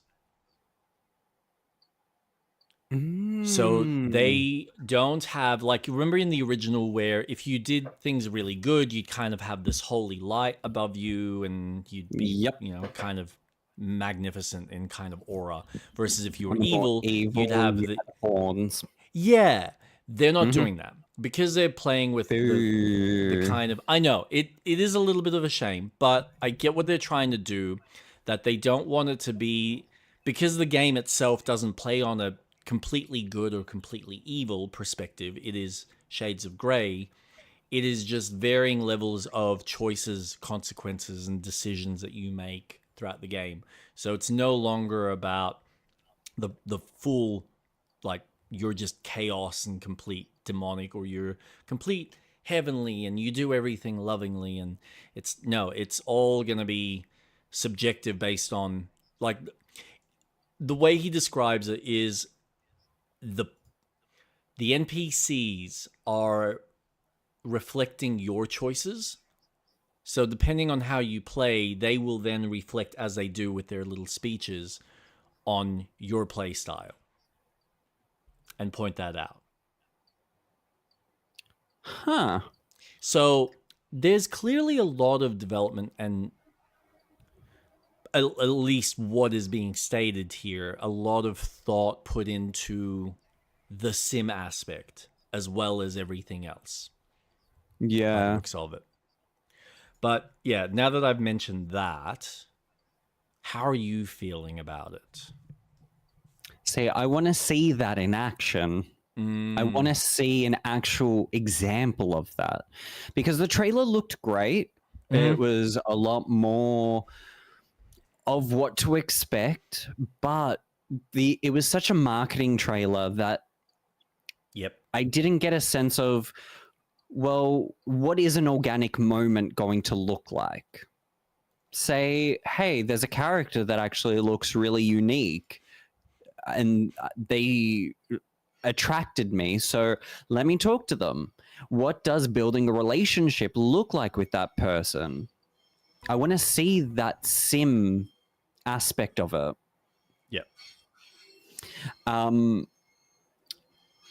So far, I'm looking forward to it. I'm very excited because it is and I get that they don't want to call it a fantasy game and it's a fairy tale game. No, it's full fantasy. If I'm doing magic and if there's creatures, then I'm going to call it fantasy. It's a form of fantasy. You're absolutely right. Correct. But it's still, I think it's not the Witcher or the Lord of the Rings kind of fantasy. Like, there is a distinct difference. They are also fairy tales. Yep. I mean, yes, to be fair, The Witcher does heavily pull from fairy tale lore, because that's kind of the point of The Witcher, even if you read the books, is that it's meant to be, hey, fairy tales gone astray and gone dark side. Yeah. It's still a fantasy because these things can't happen. It's out of the realm of possibility within our reality.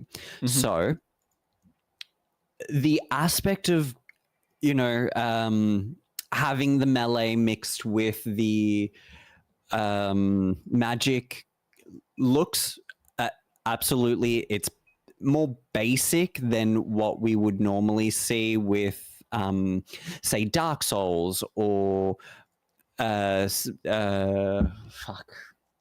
Lies of P, you know, where it is very methodical in how you rhythm your fight, or No Rest for the Wicked. This just looks arcadey in the sense of you're going to have your light, your heavy, magic, depending. You've got your shortcuts for your abilities. There's an ability wheel. Perfect. That's great. I don't want it to be overly complicated.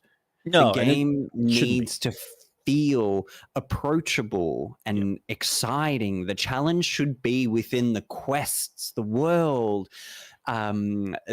Depending on how deep the quest system is I'm sure we're going to have fetch quests, which is fine, as long as it's integrated within the world in a really intelligent way. I think fetch quests is great for tutorials.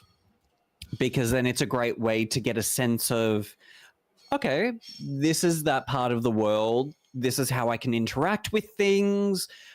I am familiarizing myself with, okay, this path that I've taken will lead me to A, B, and C. What if I take this shortcut? Oh, look, I found a secret. Perfect. Because I fully expect. Oh, sorry. No, just to interject, it's funny you mention that because that's something that I think I was. Dude, that's awesome. I don't think I've ever heard anyone state it in that perspective, and I think that makes perfect sense. Because I know people get shitty about fetch quests in general, but this is something I have noticed with Kingdom Come Deliverance, which I'll go into detail after, about how useful stuff like that is as far as enticing you to either go out and explore either a random part of the area or a new area that you haven't been to in order to collect something to then come back. So it's like this, it's a menial task as a means to just get you to go check that part of the map out and see what's fascinating and interesting over there. It's such a common trope in MMOs that you get that fetch quest. If it's done right, the game, it's correct.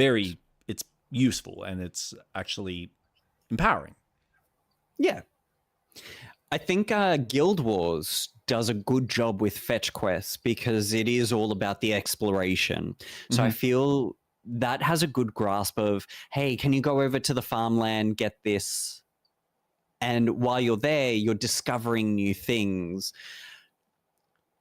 I would like to see it in action. I want to see the intro to the game because each time the Fable series has a really unique introduction of your hero, especially the first one. But my anticipation for the game has risen a lot more than initially because now we've got something to work off. Yep. Oh yeah. There's at least a proper substantial amount of gameplay that you can kind of get a good sense of, all right, in general, this is kind of the moment to moment gameplay with, hey, these are some of the systems that I'm going to be able to interact. And they showed one job, and there's probably numerous that they've theoretically introduced in there as a means to make some extra coin. Yeah. I also want to know about the city sim aspect of things because that caught my attention. If I can purchase every single building in the city, what control do I have over the residents of Albion? You can kick them all out if you really want to, I'm assuming. But how mechanical is that? Am I just going to have empty houses with a bunch of people on the streets, I'm assuming? Citizens just there doing, like, living in poverty? Probably complaining. What does that style look like? Or does the game become forgiving and go, well, we can't really commit to that completely? Is there going to be some sort of sacrifice in belief of, well, you've kicked them out of their home, but they're actually living in this home now? And it's like, well, but I don't want them to live in that home. I kicked them out of their home. I want to know the finesse how far extent of the game. Yeah. And I'm very excited, but unfortunately, to get to that point, I feel like that's very far into playing the game. So I'm very interested in that aspect. It excites me because I really enjoyed that aspect of Fable with 3, where you had that city building and, designing a city, and the residents all live off a democracy so they can decide on a building. I enjoyed that, and it seems did like that they're have that fleshing kind that of? out. Did they have those kind of systems in 3? Yeah.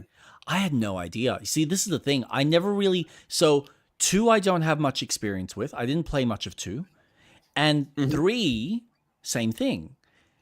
So they're like the 2 games that I don't have any context and any kind of grasp on what was that like to play, because they were just, there was something about it that just didn't hit me the same way that 1 did. Even though I know that there were slightly more improved systems in those 2 in certain aspects. Yeah, 3 was more of a mess. It's not optimized. I struggled to play it on a modern modern PC. It's definitely of its time, and I think it would run really well on a Xbox, but there was a lot of mechanics within 3 that I really liked. And it seems like they're grabbing a lot of different elements and putting it into Fable. One game. Yeah. Yeah. Which is cool. Like, this is the thing. It's not impossible for them to have done it, considering that this game, theoretically, if they are aiming for it to come out in the fall, so that's our spring? I think it's our spring. That's close to what? 7, 8 years of... No. Yeah, it's like 7 or 8 years of development, which is a long time. And from what I'm seeing, it feels like there's probably still more that they haven't shown off. And they're kind of alluding to that even in the interview that I'm reading with Ryan from IGN, that they still have more things that they want to talk about, even from a questing perspective, that they haven't touched on, but they're going to show further down the line. I mean, this is the thing. That's a long time for it to just be a half-ass game. And the sheer size and the scope, like, you look at the way can't even speak. The character rides around in some of the bigger open spaces. They're big areas. And then there's the fact that there's a small, like, I didn't even notice it the first time. I actually watched it the second time through someone else's stream, through the Sacred Symbols stream. And I didn't realize that there's one of the fights that she's doing with the 3 little troll things. One of the trolls comes in for an attack and hits one of the other trolls. So they interact with friendly fire. Yeah, so there's interactivity even between themselves. So it's kind of it's almost like they've also looked at games like Zelda, not obviously going to the same extent from the building crafting side, but I think just from the interactivity of what you can do in the environment. So this is where it's going to be fascinating, because it feels like what we were talking earlier today, where they were just playing with systems in an open world that seems pretty dense. Yep. But it does feel very almost like an homage to so many open world games like The Witcher, because the trailer that they showed of the open worldness of the game, it felt like The Witcher. Yep. Especially when she's riding on the horse. Yeah. It felt like it was ripped right out of The Witcher. You're on Roach and you're going. Fucking sign me up. I'm down for an adventure. Absolutely. And I imagine we're going to be seeing a lot of the enemy varieties later down the track. I imagine we're going to see a dragon. I mean, you'd think I'd be shocked. I would be shocked if they didn't.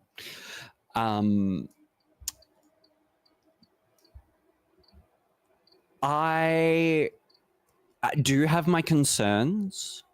That's an interesting ability. I wonder what he's pressing there. What are your concerns?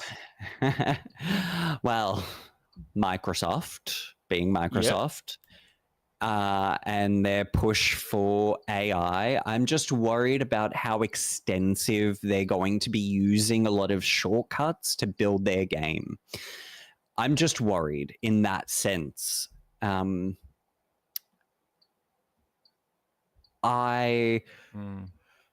just worried, of course, optimization. I really hope it plays well as it can when it releases. I really hope it doesn't become a mess of a game. I'm also worried that it's going to be quite shallow. There's just, you know, when companies can overpromise a mechanic in the game, and then when that game comes out, it was nothing like it was when they revealed it. There's a part of me that has that feeling. And I'm worried. Look, it's probably valid. I'm kind of going through the footage now. There's something I'm noticing about the spaces that's... I know this was always going to be a hard thing, even for Peter to try and attempt. But I remember, I think it was when 2 was coming out. One of the things that he was trying to aim for was this sensation of context-sensitive actions within the environment. So that if you're in a bar, depending on whether you were near a chair, you might have used the chair as a potential weapon, or you might have kicked the chair. You might be able to jump over the chair as a way of interacting. Or depending on if you're like near the bar, then you can use an item from the bar, like a bottle, and throw that as an action. And so what he seemed to have been implying was the ability to, and I think this is where in his head, the simplicity of the game while allowing for this level of animation complexity, so that even though you're just pressing a button, the interaction and how it plays out on screen would have been different based on where you were situated. Now, they would have been way ahead of the curve in what they were capable of doing. Like, that's probably stuff that I think we're getting closer to maybe experiencing or having that type of game now, with the assistance of like the Epic engine type of stuff, where it's got all the animation toolkits for it and the merging of animations. Yep. But that still is a lot of work for something that doesn't necessarily give the player complete control over the situation, and it is just a button press. Because at what point does it just become, well, I wanted to choose whether I use the bottle or whether I grab the guy's head and throw him to the counter? Like, where's the option in some of those decisions? And the problem is there isn't any if you're relying on an AI system to dictate what you're doing based on your location in a premise. But what I'm seeing with this game is there's a lot of, like, if you go through, there's a lot of prettiness about it, but there's not a lot of interactivity in the environment. So I think you're right that it's from a gameplay perspective, it is probably going to be very shallow. It is going to be, and this is why, this was my concern, right? This is where I was expressing my concern, where I love the Harry Potter game. I think their attempt at doing a Hogwarts game was amazing for a first attempt. Can I? Okay. I just want to state very quickly for all the people listening, watching, I get the opinions of its creator. I get it. Absolutely. But taking a step back from all the shitty games that we have that are open world and Ubisoft coded, I'm sorry, but Hogwarts Legacy achieved what AAA studios fail to deliver.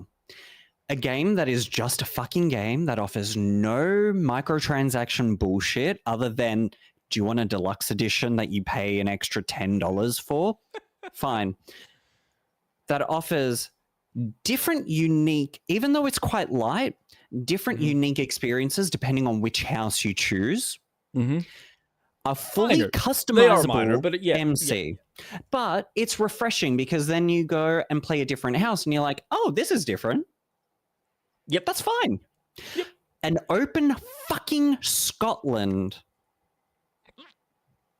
that you can fly around either by a broomstick. You can teleport. You have fucking magic, different abilities. This game was a step up from the Harry Potter 1, 2, and 3 games on the PlayStation 2. You can't compare them. Like, even compared to the Lego games, they're phenomenal. You can compare them because Harry Potter 1, 2, and 3 offered you an open area of the Hogwarts grounds that you can fly around on your broomstick. And in 3, you unlock the hippogriff to fly around Hogwarts. You had your specific abilities that you could solve puzzles with. They had Hogwarts filled with little puzzles to walk around and discover new things. This modernized it. This was accessible. It didn't give you any bells and whistles. Granted, I do have my criticisms of the game, and that's fine. But I'm not going to say, oh, it was terrible. It just did not do anything. I'm sorry. It was a game through and through. At no point did I go, fuck, they just really fucking annoyed me with this. No. I enjoyed the ride. I was a fucking wizard. That's all I wanted to be. At Hogwarts. Sure, did I want the sim-like experience of going to a class and learning things? Sure. But I'll wait for Witchbrook, if that ever fucking comes out, which I have a feeling it won't. But I digress. I thought Hogwarts Legacy was a fantastic game. Not a perfect game, but I thought it was fantastic. And I absolutely encourage the developers to continue that stride if they make a sequel. If. I hope Netflix does. I would love for them to do it, but we'll see. Yeah. That was my thoughts about Hogwarts Legacy, because I think it's a great game. And it is. I'm not disputing that for the type of game that they were going for and in the world and setting that they were making it. I think they delivered a fantastic game. Honestly, there was more gameplay and far more interesting systems to it than what Ubisoft's not Fallen Order. What is that game? This is why I care so little about it. God damn it. Outlaws. Like, it's just, it shits all over Outlaws. But here's the thing. And again, it's not disputing the quality and the type of game, because I think what they nailed was the tone and the feel was there, and then the types of puzzles and the type of exploration was like, yep, this feels like the kind of game I'd expect it to be. Yep. But there was something about the combat, and honestly, I don't know what you could do to improve it.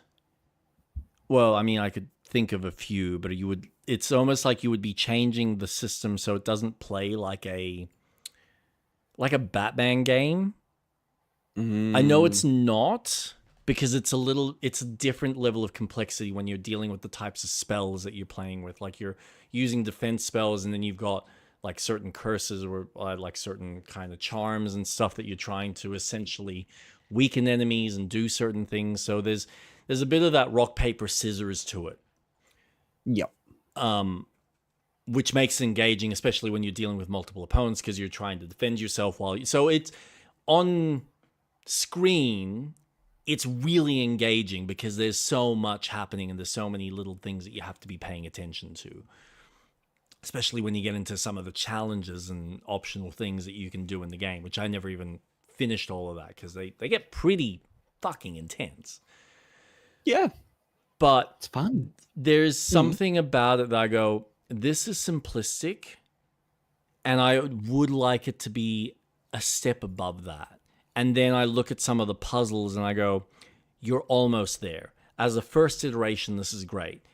But a lot of the puzzles just become very cookie cutter by the end. There's a handful that I go, that was clever, that was unique. Like there's one or two that I did, which was a maze that you had to find the thing in the maze. And I went, I like that. I wish there were more like this level of creativity. But most of the time they're not. And that's fine. Like, again, first attempt, massive open world. They tried to do a lot. The only other criticism I really ever had of that game was the speed of the broom felt fucking slow. But that's probably just them having to account for the streaming when they're dealing with the game on maybe weaker systems. I don't know. Pop-ups I thought it increased every time you leveled up. Yeah, but it's still Quidditch stuff. Okay. It is the same level of speed that I see the characters in the Avatar game fly on their little birds. Where I just go, you have designed this because you've designed it slow because of the engine is having to render a lot, and you don't want issues with it stuttering because there's too many textures that you have to compile. That's just this is one of those unfortunate things, and this is where Sony has tried to deal with this and mitigate this with the SSD being so closely linked to the system for Spider-Man's purpose, because they wanted to test the bounds of how fast can we get a character to go from A to Z through the city while still having it all look fucking smooth. So that way you can have that sense of speed through an environment. And I think it's the one thing that's missing from some of these games where we're flying, and I get it. You don't want it ridiculously fast because people can't control it, but you still want a sense of speed out of it. And I don't feel like I'm flying in something that's supposed to be as fast as like a car.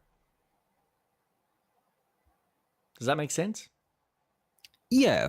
But again, that also comes down to the space that you have given someone to fly in that space. Because it is large. It is quite a big map to fly around. So it does quite that sense of, well, my velocity of going to this part of the map should feel relatively fast if I'm flying there. So I get what you mean. Yeah. It's a tough one because I'm thinking, and the problem is it's still subjective. It's how I feel about it. But I don't know the difficulty that the developer has when they are testing the game with an audience, where they realize that we can make this faster, but the problem is it becomes unplayable for majority of players, because otherwise it would play like an Ace Combat game. And not everyone likes that kind of experience where they feel like, oh my God, this thing's flying through and I can't even grasp what the hell's happening around me, let alone trying to, go through and weave through hoops or play Quidditch on a, technically like a football pitch size. And I'm just going, whoosh, whoosh, whoosh, whoosh.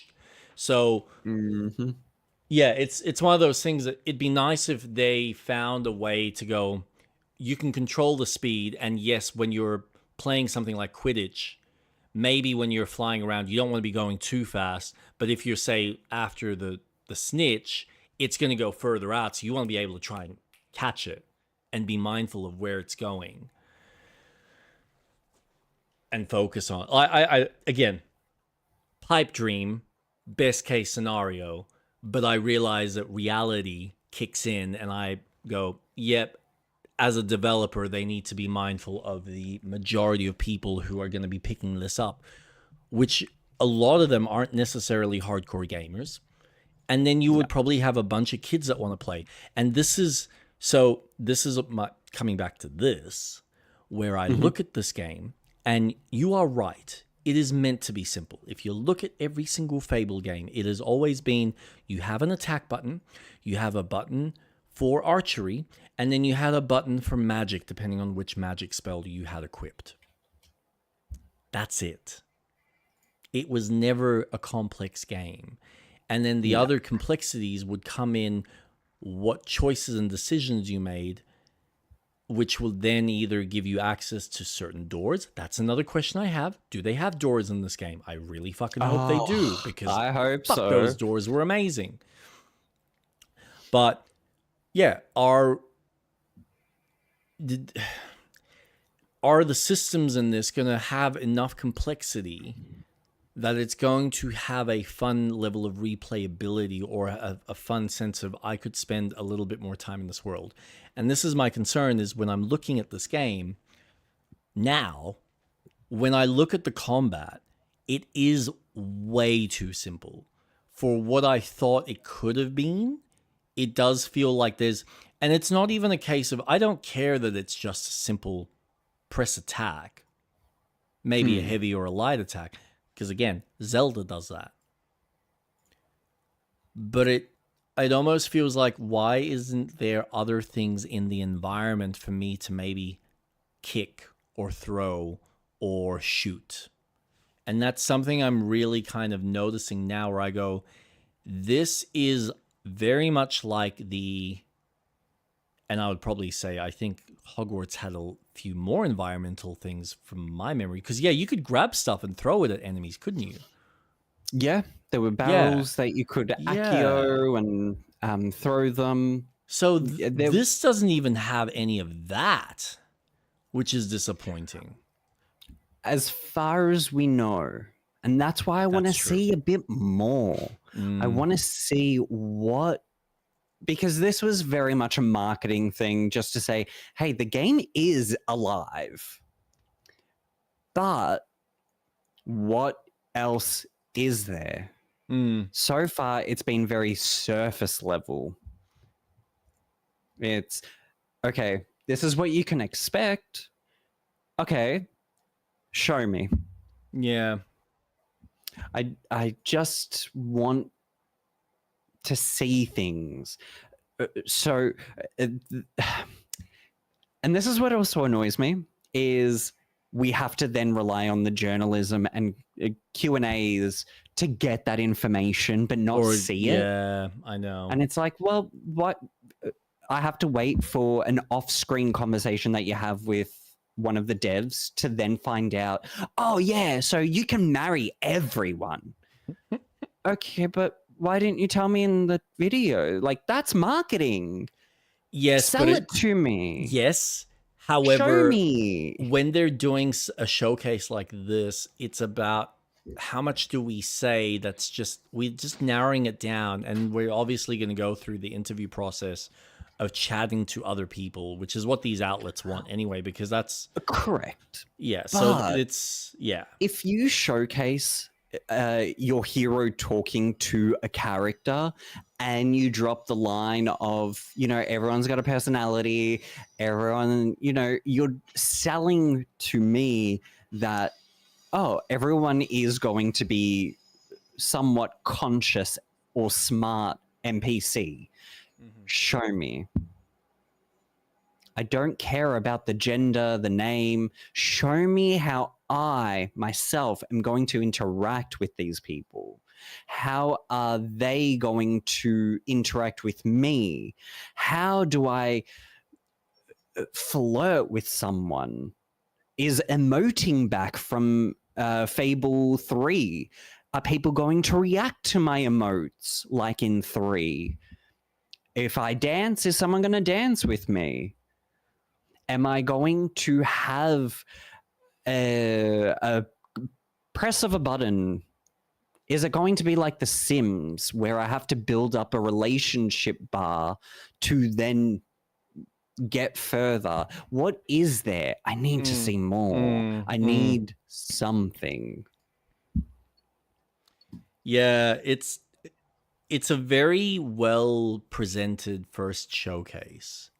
But you're right, there isn't enough to, I think, like, it's enough to give you a taste, and it worked. I'm not gonna lie, it sold me on it. But now looking at it, I'm kind of like, no, you're right. I need to see more, because there's lingering questions that I then have about what is actually available in the environment for you to explore and interact with. Because if the things you're going out and exploring are also just, here's a bandit camp, go collect this, or, you know, five of these in the forest, which again, fetch quests are fine. But if there's nothing else pulling you, plus all the other systems, is there really much to spend time in the world? And I think this is the interesting aspect, because when I think about the types of games that have been very successful over the last 10, 15 years,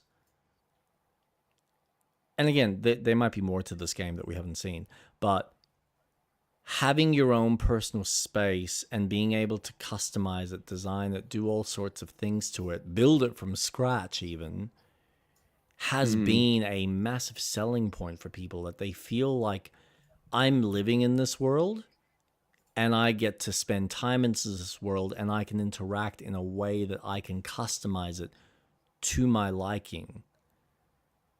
And I'm not really getting that sense from this game. It does feel like it's going to be a fun open world to experience, but I don't think it's going to have, say, the depth of something like a Dragon's Dogma,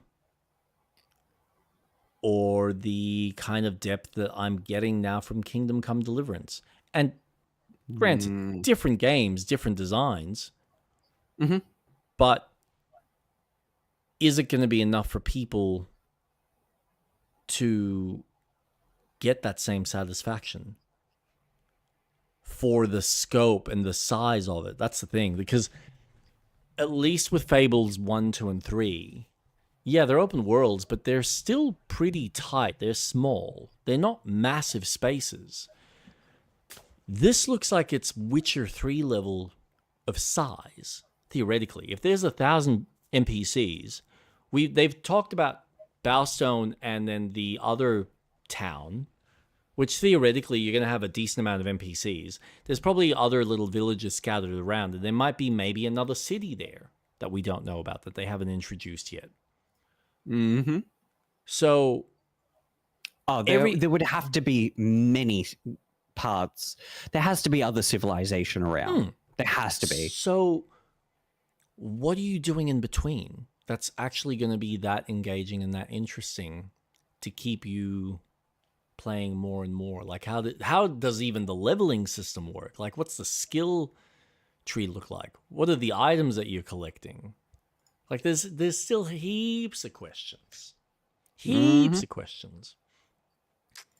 So I want to know. I want to see it. Yeah. For a game that has taken this long,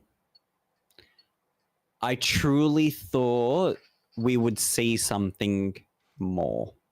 They are clearly wanting to play the long game here. They're going to do the same thing, and this is what's interesting, because they did the same thing with Indiana Jones. They showed enough to make it enticing and interesting, and then, but not enough that you kind of really gleamed exactly, well, what's the actual moment-to-moment experience?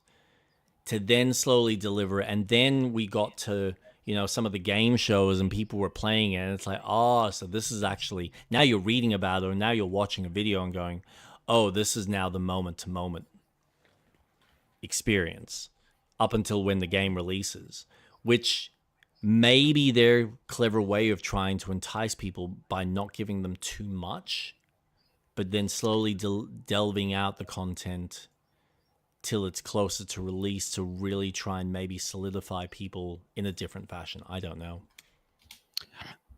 I can't figure out the marketing from Microsoft. They're sometimes a hit and miss. But I worry. So yeah, And yeah. It's a game that is definitely on my list. Bold of them, because if it's releasing in spring, which is September, October, November. GTA season. Thank you. Yep. My point exactly. What the fuck are you expecting with 2 huge open world games? And I'm pretty sure that's not the only big game to release around then either. I'm sure there's another one coming out as well. Why? I don't know about that particular time frame.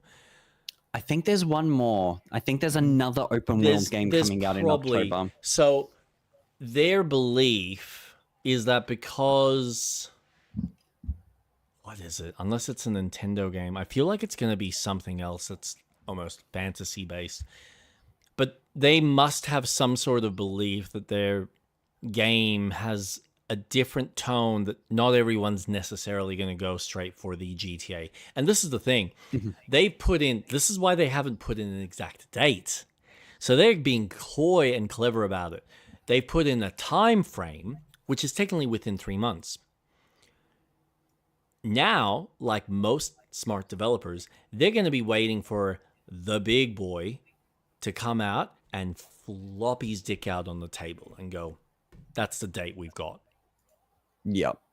Because I guarantee you no one, as far as everything I've seen on the gaming calendars, no one has dated anything past June. Thus far that I've seen. There might be some smaller teams, but most people know that sometime after June, the big dick comes out. They don't know when. But when it happens, then everyone's going to be scrambling to try and get their trailers out and go, okay, we're going in this day. No, we're going to put ours here. And then you're going to have everyone trying to compete for that space around either like the month before or the month after.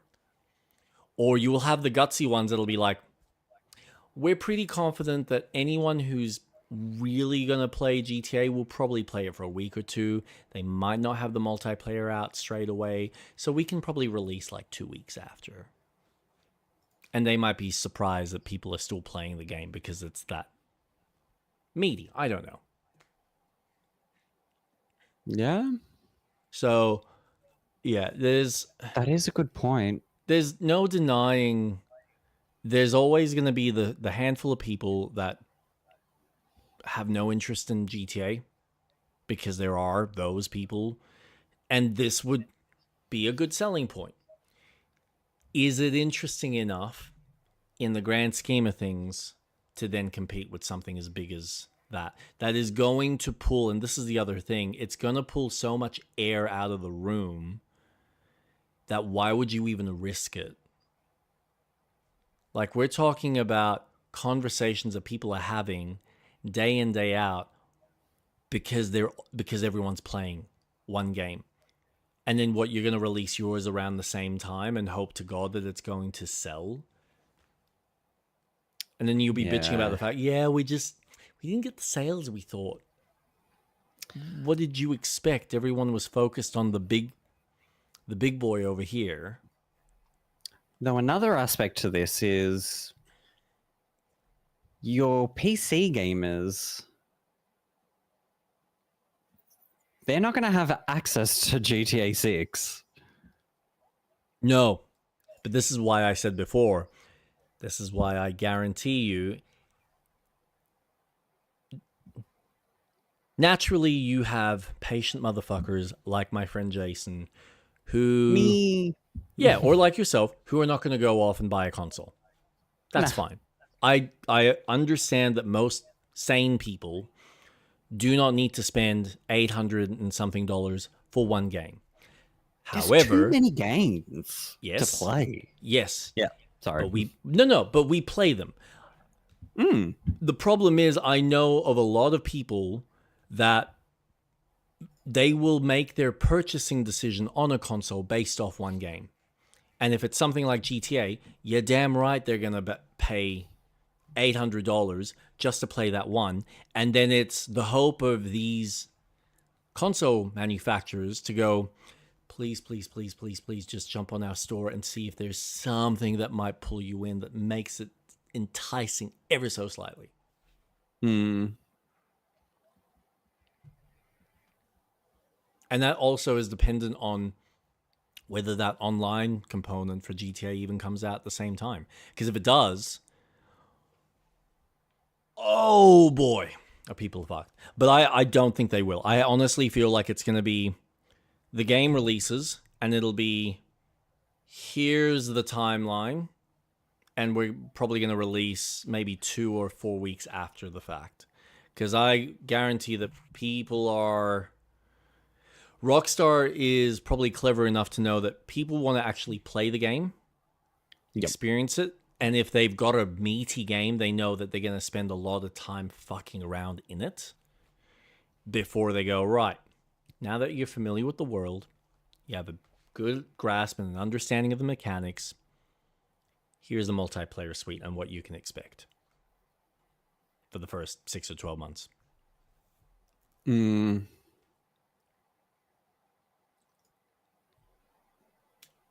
Because when did GTA 5 Online come out? Compared to the base? That's a good question. It wasn't that long. Would have been... GTA 5 versus GTA Online release dates. GTA 5 was released on September 17th, while online launched shortly after on October the 1st. Okay. So 2 weeks. 2 weeks. Interesting. And this is what I mean. Now, obviously, it released in a shamble. So fingers crossed it'll release in a better state. But, you know, they're still smart enough to kind of go, release the base game, let people get used to it, let people play it, let people experience it, and now we're going to give you the multiplayer, which is a very different aspect of it. Which by that point, people are familiar with the city and they can start really having fun with the world. And knowing what the limitations are to some degree. Well, if it's anything like what they've built 5 Online to be, it's probably going to be very much, okay, this is what we've built GTA 5 Online to be, where you can have your own businesses and all of this stuff. Maybe that's where they want to start the next online to be, already at that stage of when you play, you have access. We've learnt from the previous online systems. Now we're good to go. See, I would love that. I'm cautious about that due to the fact that when they released Red Dead's Online after the game came out, it's like they only had barely any of the campaign and other features or other things that weren't even there, and they were wondering why people stopped playing. It's like, well, you half-assed it compared to what GTA 5 is. Like, come on. There should have technically been more and more things available for us to play with, but you didn't implement that.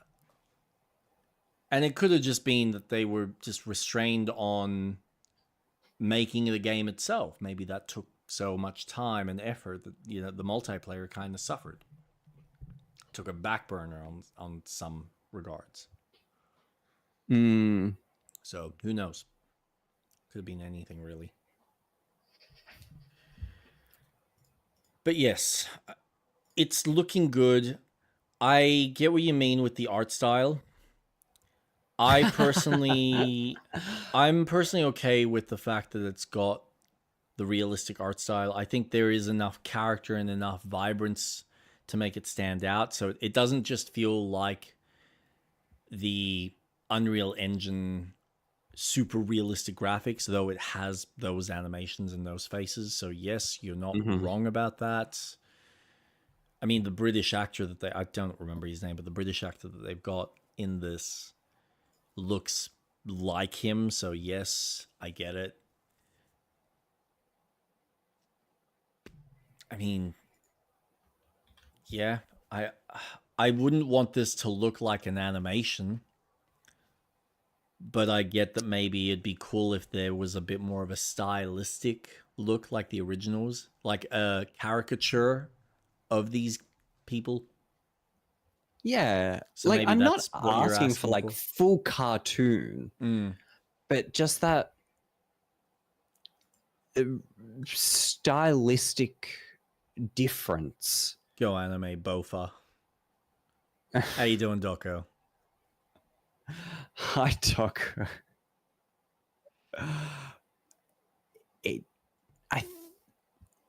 I think because 1, 2, and 3 had a very distinct look to them, I just expected, oh, well, a remake would, but it just kind of felt like, oh, no, they've gone for realism. Well, you look at the DNA of the company. It's not like, this is why what I meant when I was showing you Peter's work last week with his new with the Albion game, surprisingly. Yep. But that's stylistic. That is oozing style, and he's always had that from his early days. He's never gone ultra realistic. He's always kind of gone for this like slightly kooky, yes, make fun of my oozing. But he's always kind of had this stylistic look about it. There was always this dopey kind of look to the world and the characters. Ooze out, ooze.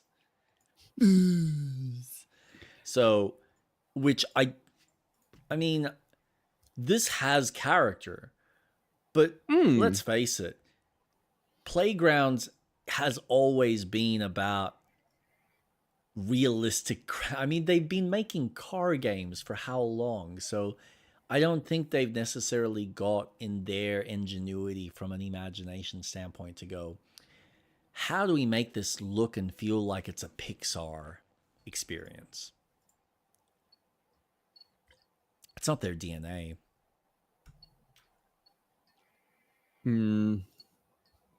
True.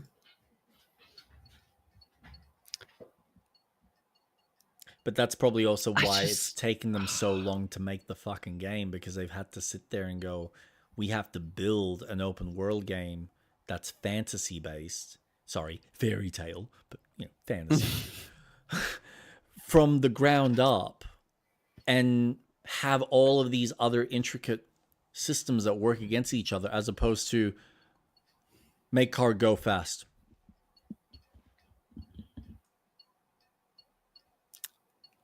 Make Japan look interesting. It's a huge undertaking. Making an RPG. Have red car go slightly slower than blue car, because blue car got big engine, go brum brum brum. So everyone knows red cars go faster. No, but in our world, the blue car go faster because it newer, it electric, it go brum brum. Not ram ram. As I'm drinking from a red cup. So yeah, it's man. I love you, but at the same time, I hate you, because after watching this, I was so excited, and now I've got this level-headed adult mindset of like, yeah, I gotta be cautiously optimistic about it. God damn it. I'm sorry. Fuck being excited about anything, right? Like, fuck Who cares? Fucking excitement. Screw that. I'm an adult now. I have a child. Only my child's allowed to be excited. Because nothing's, already experienced. Everything's new. And I have to live vicariously through her. I need to look at her and be like, be excited. Because I can't anymore. I'm an adult. I've had my excitement. I've used that resource up long ago. I haven't had my long rest. Why? Well, because you won't fucking go to sleep, won't you, you little shit? Oh, we didn't long rest. Shit. That's we can do that next week. Oh, that's funny.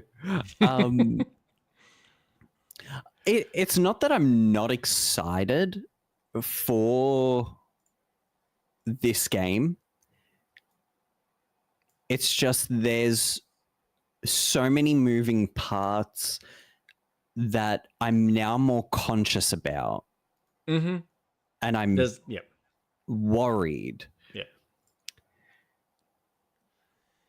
Yeah.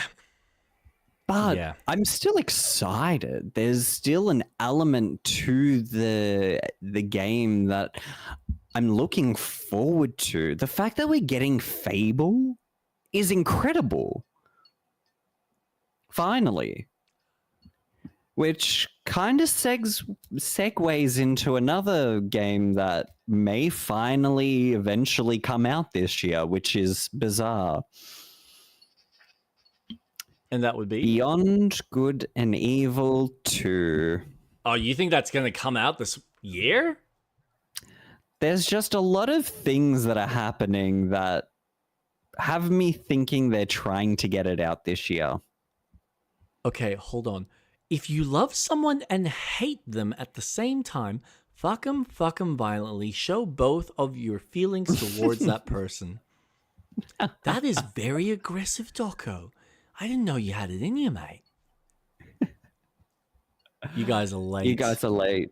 Seriously, Impulsive? We're late. We're late. Impulsive, you missed out. What's going on, mate? Also hello. Dude, you missed a really epic battle because you clearly don't care about our Baldur's Gate play that we did just for you. Just for you. We actually progressed. Not liable for any harm or damages. Perform at your own will. From behind? Or do you like it from the front? Do you want to see my face when I perform such actions? I was moving houses, I told you. Ugh. Excuses. Oh, how did the move go? Yeah. Did you do it brick by brick? And what did you do with the floorboards? I'll watch the VOD for sure. I think you're going to be pulling your hair out at some parts. Yeah. There's a couple of bits. That last encounter was a bit hectic. Man, we got... Did you use a resurrection scroll on Shadowheart? I did. Yeah. Yeah, that's fair. That did help, I gotta admit. I thought you might have left that for after the battle, but no, that kind of worked out. Please tell me Jake is actually using monk. I'm sorry, what? Melee? No, I was kicking ass with a bow the whole time. You should have seen my monk's bow skills. Yep, he's not lying. Portal done. Portal done. Oh, what's that? There's an enemy around the corner. All right, I'm just going to hide behind this wall. He's coming closer. Done. He's not lying. All about the bow. Good lord. Rage going. He's a monk. It's like, yeah. Pew, pew, pew. I get up close and I go, all right, I'm right up close. Here are my fists. Have an arrow to the face. Gosh. And now fisty. You got through some of the enemies. That was good. Oh, yeah. What are you guys up to now? I see Fable on screen. Oh. Yeah, we've just been discussing Fable. Mm. I've been playing the video. I've got RuneScape up. Oh, you've got RuneScape? Yeah. Good old RuneScape. 9 hours in, leveling up my mining and smelting. Let's not talk about it. Which is on my topic of games that I wanted to talk about. But okay. The segue from Fable of a game that's finally releasing after so long, with the current shift in Ubisoft, is Beyond Good and Evil 2. It appears that things are progressing for that game. Really? After like 10, 15 years? Yeah. I think that's officially the longest game to be in development for. Yes. I think so. Kingdom Hearts was 15. Jesus, are you serious? Yeah, Fucking hell. from 2 to 3. Yeah, that was fucked. And we're almost reaching that for 4. Thanks, Square Enix, for putting more of priority to 7. But hey,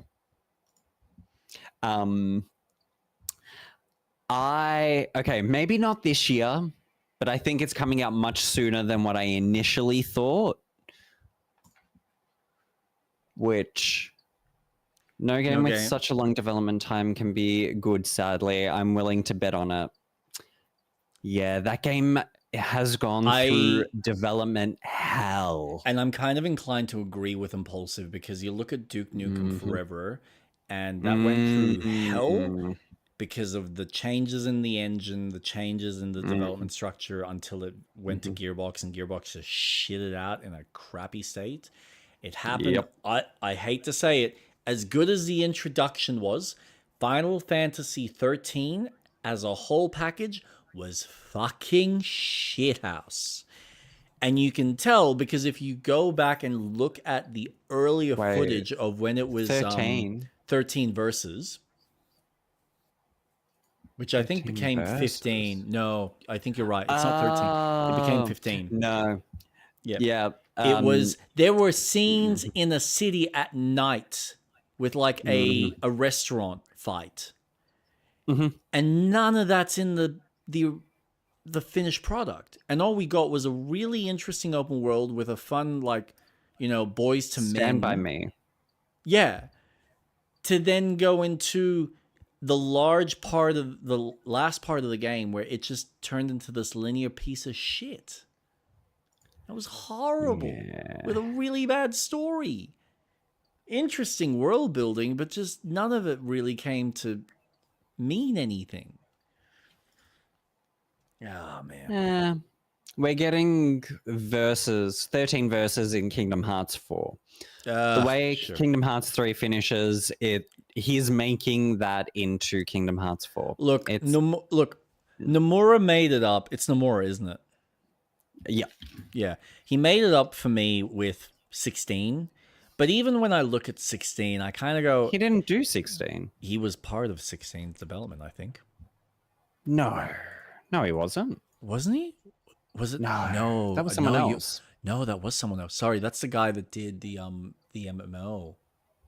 Who did? 14. Final... I can't even spell. Final Fantasy 16... I thought it was Nomura. I didn't think it was. No, I think you're right. It's not. Who is it? Ba-ba-ba. Director. Hiroshi Takai. And Kazutoya Mahiro. You can tell it wasn't Yoshida. Nomura. It's Nike Yoshida, so he was the producer. Yeah. Right. Nomura has such a distinct style. Yeah. No, you're right. As soon as you feel confused, Nomura. Yeah. Just, oh, you think you understand what's going on? We're just going to go... Psych. Yeah. Off tangent. What are you on 16 about? was great. that was really fun. And I really want to finish it because I wanted to wait until I got the DLCs. And they're on sale. Yeah, nah. I'm done. It was fine. It was a fine action game, but it just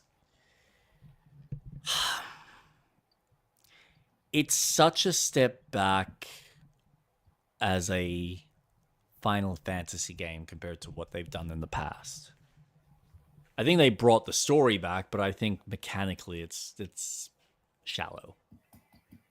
I'm only looking forward to the new Onimusha game. Otherwise, I'm trying to catch up on my Steam sale purchases. I have one that I've been tempted to buy, but I think it's off sale now. Where is I have one game that is currently sitting in my cart at the moment, which is a game No, it's still on sale. that I was waiting to purchase because it was for, I think, $40 only less than a month ago. Now it's sitting at $35.97. You wanted to talk about this? I did. I did see this. It's sitting in my cart, and I'm willing to buy it. What's the but? It's currently free weekend, and lucky for us, it is the long weekend. So I wanted to try it out first before committing to buying it. Okay. I just want to feel for the game. Yep. Because I know it is a lot more rhythm-based of making sure you get the enemy attack patterns all down and you don't just... it's not just a normal brawler. So I want to test it to see if it is a game that I would be interested in playing and committing to. But I can't help but get really excited at the idea of a co-op game that has so many quality of life choices for co-op that I can't help but get really excited and go, fuck, I could just pop into the game. No rest for the wicked. I didn't even say what we were talking about. Sorry. Yeah, see, I know. No, I know. So I could jump in and go, okay, you know what? I want to kind of start exploring this while you're not there. But then go, oh, hey, I came across this enemy. I can't fight him. Can we like team up? Let's sort it out. And then we continue that journey. Hey, I've purchased this shop. Awesome. Oh, this is now finished. I've got, hey, these items. It feels, oh my gosh. It feels like a guild. Holy shit. It feels like an MMO guild. Oh, wow. I'm really selling it to myself. Fuck. I'm going to buy the game, aren't I? Fuck. Dude. Yeah. Let's break this down, right? Just so there's like a little bit of context in your head. Now, I've talked about the fact that my only concern is the amount of playtime that's currently on offer. That's not to say that there isn't a lot of playtime, because there is. I just feel that for what they were talking about, because they were very adamant about, we're not going to release the multiplayer suite until we've got a little bit more content. So I thought that they were going to release another update to the story before releasing this. They've clearly done it the other way around. They must have really enjoyed the way the multiplayer side of it is working, that they went, nah, let's just give them this. People can sink their teeth into it together, and then we'll give them the next update 6 or 12 months down the line, theoretically with an actual release date. Because I think from what they seem to are suggesting, there seems to be, they seem to want to get this game out soon. But how much more content there is, I don't know. This is the problem. Because right now, it almost feels like I was saying the other week, it feels like there's only 3 levels of upgrades for most of your equipment and the shops and stuff that you're helping improve, as opposed to what feels like it should be 4 or 5.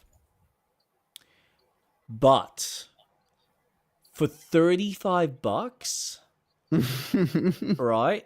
Okay, just so we've got some context here. For $35, you have a fully realized, fully crafted from the ground up,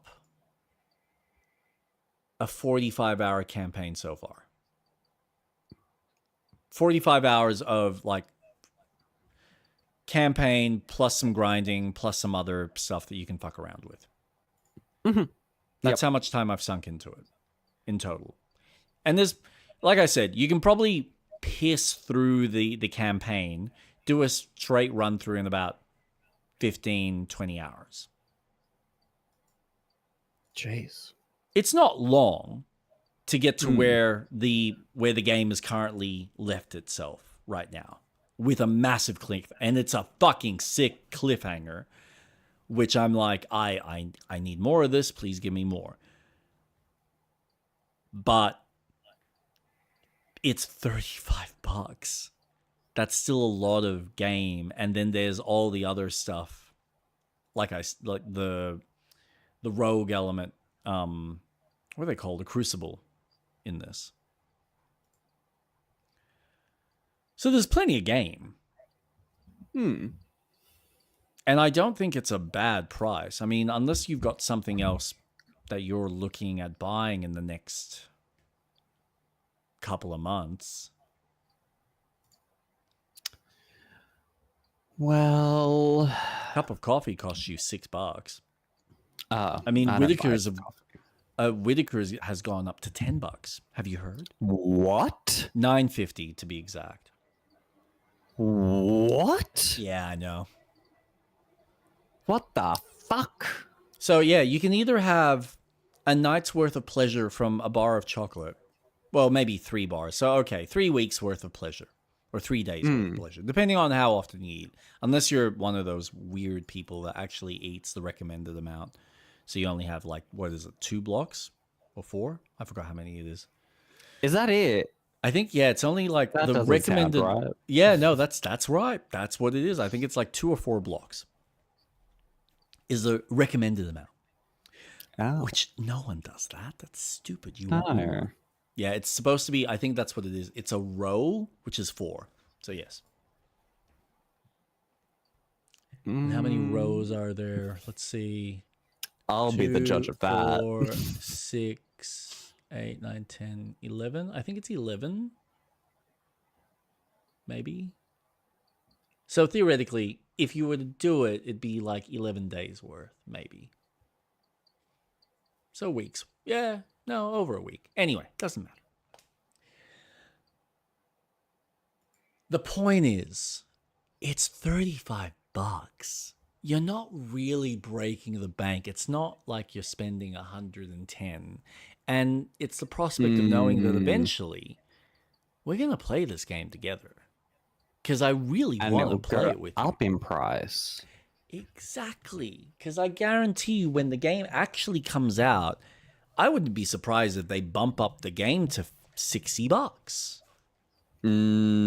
If not more.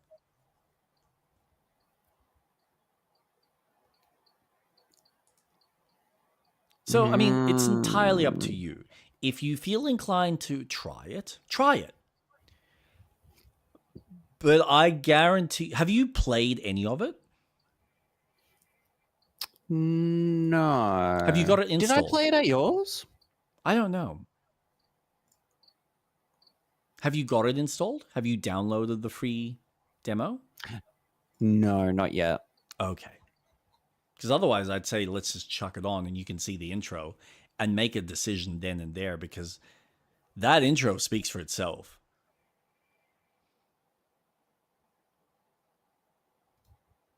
When you experience the way the game brings you into the world, and then you start the game, and then you slowly start exploring the space, and you see how the verticality works in a Diablo-esque game, it's almost like this.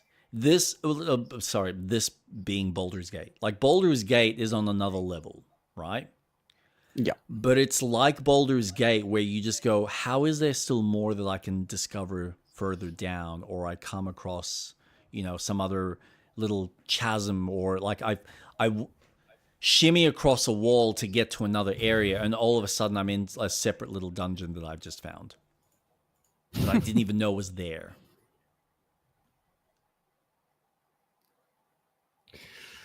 Oh, God. Okay. I'm installing it.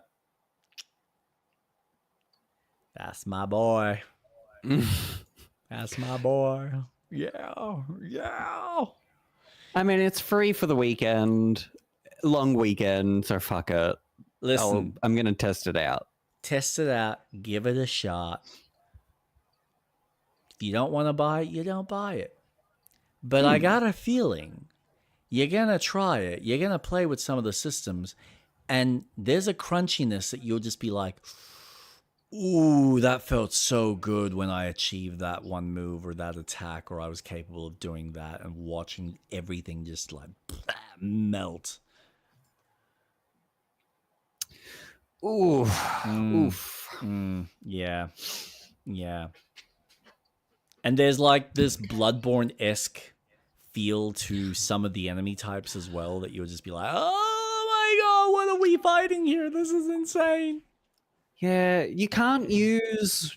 Okay, don't use words against me, because know anything that's Bloodborne related. No.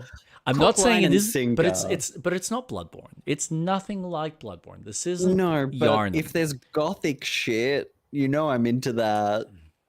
Listen, when you've got a beastie, I can't. No, I'm never gonna spoil that. I can't do that. That would be cheating you from that experience, because that was so impactful on my psyche that I went, I need more of this. I can't. Why haven't you released the rest of the game? It is so good. Words cannot express the frustration that I have that I can't continue playing this game. And now that I get to play with you, I get to see how you experience it, just how fun it was for me to watch you enjoy playing It Takes Two, and how much joy I'm going to have watching you play through Split Fiction when we go through that, and be like, he knows how I feel about this. He knows how good it is, because it's amazing, because there's nothing like it. And that's why I play this stuff. This is why I love video games, because when you do have an artist, or when you do have a team that legitimately kind of goes, so we're taking inspiration from here, and we're doing our own thing, but they do it in such a way that is just visceral and entertaining and just oozing life and soul. Jake likes video games since fucking when? Today. I woke up and just went, I think I like that. Controller is a lot more interesting than my dick. There's more buttons. My dick's just like soft, and it doesn't click. I've tried. No clicky. There's synthetic ones that you could play with. There was a thing on IGN they did when they went to the science fair. I call it the science fair. It's not actually called the tech show that they have every year in Jan. They did this whole article on different sex toys, and they had was it a dildo? I think it was a dildo that you could adjust no, sorry, it wasn't no. Sorry. It was a fleshlight, but it was meant to be like a hand, and it had different attachments. But then you could adjust the speed of how fast or like how high and low it would kind of go. But apparently you could crank this thing where, and mind you, this would void the warranty, but you could crank it to the point that it would just be like, so I'm that is insane. What guy would even put their cock through that? Why? Why would they do that? That's just People are into it. So what was Jake doing before video games? Fucking filthy, fucking dev slop. God, I hate this shit. Video games. Yeah, Yeah, it was meant to That's simulate accurate. a real movement. That's Plenty of guys that would stick their knob in that cob. It is true. You're not lying. Go. It's Yeah, true. no, there are some guys that just like it rough. They want Conan the Barbarian to just go Godzilla on it, or like Hulk. Hulk smash! Thank you, Hulk! Man, yeah.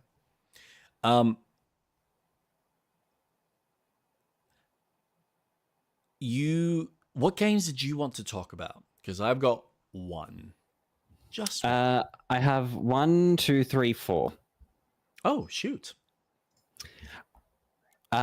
Just quickly, because I'm Sick.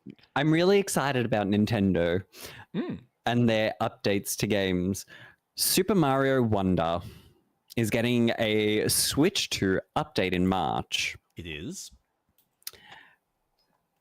And they're releasing multiple new characters. You can play as Rosalina. Yahoo! Oh, really? You can play as the Luma, the star. Oh, you're joking. No. Wow. It now offers mouse control. So if you're playing as Rosalina, your second character or the mouse can be the Luma. Yep.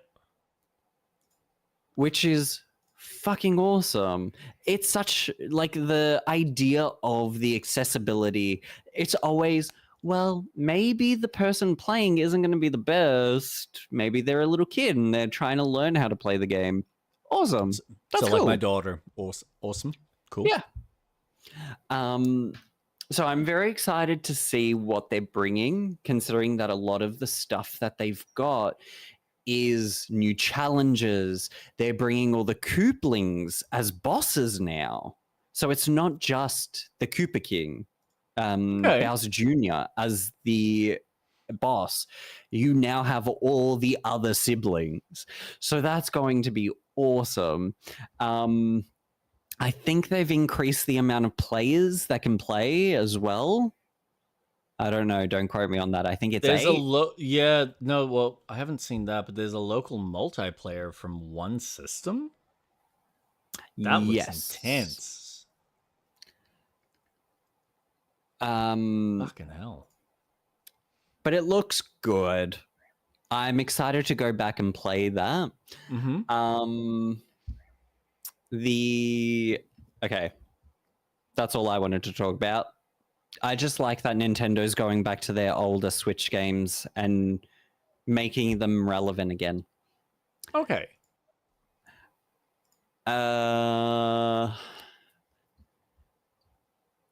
Okay, let's just get this over and done with. RuneScape. Okay, cool. Yep.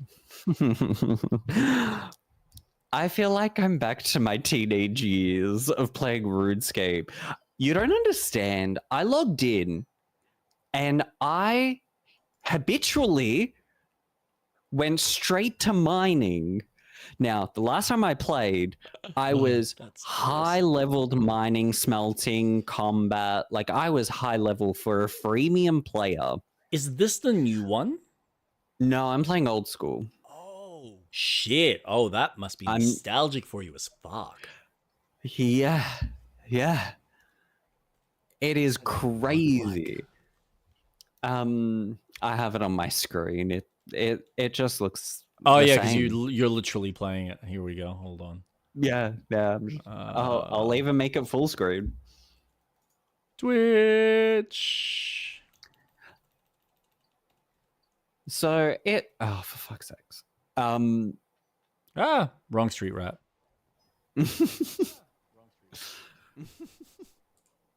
So I went to try RuneScape. When I created my account, I went to change my profile preferences. My IP address is blocked. I can't even get to the support page to find out why, as a new user, I can't access my own account settings for an account I just made. Support was so shite.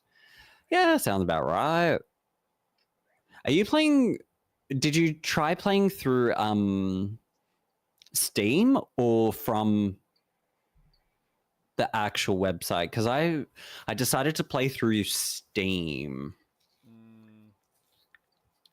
You know, it's funny looking at this. The graphics remind me of Little Big Adventure. Just wow. I didn't realize you could actually zoom that far out. Fucking hell. Yeah. Oh, wow. I've never died. This is new. Oh, did you just die? Yeah. You sad.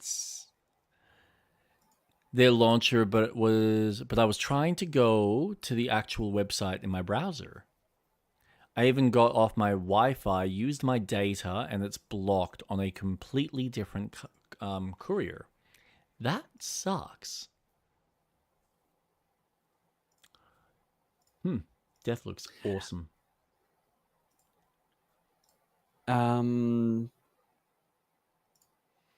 Cool. Wow. Look at that. So you're living your best memories from your childhood. And I know Sixer was playing this as well, which is... I haven't finished... Oh, okay. Because we were talking about it, and this all stemmed from Smosh doing a video of one of the guys playing RuneScape and showing one of the other crew or talent, so to speak, RuneScape. And he's like, oh, look, let's go to Varrock, let's go to Falador. And he was showing all this shit. And then I was like, wow, this just brought back so many memories. I got married when I was a teenager and had someone give me gold and jewelry that I sold. So I was like, fuck it. Now I am, where are we? I'm sitting at 10 hours and I started playing this 2 days ago. I can't stop. It's so good. And it's funny because the idea that I played Fantasy Life I played what is the other game? Enshrouded. Like there's all these games that offer the RPG elements. Yep. But there's no escaping RuneScape. We need a GA Gamers Anonymous. Gamers Anonymous? Yep. Oh no. So it's been 2 long weeks. I haven't seen the sunlight. I haven't been to work. I've called in sick. This is like going back to the WoW days where people would just be playing WoW and getting married in WoW, like legit actually getting married. Yeah. It's a AA Alcohol Anonymous or NA Narcotics Anonymous, Gamers Anonymous. I need to get my my mining level back to what it was in my OG account. I love my mithril armor. I love how the map slowly unfolds when you get closer to the edge, and it's like, boop, now we're loading up. The tile rendering. Yeah, that's fascinating. Yeah. It's kind of cool though because it makes it feel like you're exploring a tabletop. Yeah, it's very bizarre. But there's yeah. I get it. There's something I don't know. No, like this is the thing. There's something so simplistic about it.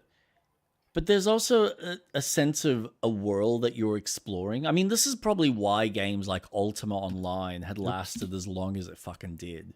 Because it did offer that sense of I get to explore. Like, that's huge.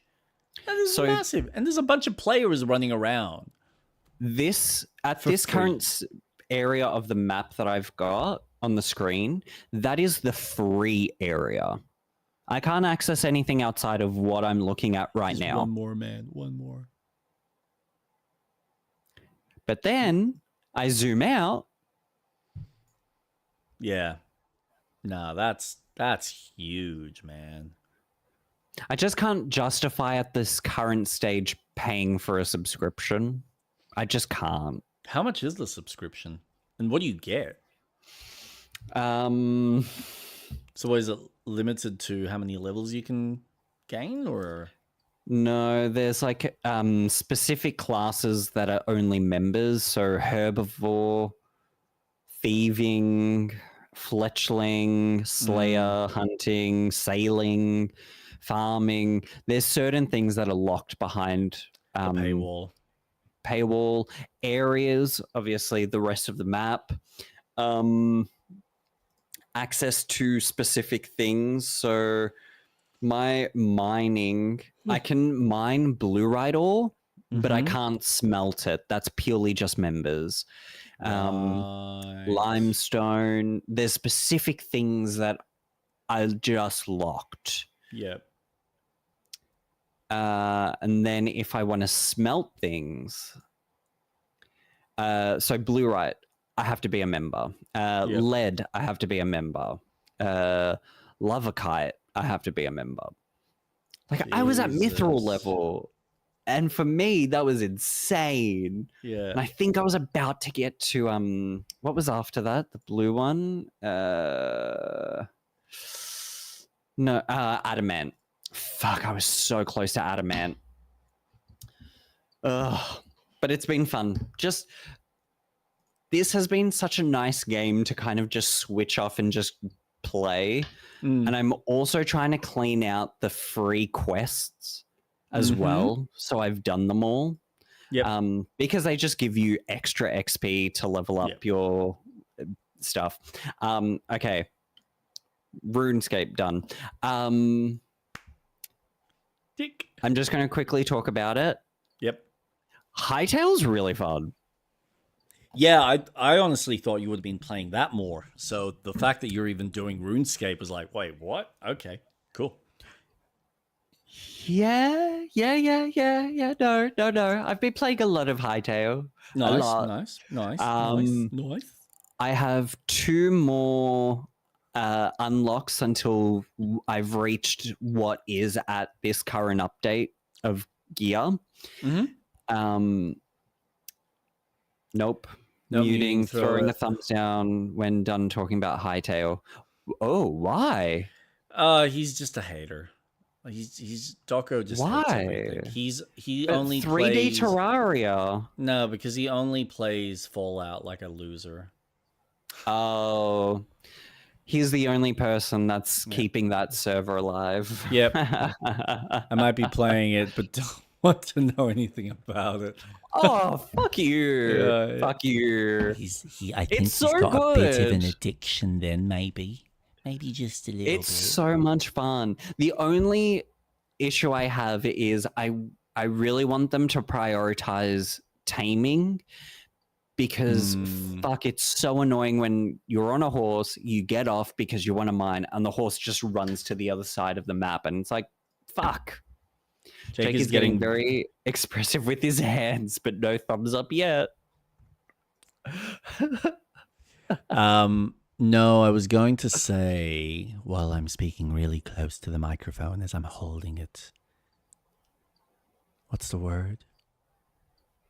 Gently. ASMR? Well, yes. I think Doco probably also needs to be joining the GA Gamers Anonymous. My name's Doco. It's been 16 days since I last played Hytale. Those goblins just keep coming back, taking all my stuff. It was so much easier when I was playing Fallout and I was all by myself in the landscape. I don't know. I don't know where I'm going with this. But yes, go on.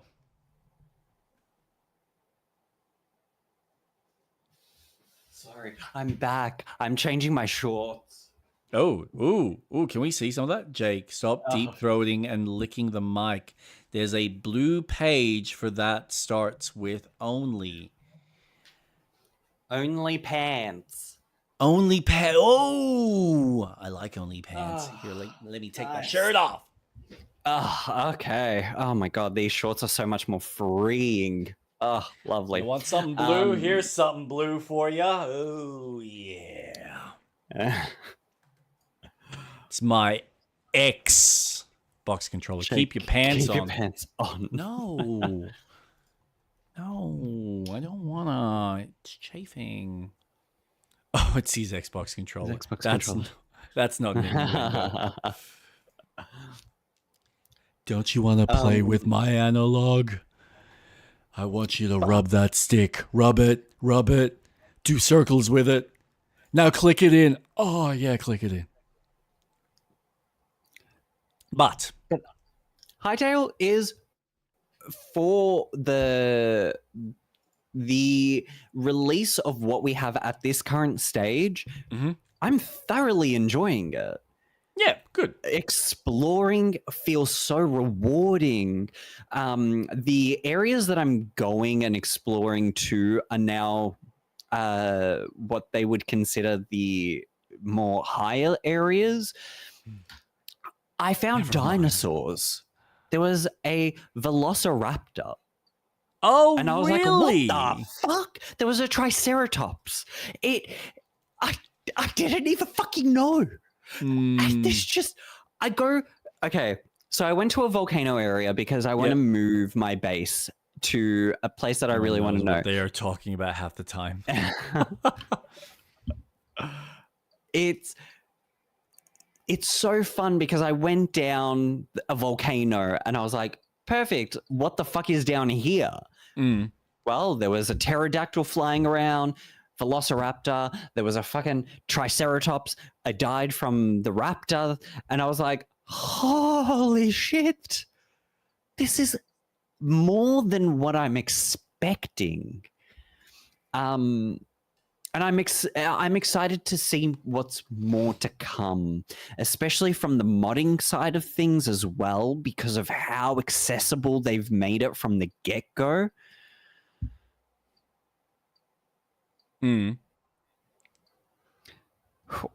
Wait, what?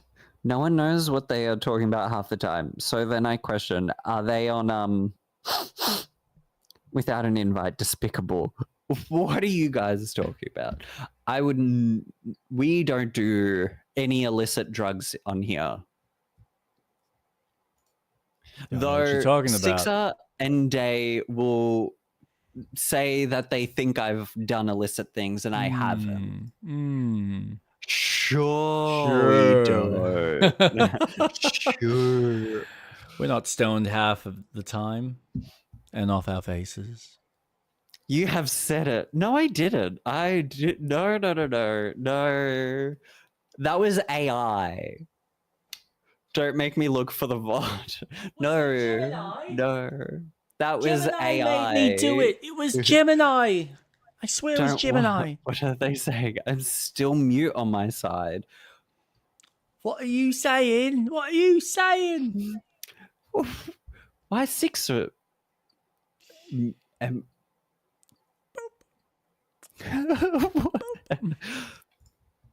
Poor Doco. Poor Doco. He has to deal with our bullshit. Hightail's been fun. Has Jake given a thumbs up yet? Can I come out of the corner? Yes. You're great. It's all good. And I'm trying to convince a community of people to come together because I think it's all good. Hightail will be a fun game to play together. Oh, Jesus Atlas, Christ. I sent you a screenshot. No, seriously, I think you would enjoy it. because it's not Minecraft first. It's Terraria first. It's combat focused. Okay. It's progression. Mm-hmm. And the way you explore the world is Terraria. Mm-hmm. It's Minecraft, sure. It's blocks, sure. But I still it's haven't just finished Enshrouded, and I want to get that You done. won't and it's finish like, it. You no, won't yes, finish. I will. I No, wanna you won't. believe That I game will. won't finish. No, You can't don't say finish that. Enshrouded. No, that's a lie. Please, no, don't say mean things like that. I want to hope and pray. Just a little. Actually, that would be an awesome casting. Yeah, between What that. Fuck. What? Okay. Sixer just sent me a screenshot of the weather. It's negative 21. Oh, sexy. Perfect weather for Fahrenheit. nipple dipping. I will send you a screenshot. Me? This is in Celsius. No, to Sixer. I'm gonna send him what our upcoming forecast is. You know. Oh yeah, we've got some lovely weather. At least down here in Classic Melbourne. heat wave. Weather. I mean, it was 40 something. What day was that? It's gone down. Tuesday. It was 41, 42, but it's gone down to 39 at this stage. 28. Oh no, tomorrow, it's 44. But today. Tuesday's 44. You've got 44. I got 39. Yeah. Maybe it's in your area, so you're gonna heat up. Woohoo! Great. Yay. Come over to our place. It's 2 degrees colder. Ooh. No, I'm at work on Tuesday. Oh, I love this. It's so cool over here. In Beveridge. Yeah, we've got wind while it's blowing hot air into your face, but it's so much cooler. Yeah, no. I think okay. Yes, Sell I me. know, Enshrouded. I know. I get it. But this is Hightail. Not Enshrouded. I have also tried to talk to my partner about it. Your weather is better than here. Oh, is it? For now. I think there's still a bushfire going on. But still very gay. Yeah, I saw like 2 fire trucks. Just 2 fire trucks. That's all we can afford here in Melbourne. Yikes. But I think it would be fun as a cooperative adventure. I'm trying to convince other friends to play it as well because I am willing to get a server running. That's fair. That's fair. I had to jumpstart the car. Oh. Sorry, you were reading it. No, you're right. No, I keep doing that. To be fair, like he is on your channel, so yeah, read your people's comments because no, it's shared. It's shared. Yeah, but I could never take Sixer's love. Collaborative. He was with you first. I will never take him away from you. I'm sorry. I love you, Sixer. But we just can't be together. Fine then. Get the fuck out of here, you loser. God. Is this better now? No! He left me! No, don't. I don't want to be. I'll just flip-flop. Because he can do that between both. Oh, lovely. Yeah, look, it's not that I don't want to, it's that I'm afraid. It's $30. It's not the price, man. You don't need to convince me. It's just too many games. There's not enough time. So this both tabbed up. Yes. I wish. Okay. I just very quickly, while it's in my brain, I wish when you did a collaborative stream that you have both of our streams on there and that the chat is reflective to both people in the one chat. I mean, that'd be nice. And it was trash. Yes, I had to work in this weather. Oh. Freezing your toes off. Oh, there goes my right toe again. Let me just click it back in. That didn't work properly. But Hightail games. Too many. That's just far too many. I can't keep up. It's. I was listening to Colin Moriarty talk about how many games he finished this year, and I'm like, I feel like I've barely done like 10 or 5. So, is there any other games that you wanted to chat about before I went into my big one? Yes. One more. Okay. No Rest for the Wicked has installed. Also, Sixer, I'm 10 and a half hours in RuneScape now. As you can see, I'm leveling up my mining. No, the last game I wanted to talk about was the game that you're going to talk about, which is Kingdom Come Deliverance.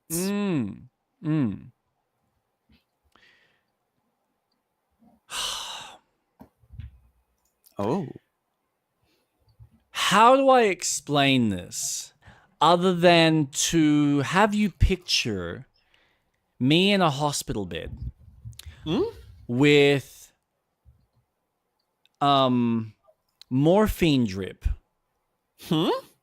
attached to like into my veins and me with the button just going click, click, click, click, click, click, click, click, click, click, click, click, click, click, click, click, click, click, click, click. Nurse, it's not working anymore.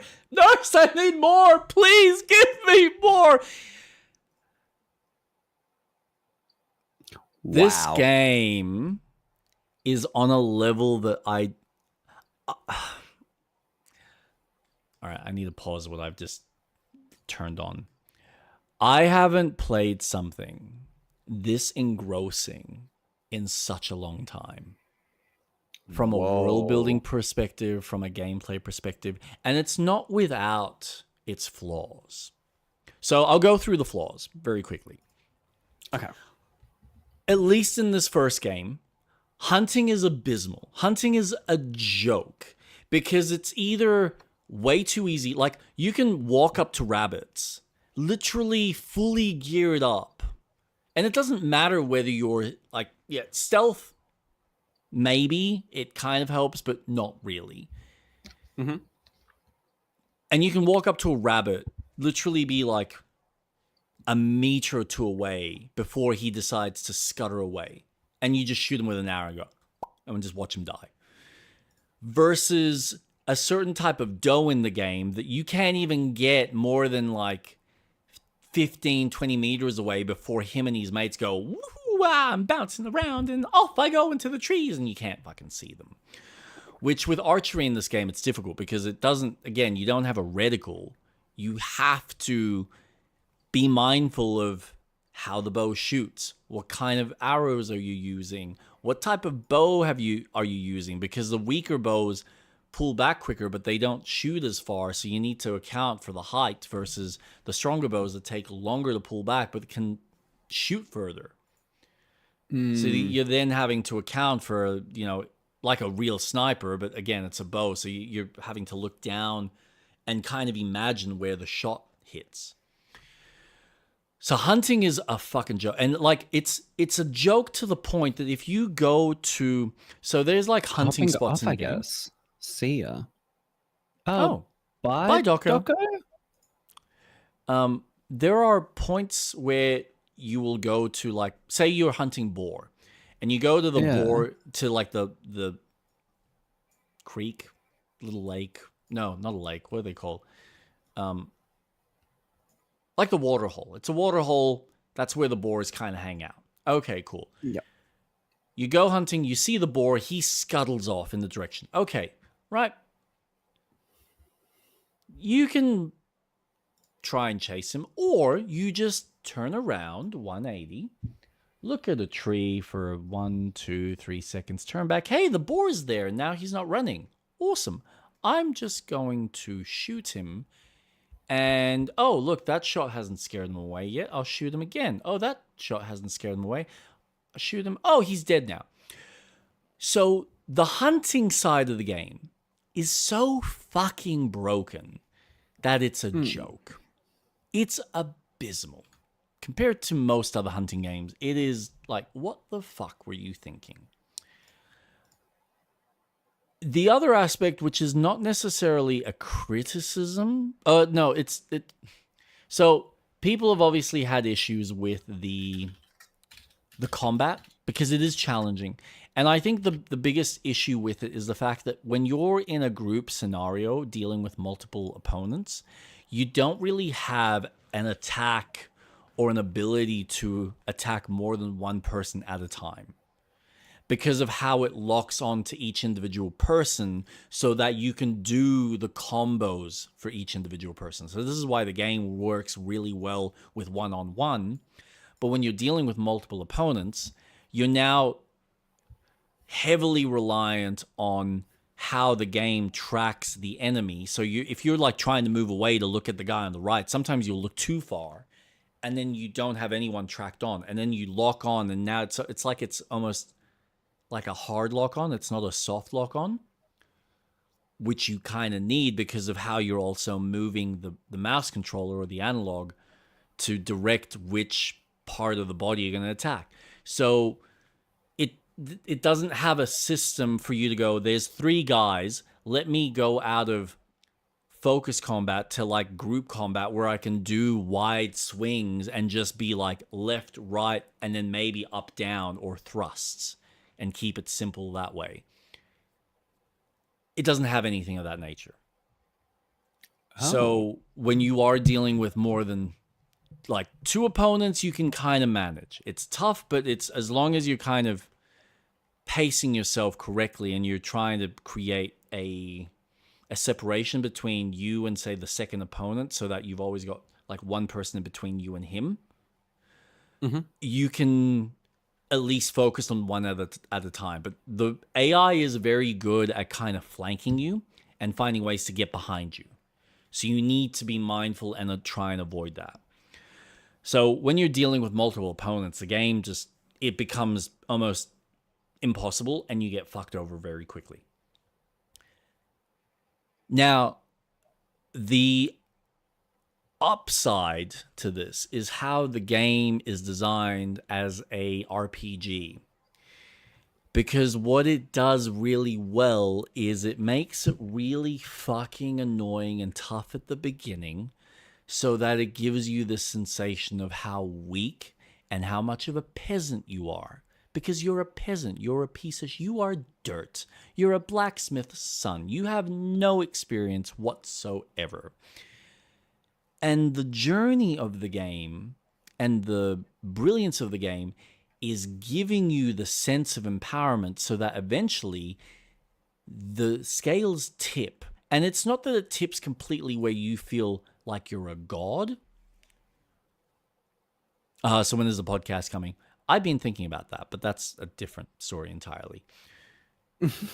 But it's the way it scales itself in interesting ways where you do feel empowered, so that now you're able to go into a situation like a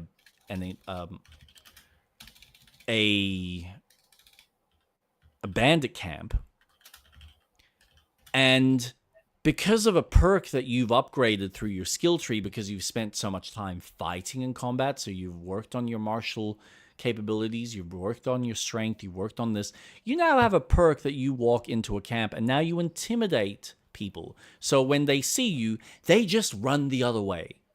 And the ones that decide to fight are a little bit more hesitant. And suddenly, dealing with 5 guys in a camp can very quickly turn into just 2 of them, because the rest have pissed off. Because they're like, nope, not dealing with him, bye. Oh.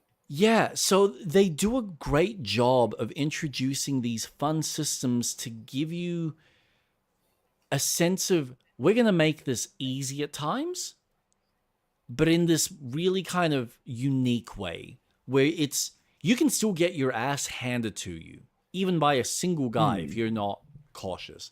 And I mean this I talked about my experience with the duelist who decided to come back at me with a poison blade, and the poison blade just kept fucking me over. It wasn't so much his individual hits, it was his poison blade that was screwing me over, and I didn't have antidote, I didn't have any ways of mitigating that damage because I also didn't have proper armor.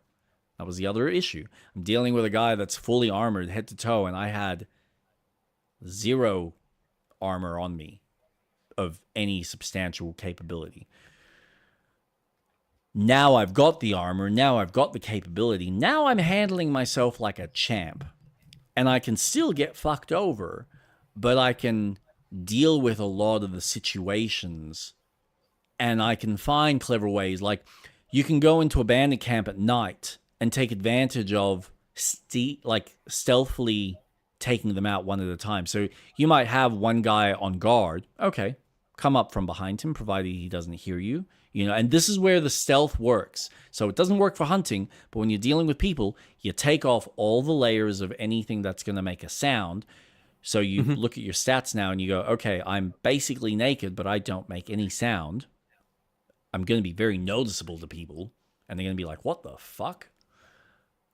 Again, the NPCs react to how you look, which is also a fun, engaging system. Because when you rock up to a town and you're unclean, they will point out, God, what happened, man? Why haven't you cleaned yourself? Or if you've got like worn out armor because you haven't repaired your clothing or your armor, they will point that out. Or you might come back from a massive battle and you've got bruises, like you've been bruised or you've got blood on your sword. They're going to question what the fuck happened to you. And some of that stuff affects your buying and selling capabilities or how certain people will react to you. The level of depth of detail I don't think exists in this game. From what I've heard, the sequel does it a lot better. But it's still cool that it's in there because it feels like what I do and what choices I make matter. Even to the extent that certain quests, depending on who you're talking to and how you handle the conversations, will determine how they react to you and what the outcomes are. So I had a quest where I was helping. I came into a town. There's like a manor near one of the inns that I've gone to. And there's a girl from my old town who's now helping a bunch of the villagers, trying to heal them up. And she's getting some support from the local lord, but he's also being a dick. However, he's got a fancy for the girl. So I'm there, I'm helping out. And because I've leveled up my major stats so I can actually heal myself really well. I'm actually good with bandaging. So I can actually help out some of the people. Like I've actually helped a guy with his leg. It was out of place, so I was able to click it back into place. And my alchemy has improved, so I can actually make a sleeping potion for someone who's got what's that it's not a sickness, but that problem that people have where they can't fall asleep. Insomnia. Insomnia, yeah. So he's suffering from insomnia. So I go buy get some of the specific ingredients, make the potion, which is very specific because it has instructions on how to make the potion. And if you don't do it right, you fuck it up. I have you guys on 2 separate screens, and my youngest cat is sitting on my lap, and he can't make up his mind who he wants to watch. Lol, he keeps looking at both streams, which is both amazing. Beautiful cat. Did you get the invite for the game? No, I because I got so busy with the conversation. No, that's good. That's good. That's fine. Did I get an invite? I don't think I did. I invited you to the realm. That's interesting. I should probably also create a new character. But it's just everything about it. And this is the thing. So for the last week, I haven't been doing any of the main quests. I've been doing side quests, nothing but side quests. And like you're talking about fetch quests, I've done a bunch of fetch quests in this game, and they're on a level that you just go, this is actually quite unique. Because like there was a guy in town, in one of the towns, who's like, he's a snake oil merchant type of person. He likes to sell people on these like fancy little trinkets and things that he's got, but he's a fucking liar and a half. And so he's asked me to go fetch like 3 things. Go get a tooth from this specific person, get a specific branch from up on top of this cathedral, and what was the third thing? There was one other thing. And then you also needed a specific shroud from a dead body. The level of complexity to the quest. So like getting the tooth, you have to convince a guy to go to the blacksmith. And I could only convince him because, again, I had the health perk. So I had enough medical experience to tell him, mate, you should go check this out. But you can convince him in other ways. But I've convinced him to go to the blacksmith to take the tooth out. Then I like have the tooth as a souvenir. Great. I get one of the items. I then have to get the shroud from the top of the cathedral, which is just you climb up the tower, shoot the arrow, and then climb back down and collect the branch. That's nice and easy. And then the third thing I think was trying to get that's right, it was a rabbit's foot, which you could either convince the guy to give you the rabbit's foot, you could play him for it, or you could just pay him for it, which I did. So I'm like, this is the thing, I've made so much money, and honestly, the best way to make money, like the easy way at the beginning is to have the, do the alchemy, picking up herbs and then selling them. The other way, if you get good with archery, if you've got a bow, you can do the archery contest and do it on the easiest difficulty, where you spend 10 groschen and you get 30 every single time. So you can make like 20 groschen of profit every single time. But honestly, the best way is if you can get a bandit camp destroyed, if you collect everything, provided you've got a horse that you can carry this shit on, because of course it weighs you down, and you sell that, you can get like 1,000, close to 2,000 pretty quickly. So I'm up to 10K at the moment. Oh, jeez. Oh my God. Which is, and this is how, so the difficulty of this game is almost like Souls, where you can keep venturing further and further and take the risk and lose all your souls to have to go back and try and retrieve it. Or you can kind of go, I'm going to call it quits. I'm going to go back. I'm going to level myself up and then continue exploring. This game functions on the same premise. You can keep doing mission after mission after mission after mission, and specific missions will save when you complete it. Or you can do a quest or a part of the quest, and provided it's not time-based, go and sleep. And then it saves. So it's almost like you're living a real life that way.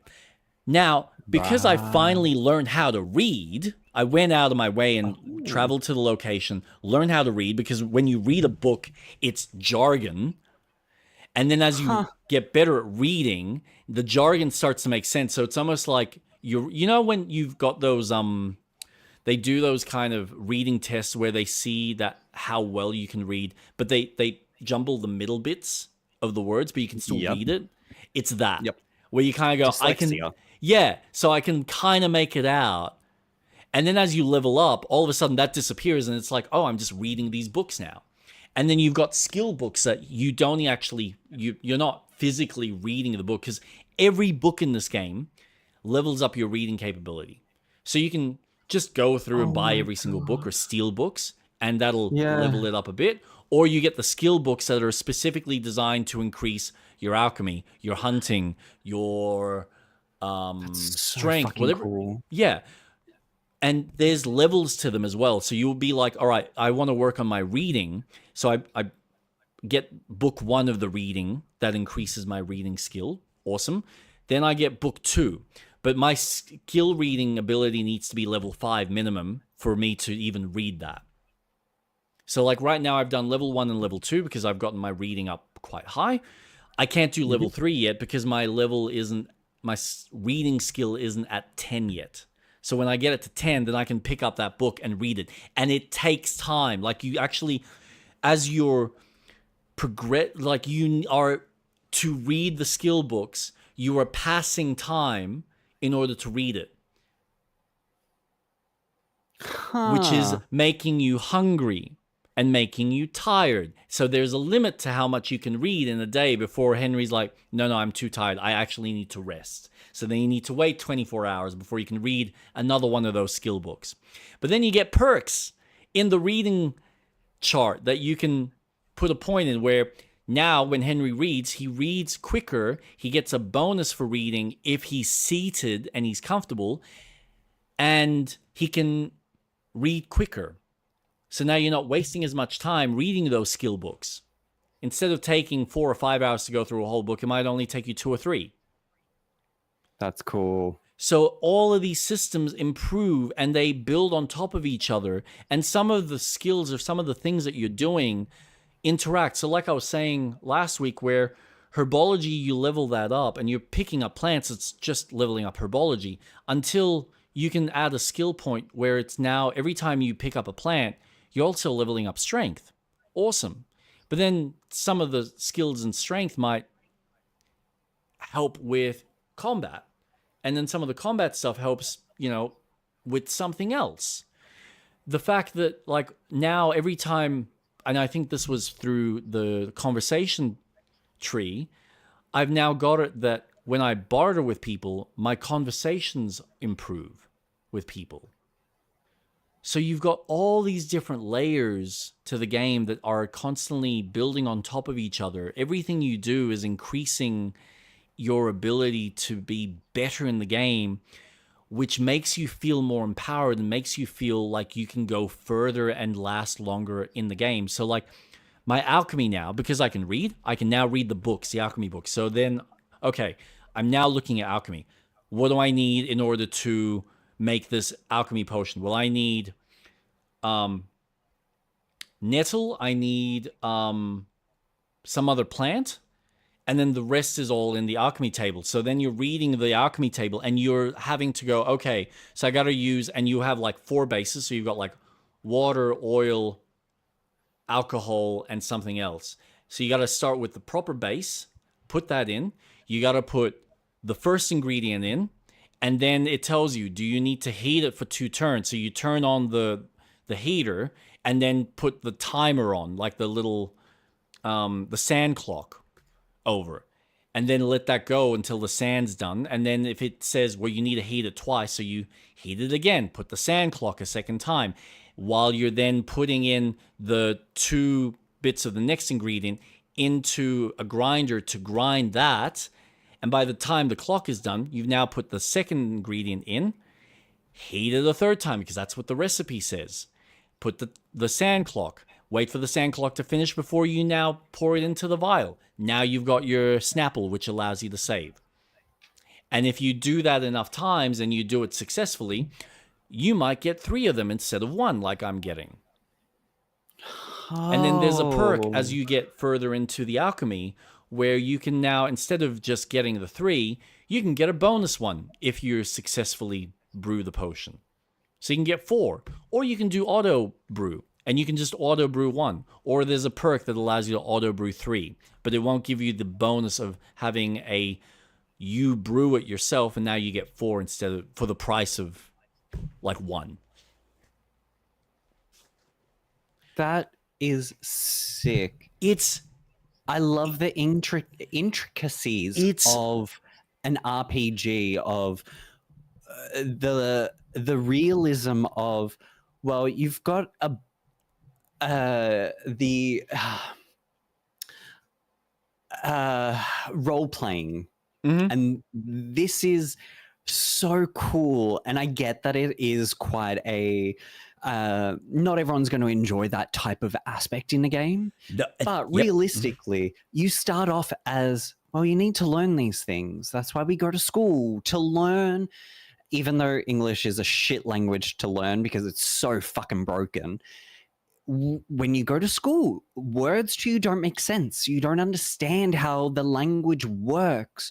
So putting that into a game where you then include, okay, well, reading's going to start off slow because you need to take the time to learn it until you start mastering it. And then it's going to be more rapid and you can start progressing to more advanced things to then get better. It is such a real life thing because you put in the practice, takes time, but the more you practice, the more you get better at it, the better you will be to then move on to the next thing. Yes. And there's so many moving parts to it. For example, I'm teaching myself how to animate. I am learning different things. I'm pretty much doing 101 drawing again. So then I can practice again. So then I can get better and go, okay, sweet. Now I can get onto the animating part and making things. I'm also needing to teach myself the video editing style of things because I want specific parts of the animation to do things that I can't animate. I love that idea in this game where it's, okay, well, you want to get better at that? Well, you need to do A, B, and C to learn that, to then get proficient in it. It's almost what The Sims does, where the more you keep working out, the better you're going to be and you're going to be more fit, so then you can do other things. The more you cook, you become better at cooking and you can cook better things. I love that style of RPG. And I know it's not for everyone, but this sounds like it's just taking it to a whole new realistic level of it. And it sounds so cool when you talk about it. It sounds so fun because then once you achieve the end result, it's like, fuck yeah, dude, I did it. The level of gratification that I get, and this is the thing that, like, that's why I use that example. It's like crack. I want more because I am constantly invested in, I could die. I could go out there, and this game doesn't even have dogs or wolves or anything of that nature, at least nothing that I've come across. It's just, I could either have a bandit, I could have a roadblock that now I'm being, I'm dealing with a bunch of Mongols or a bunch of bandits that are trying to, like, run me off the road. I had one encounter where there's a chick on the road and I'm like, there's something sus. And I go past her, but then they scare my horse off, and I'm having to deal with 7 guys, and I'm not prepared to deal with that. I'm getting bonked on the head, I die. Okay, reload, I have to ride all the way back there. Because, and this is the thing, so now, because of the alchemy and the time that I spent making the Snapple potion, which is your quick save, which is an item that you need to build. So you need to go off, get the, either buy or find the actual 2 ingredients. And it's not much. And I'm not going to lie, I've used a guide. I've used a guide enough times to kind of go, I'm stuck on this bit. What the fuck am I supposed to do? Because it is...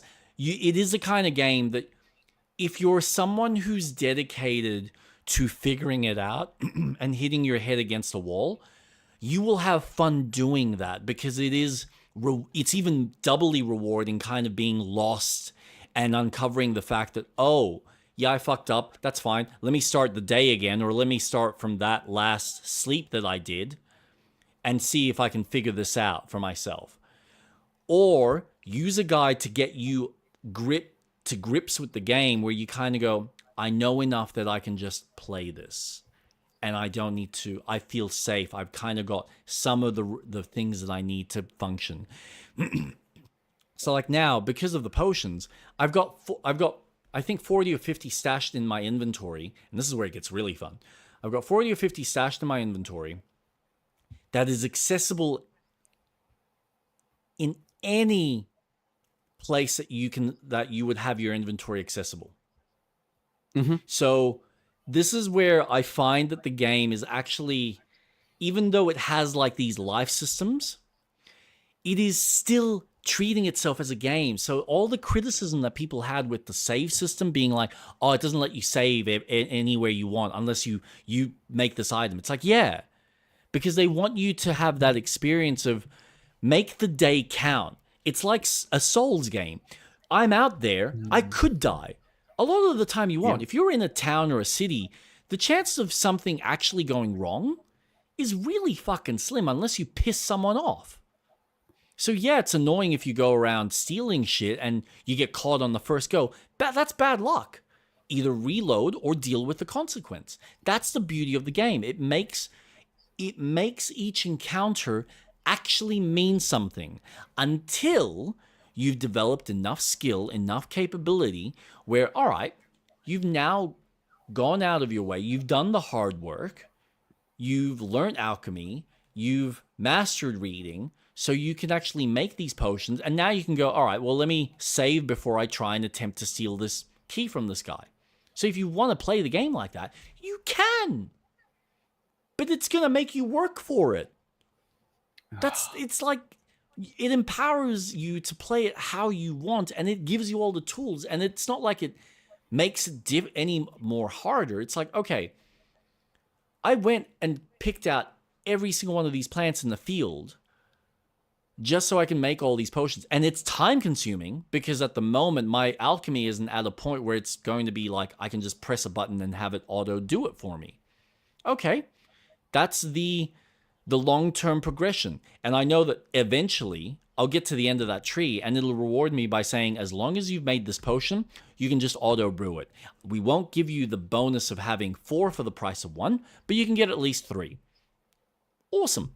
So I can just auto brew this, but that's like at the end of the skill tree. That's like once you've done the hard yards and you've sat there and done the same potion or all these different potions again and again and again. And they're all like very different. Like some of them, it'll be like brew this, like put this one in cold, crush this one in, then then heat it up for 1 turn, and then put this in cold, and then like pour it in. Like they're all very unique potions. And I've only done 3 so far. And there's a bunch that I still need to buy. It's just so, and then you get, and this is what I love. So there was only 2 places that I could sleep in. And then I went to, you've got inns in the game. And I thought, like, when you go to an inn, you can ask, I can either, like, how long do you want to sleep there for? You can sleep there for a day, or you can sleep there for several days. Here's the fun thing. It costs you 1 or 2 groschen to sleep there for a night, which is, in the grand scheme of things, peanuts. You can easily make that from collecting plants. And then again, when you're at a point like I am in the game where you're killing bandits quite comfortably and you can deal and get like 50 groschen for a reward, or like I'm now able to do the Ratai tourney, like the tournament, and the second time I did it, I blitzed it. Didn't even have to think about it. It was so easy. And I got 400 groschen just for that. And I can technically make more if I go talk to one of the guys in the village and have him bet on me that I'm going to win. So I can get the winnings from the tourney plus what I bet on myself. Oh my god. So you've got all these fun little systems. So anyway, you can either spend like 1 or 2 groschen to stay for the night, or you can do several, which costs you 250. But here's the fun fact. He says 250. You can haggle it.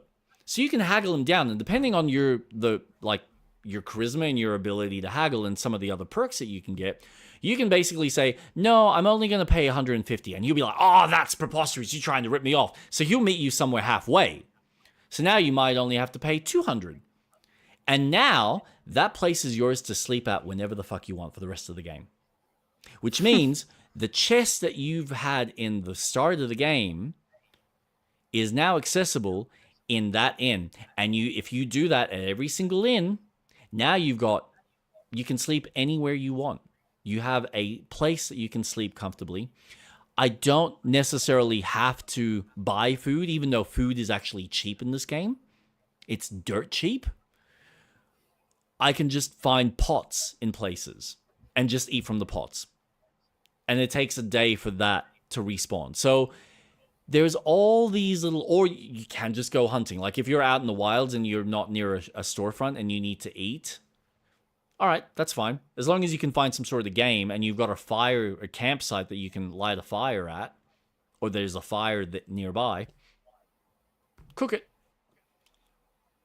Or if you've, gone through a specific skill tree, then you can start eating raw meat and it won't poison you. Because, of course, food also has a use-by date. When it hits under 50%, it now will poison you. It'll give you the nourishment, so it'll, fill you. But now you've got a poison bar that has now linked up, which slowly goes down.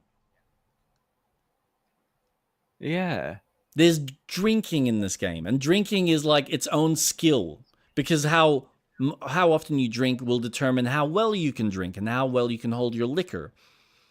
And that has different effects on, you can, this is brilliant. So you can do lockpicking, for instance.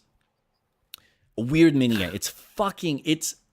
It is either super easy or stupidly hard, depending on your playstyle. And I must admit, it's easier on a keyboard and mouse because you basically press D and the circle moves around, and you need to make sure that your mouse, wherever that yellow spot is, you need to make sure that your mouse is on that spot as the dial rotates. And the further you go in, it starts to shake. But obviously, as you level up, the dial either needs to only turn a small, a quarter of the way, as opposed to all the way around, and it might not shake as much. But there's a skill in there, or a perk, that now when you can choose to improve how quickly you lockpick, so you can lockpick quicker if you're drunk, but now you're going to be really loud, so people will hear you.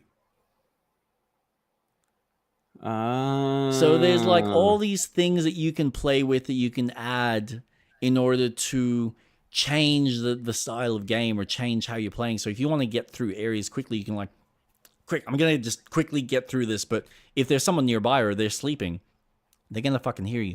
And it especially plays into when you're near a chest when someone's sleeping. But that's okay. If they're sleeping, if you don't want them to be a bother for you, just knock them out before you start lockpicking. Pickpocketing is a fun game because you're essentially going up to a person and you're holding for how long you want to be pickpocketing him for. And of course, the longer you hold on, the more likely someone might see you or he might see you.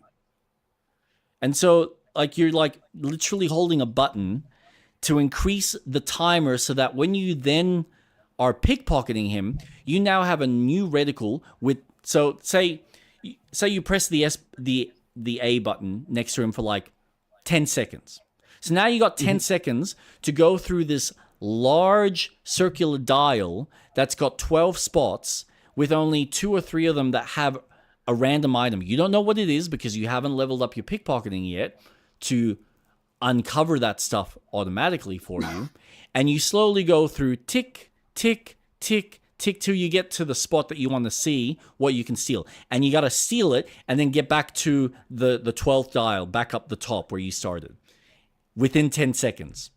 Because if you don't, you get caught. Unless you've got a skill that has, gives you a chance to go back to that exit point without getting caught.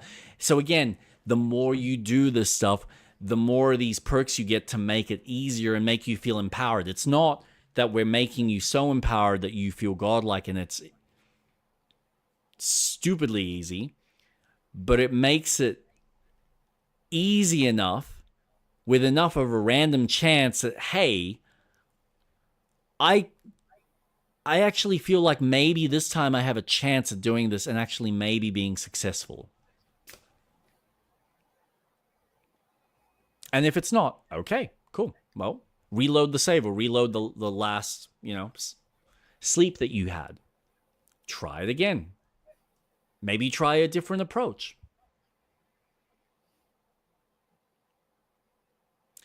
So cool. It's the most in-depth Skyrim game I have played. And I've never felt so empowered in a game and also so unsure of my surroundings or where I'm exploring. Like every time I venture out, there's a sense of I've got courage now because I've got the skill and I've got the tools and the ability to handle it. But at the same time, I could die. I don't know what's out there. Like I rode past another maiden and I thought, oh, this is surely a trap. Rode past her. There were no people. I'm like, okay, go back up to her. Oh, she just wanted money. Okay, here's some food. Go on your merry way. Oh my god. The level of detail, it's nuts, for how you want to approach things is incredible. Yep. Do you feel I'm not sure. Do you feel you commit to finishing this, or do you feel like you'll reach a point where you go, okay, I'm ready to play 2? I want to, so I will probably reach a point where I will probably just power through the main story and not worry too much about the rest of the side content. Because I gotta admit, I've seen, and I know there's more. I know there's other things that you can do. There's a dog that I haven't even unlocked. And the dog, again, another skill tree that you can level up how you improve your relationship with the dog. Like horse riding itself is its own skill tree that you've got different perks and stuff that you can upgrade. But the dog is a character that was released in DLC that I haven't even unlocked yet. I know where it is. I can do it now, but it's kind of I have to worry about feeding this thing. So right now I don't want to worry about the hassle just yet. But maybe later, or maybe when I'm kind of done with the game, I'll unlock it and play around with it and see how that mechanic works. But it's constantly surprising me with how simple certain things are in some of the levels of complexity that exist in the game. And man, I'm having a blast. And there's a sense of satisfaction when a character is like, I'm going to give you the ability to learn the skill and you can practice it. And your practice isn't just practice for the fuck of it. It's actually increasing the stats. So I don't know if I mentioned this last week, but when I was helping out one character, so like now I've even gotten into thievery and helping people steal shit. Because some of those quests are so fascinating. It's like you're helping out a guy and his motivation for you stealing something is to try and ruin this other person's day and trying to get him hung or trying to get him fired. And it's like, dude, this is fucked up. But sure, yeah, I'll do it. What do I get paid? Oh, awesome. Yeah, you give me the money and I'll go to the guardhouse and steal that item and, do whatever you need me to. Fuck around with it. I mean, you can even go into bandit camps. If you've learned certain poisons, you can go into bandit camps and poison. If you don't get caught, you can poison their food and just walk away and watch them eat and get sick. Oh. This is like the level of creativity. And this is just game number 1. This is what's so fucking fascinating about it. And you can do that. You can literally go into kitchens in Lord's Towers, and as long as no one sees you, you can put shit into their food as well. Because, of course, they've got kitchens as well. They've got people serving them food. So you can poison people in the towns.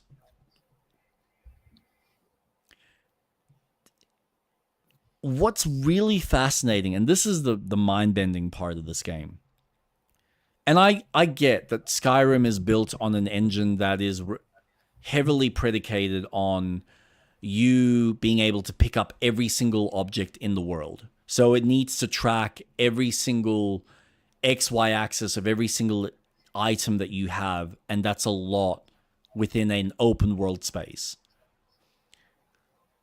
But this game just kind of goes, look, we're not going to have you pick up every single item, but you can go up to a lot of the like chests or a lot of the shelving or specific objects and loot it. And very much like a traditional RPG, you will have, you know, fruits, veggies, maybe some random items that the person holds on to. Awesome, that's fine. But it's the fact that there's no loading screens. You just go through the world. Your loading screen is only when you're having to use quick travel. And this is something that I experienced in the game, that quick travel is great if you just don't want to deal with traveling to a specific location. However, sometimes it works better if you just travel by yourself by horse. So I had a quest that I needed to get specific game, I needed to get boar's meat for one butcher in one city, and then I also needed to get some deer for another guy in the starting city. So I went hunting, and in the single location I was in, I got the deer and I got the boar. But of course, because I don't have the perk, I've only got a day and a half or 2 days before it goes bad. And if it goes bad, I can't sell it. So because where I was hunting was nearby to one of the first guys. So yeah, I've given him the deer, done that. That was easy, done, moving on. And then, because I wanted to save, I've decided to go back to the house and sleep for an hour to save. Awesome. But now I've got limited time in order to get to the next city because it's almost evening. And obviously the shop's closed and everyone goes to sleep. And when they go to sleep, they won't fucking talk to you. You can go up to them and bug them and they're like, go away, I'm sleeping. No. Why are you in my house? Go fuck off. I will call the guards on you if you don't get out of my house. So I've gone and I've auto traveled to a location, but of course he goes the long way, theoretically the safe way, which means I get there late at night. So, okay, the butcher's closed, I gotta go to sleep. I gotta wait till morning. I wait till morning, now the game is basically ruined, and I can't sell it. So I'm like, fuck, what do I do? You know what, let me try that again. I could have happily just gone and hunted for more game and sold what I had on the cheap, because you can still sell it. Yeah. The other option is, and this is the fun one, you can also use a potion that improves the quality. So if it's below 50%, you can get it up to 100% again. So it's edible. Huh. So there are ways, if you don't have the skill that allows it to be preserved for a longer amount of time in your inventory, which there is, because of course there is in this game, because we're going to reward you for your hard effort by making the game slightly easier. Not entirely easy, but manageable, that you're actually going to have a lot of fun because you have put in the hard effort. So this time I reload the save and I literally jump on my horse and I bolt down the shortest route to the city, and I get there in less time than what it took for my character to fast travel, which meant I could sell the game, I made my money, and I moved on. It is the best Skyrim-like without any of the fantasy that is grounded in a world while still feeling like a game, and is rewarding and empowers you by making the world feel dangerous, but also giving you ways to make you feel stupidly strong. And fuck with its systems. It's brilliant in a way that and this is the fucked up thing. It's their first game. Like, I know these guys have made other games, but for them to have made this game as a first kind of attempt of a Skyrim-like so successfully, what the fuck? Oh, that must be what... Oh, the Grand Line? Is that what you created? Yeah. Okay. Right. Are you playing it? Right. Yeah. I've been running around. Where are you? In front of this guy that's dying. Are you on the boat? Or you off the No, boat? I've already done that. Oh, what'd you think? Oh, fucking sick. How good is that intro? You know what it reminds me of? Divinity. Okay. You start on the boat and then the boat gets attacked. Yeah. But I've chopped down all the trees. Yep. Hello. Hello. Oh, I haven't played this with a... No, I need to play this with a controller. Oh, yes. Yes. Yes. Yes. Oops. Yep. It matters. Okay. Yep. So, yes, it is a fucking phenomenal game that if people had the patience to go through it and experience it, it is such a rewarding experience. I cannot recommend it enough to people, especially if you love some form of fantasy or it's like medieval kind of settings. My God, it's just what a I did the wrong thing. What an experience. Seriously, just out of this world. I haven't played a game in a while that's been this engrossing, this empowering, this terrifying, and builds a level of curiosity. And I'm not going to lie, it takes a while to get to that point. It does. Mm-hmm. There's no ifs or buts about the fact that the time it takes to get to where I'm at, it can either take you 5 hours, it can take you 10 or 15 hours. Like, it honestly took me probably 15 to 20 to get to a point where I was like, now I'm comfortable. Now I can handle myself. Ooh, Jesus. Oh, yeah.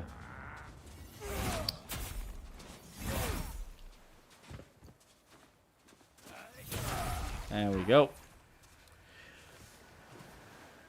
Yeah. Like I said, I cannot stress enough how much of an amazing experience it is.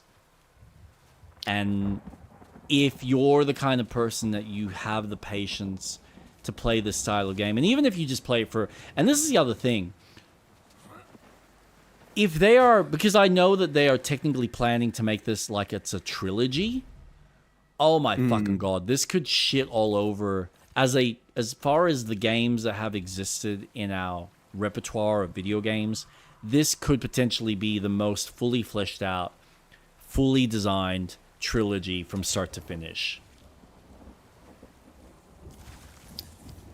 Jeez. And that says a lot.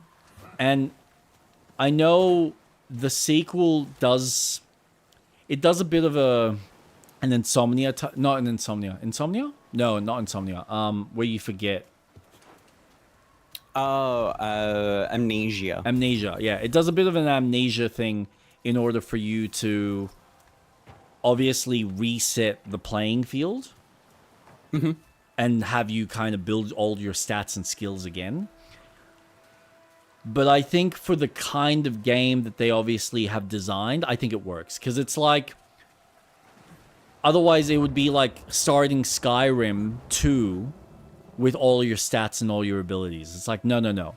What we do is we kind of reset the playing field. So we give you the same kind of build of the game. We've obviously tweaked the skills and we've obviously tweaked the game and we've added all this extra stuff, which is my assumption because I haven't gone too far into the new game. But the progression operates and functions the same way. Where it's designed as a, hey, you're going to start as a nobody, or you're going to start very weak, and slowly build up your abilities so that there is that sense of progression, that there is that sense of reward for all your hard work and effort.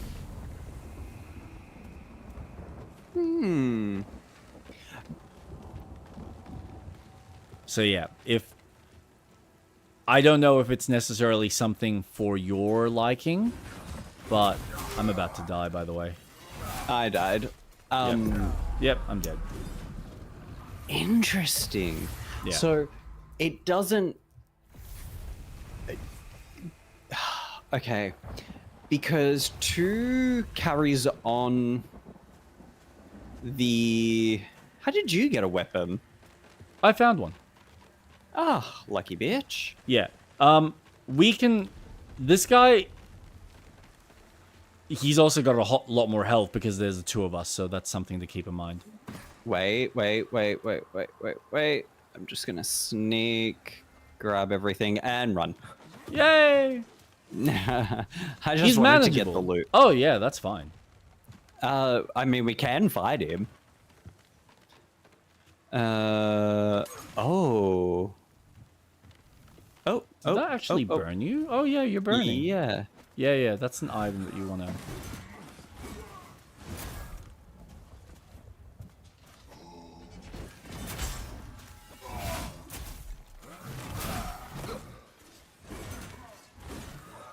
Oh. Don't forget, they've also got a counter. There you go.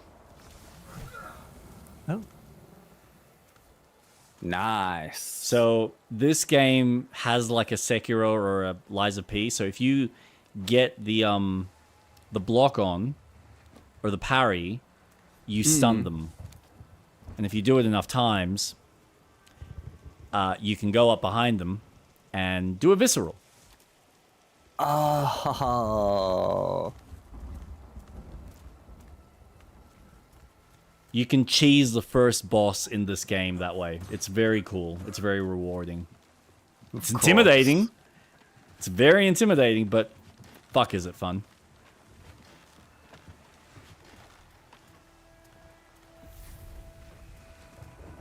Right.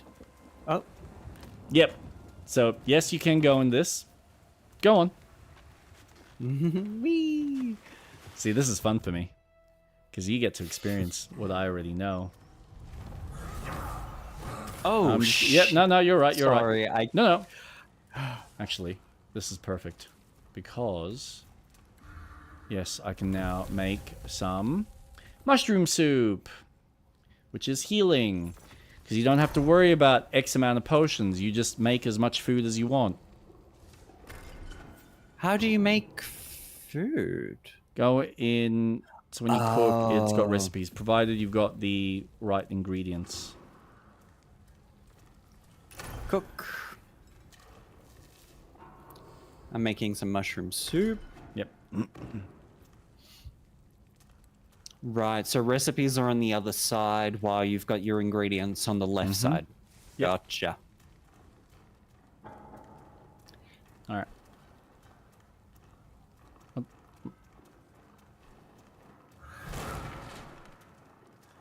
Oh.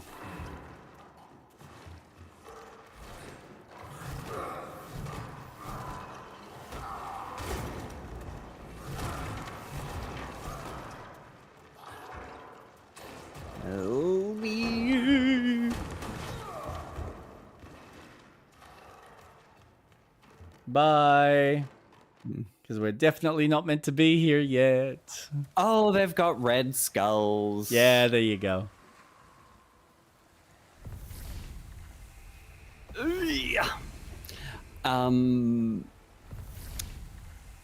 I'm heal rune. You begin with a heal utility rune equipped. This rune allows you to heal. Oh. Heal.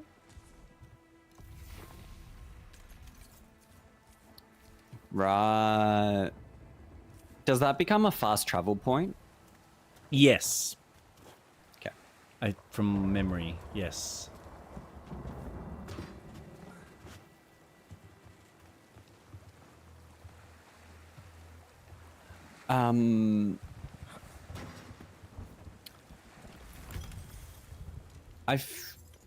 The only thing is, I've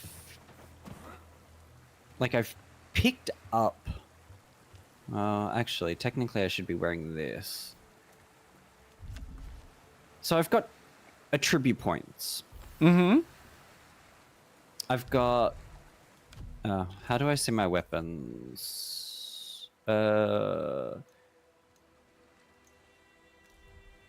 it should tell you wand, fire dart, and fire blast. But they weren't. I wasn't doing anything. What are we referring to? Well, oh, gotcha. Oh shit! Sorry. Is that me or you? Me. Okay. Because yeah, I don't think I've actually got a skill on this yet. Right. So if I want to be a mage, I would want to start increasing intelligence. No, I do have a skill. Right. There we go. Cool. Yes. Oh, they have changed that. Nice. Ah, and that's my healing. Cool. So they actually start you off with that. Neato. Whoop.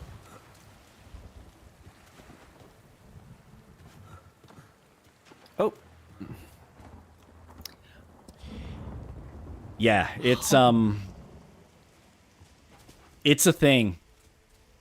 And like I said, I want to play the sequel, but I want to give the first game a proper college try because I still feel like I've only scratched the surface.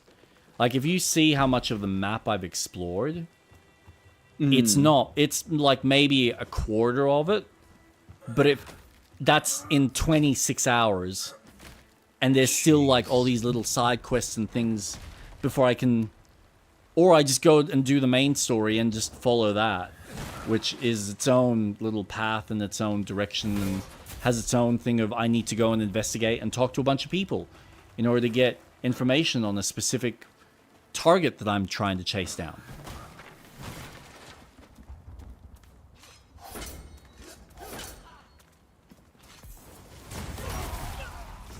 Oh. Yep, because now we can take advantage of them.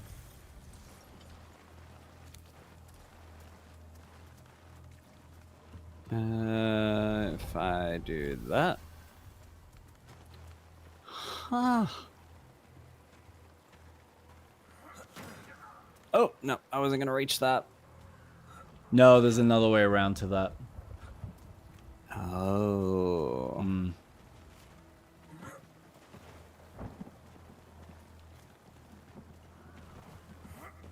Boop.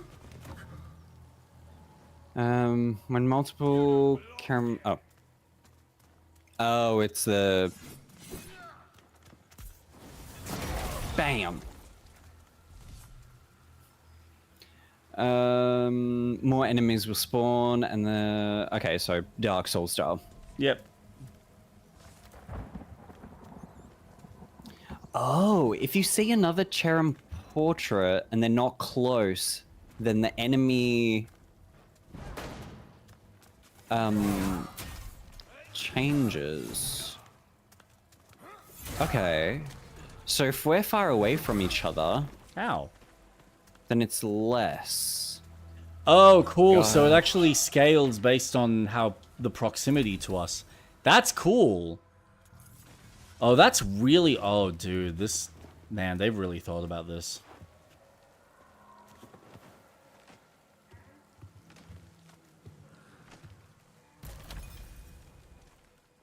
Fuck, I love this game. I can't wait till full release. Ow. This is interesting. God, this just keeps going. Mm-hmm. And you see, like, you're actually putting in the effort early on. A lot of people probably wouldn't. What you mean? Because most people don't realize the importance of all the things that you can collect. Oh, nah. Careful. It's alright.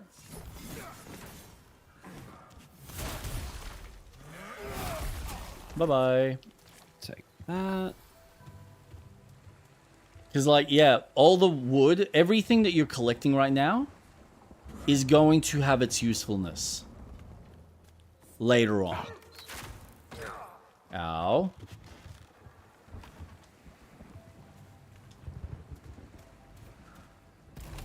Holy sh... shit. I do have a pickaxe.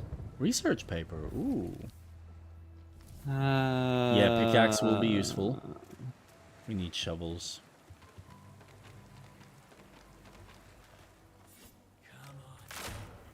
Copper pickaxe. Oh, let's play with this. Mind if I have your help? Yep. Oh, thank you. I am not used to this weapon. Thieving drift? Yeah, no, this is very interesting. Bye.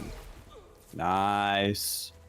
What are the glowing orbs that are flying towards me every time an enemy dies? Is that focus? I think that's it's either the XP or it's the skill stuff. Right. Oof. Lucky Yeah. I was so that's, shielded. Yeah, that's my special. Oh, I love. And you can have up to 4 for each weapon.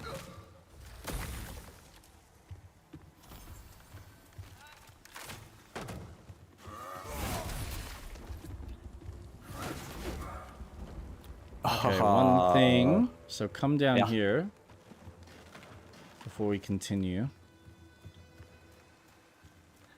Go down this ladder.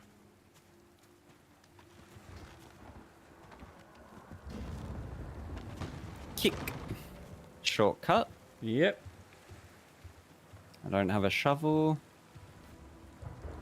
As I raced through the putrid swamp, the Nith rose up to the left and right. The pestilence had rotted their minds, the acidic waters their limbs, leaving only savagery and bloodlust. My sole hope was to reach solid ground, draw my sword, and make a last stand.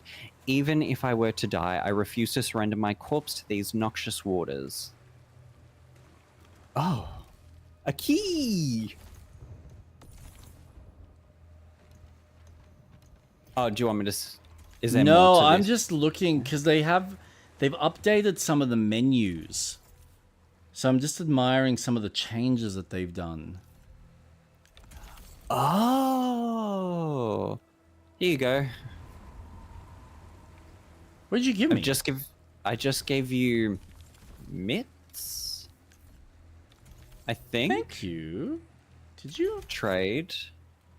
Oh no, you. Trade. Your offer. Lock trade. Oh my god. Oh, wait, no, cancel. Give me a sec. You can have those. Oh, thank you. You don't need because them? I'm gonna be. Nah, I'm gonna be a mage. That's too heavy for me. I haven't even decided what I'm being.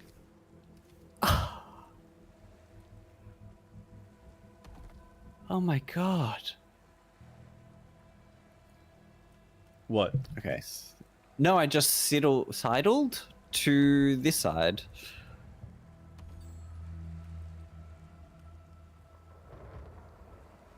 Just the sheer level of exploring already is just wow. And it only gets better.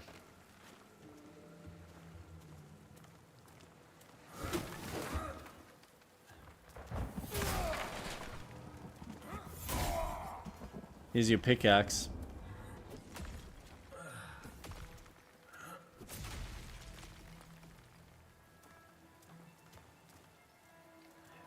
Resources don't take up weight, do they? No, it's not weight. It's just equip. Yes. Okay. Good. So this is the. I'm picking up so much. Yeah. No. So you will. This is the problem. At the moment, you will go through your inventory space pretty quickly, unless you start kind of filtering out what you want to hold on to. It's well managed because you do have a very specific. So you've got space. I think it's like 4 rows for your weapons and armor, 4 for your food, 4 for your potions, 4 for like your general resources, and then there's some other specialty type shit. But you can increase that. To increase it though, you're either doing boss battles Or there are weekly challenges that will also give you the eye core that you need to level that up. Oh, so you can get expanded inventory. Yes. Expanded inventory, expanded. So, like, if you look at your menu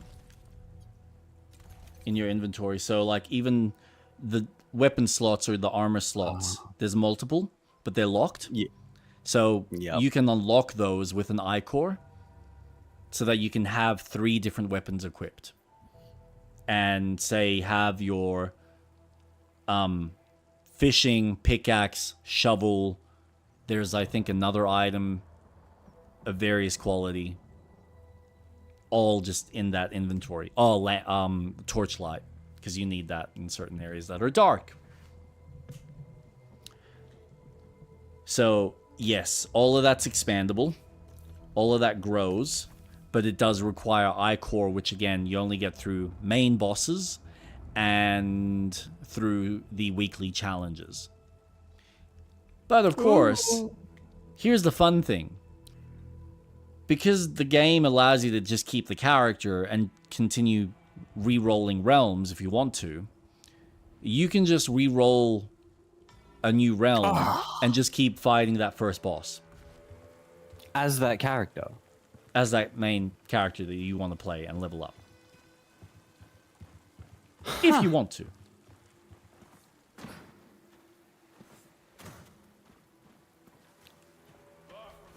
Oh my god.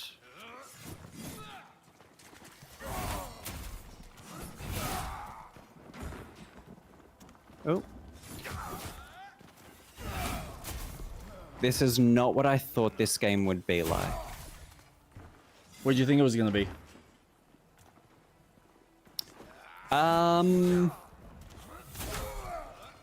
A bit more arcadey with the elements of, you know, Dark Souls. It's not, is it? This, yeah, this feels a lot more. A lot more. This is, it's got a lot more weight to everything you do. So it means that when you hit, you get a real sense of impact. And it feels fucking rewarding. And especially when you level up and you start tweaking your gear to get the most out of it. Oh boy. Ooh. Oh, I just got a fistful of that. Yeah, I got a bit of that. Ow.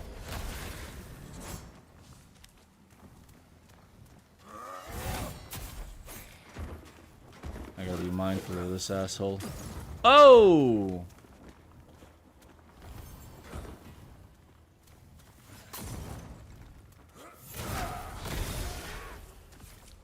Nice.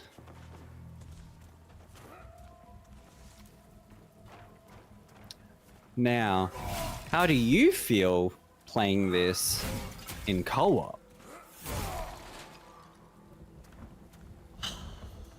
Because it's the way it's meant to be.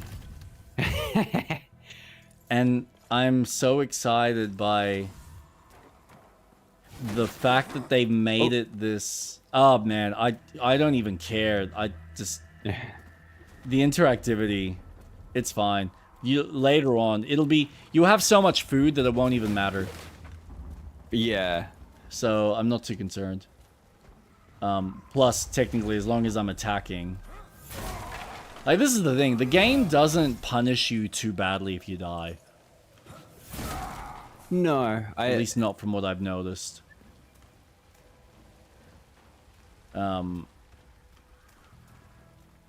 But, it's just so... It's so nice that I can actually do this with you. Have you enjoy this experience, and then at the same time, we can build a world together seamlessly, so I can add to it and you can add to it.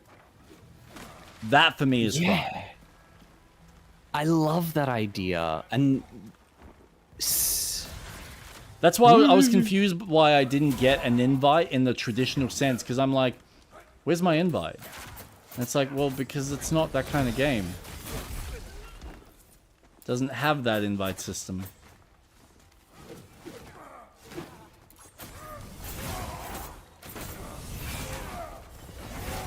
Bam. Oh yeah. No. This already, the fact that I can just like, I built the realm and it gave me the option to do the prologue. Mm-hmm.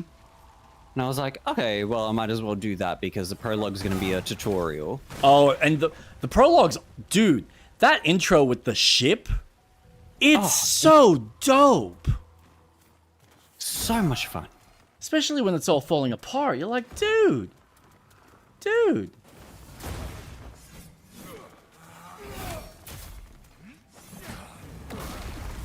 Ow. Thank you.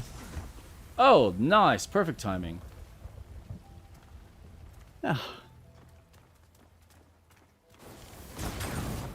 Oof. Use the storage key. Ooh. Oh, yes. Is that... Ooh. Oof.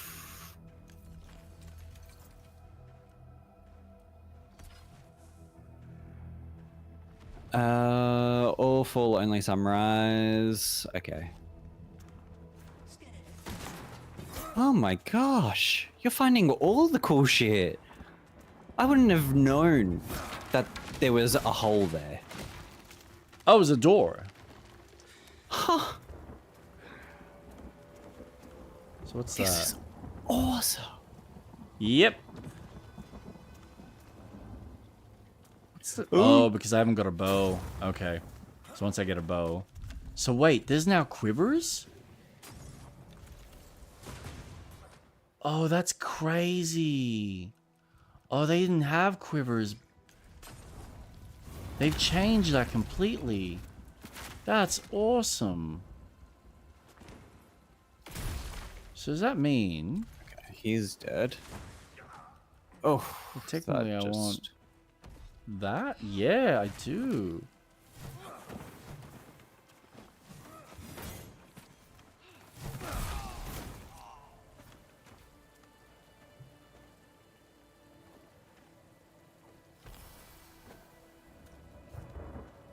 Wow. Oh my god. Yeah, yeah. So this gives you an idea of, oh, what we might be facing in a different area.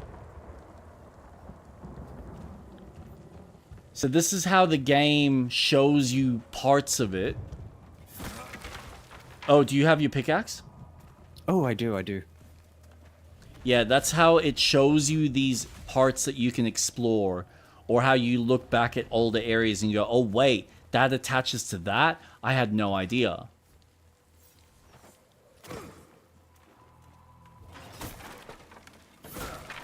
You need a gate lever. Oh. Oh, mess hall key? Yeah, this is what we need. Alright, so over this way.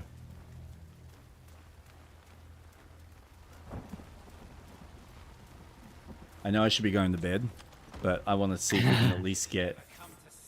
Oh, sick. There's 4 of these assholes. And they're burning?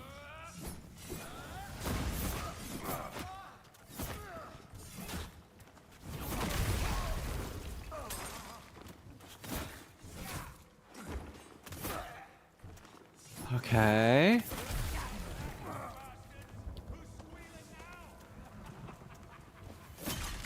So that's the blacksmith. So are we in the town that we're building yet, or is... Nope. No, okay. Nope. This is still the starting area. But I got my damn fool self trapped too. Suppose there's a reason I'm a blacksmith, not a soldier. Am I? So I'm controlling this dialogue, aren't I? You come to me. Yep. Nothing I can't fix. That's cool. And you can hear it. Now here. Yep. Can you disengage? Through the Auburn Glade. Which... Do you want me And to still leave? listen to it? Place for both of us. He's still talking, but... Keep a The further I go, the less I can hear. That is... No, but that's what I want to know. Awesome.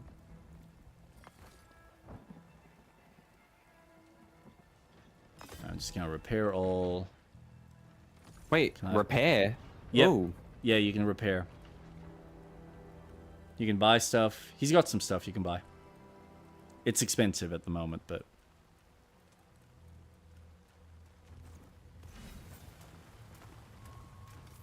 Oh, repair? I didn't realize I had a shovel. Free. Buy? Oh, cool. I can sell shit.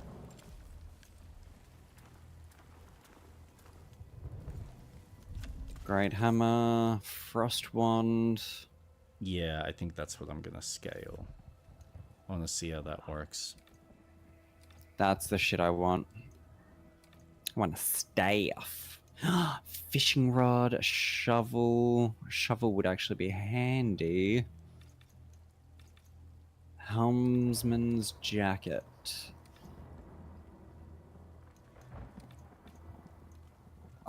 Oh, that's...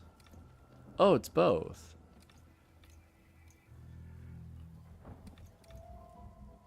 Kind of want to do dicks. Yeah. Thinking dicks.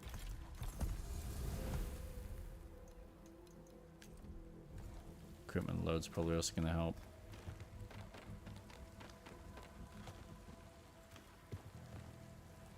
Oh, you found the chest? Yep. Cute.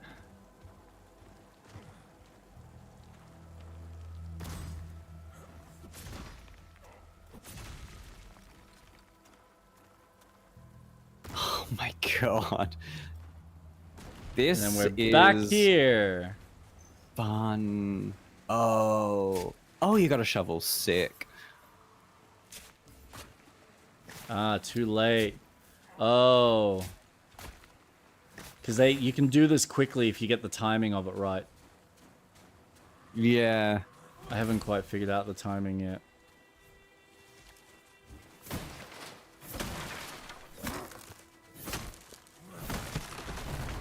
Oh, sorry. That's alright. Go on, open the chest.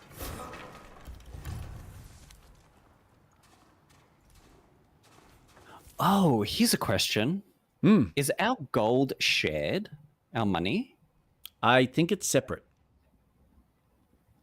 Right, so I've got 32 copper coins.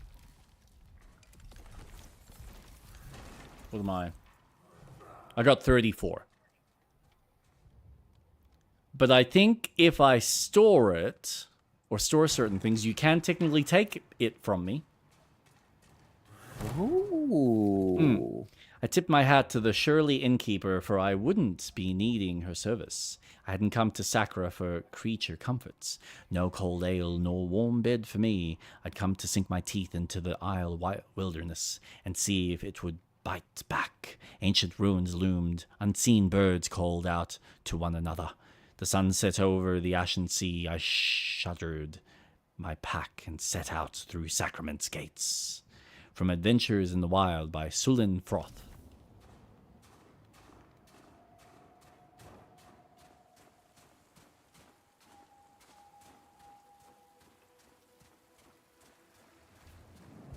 Oh damn, back from grocery store for this epic co-op.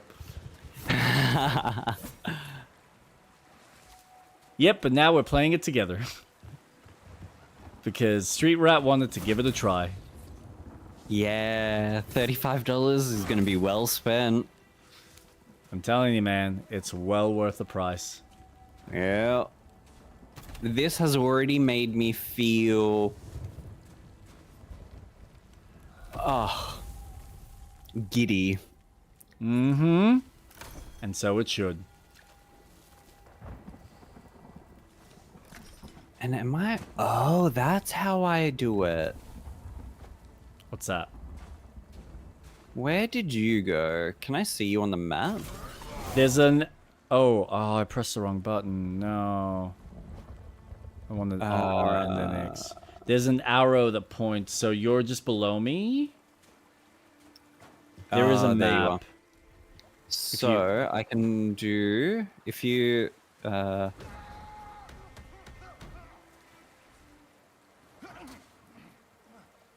Oh, the emotes? Yeah. Yeah.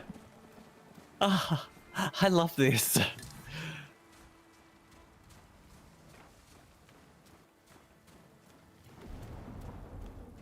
Wow.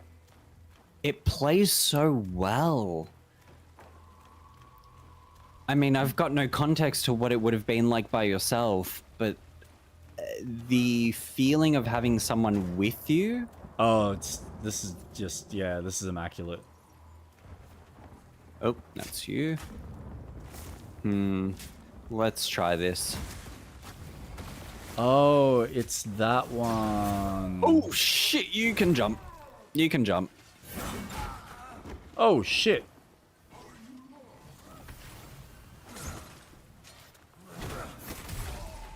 Sorry if that hit you. No, no. That was great.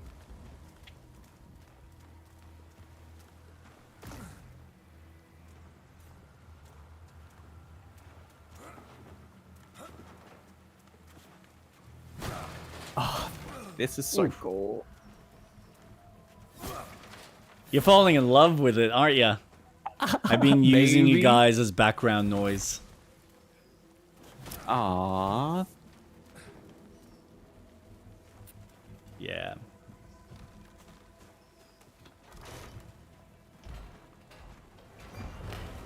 Oh, yeah, sorry. Oh, no. Oh, shit. You can call it down if you need to. No worries. Thank you.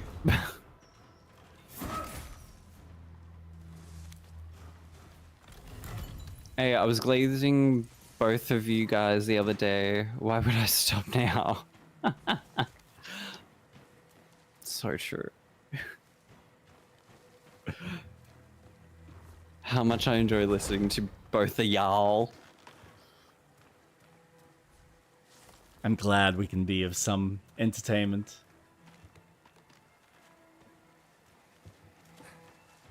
I'm enamored by this.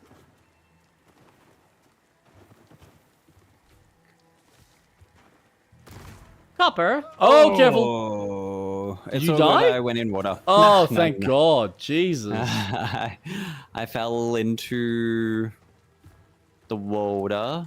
I feel like this Fucking- is something. Cutie potatoes over here. Oh, Jesus.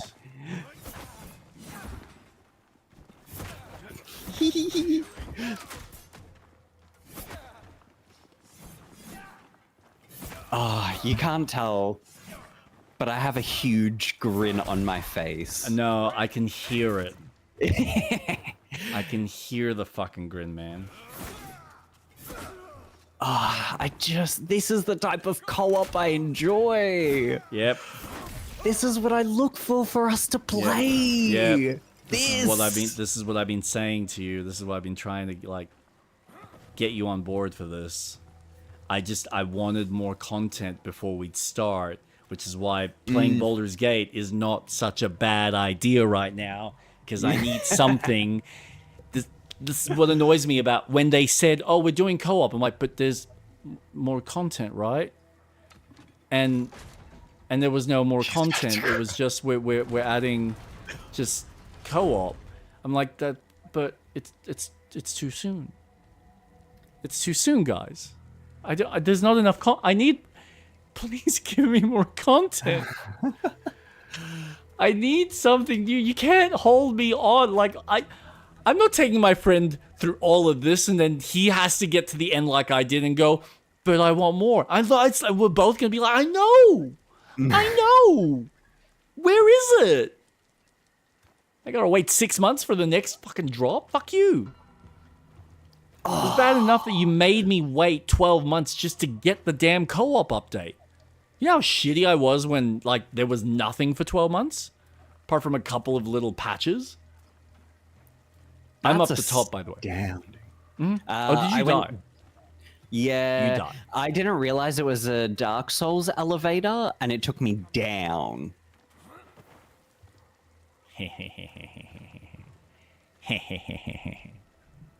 I love this. Has I need you to get to the city. I just want you to get to the city so you can see that and see the scale of the city. Because the city's ridiculous. The city itself is huge, and you're like, with its own little secrets and hidey holes. This way. This is what I'm telling. This is what I wanted Diablo to be. Even remotely this. But no. We gotta half-assed. Go and talk to them. Oh. Oh, no, you wanna... Okay. I mean, that's fair. I'm just gonna make some food. Hey, guys. We're just, here to take your flame. That's a new animation as well, by the way. That wasn't there before. Yeah. Oh, that's cool. It never used to be him, like, literally pulling out a whole camp set. It was just he'd make the food over the top of the fire.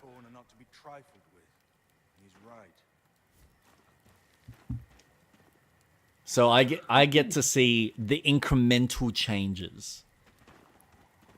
Yeah. Which is fun. Oh, what's up here? What is up here?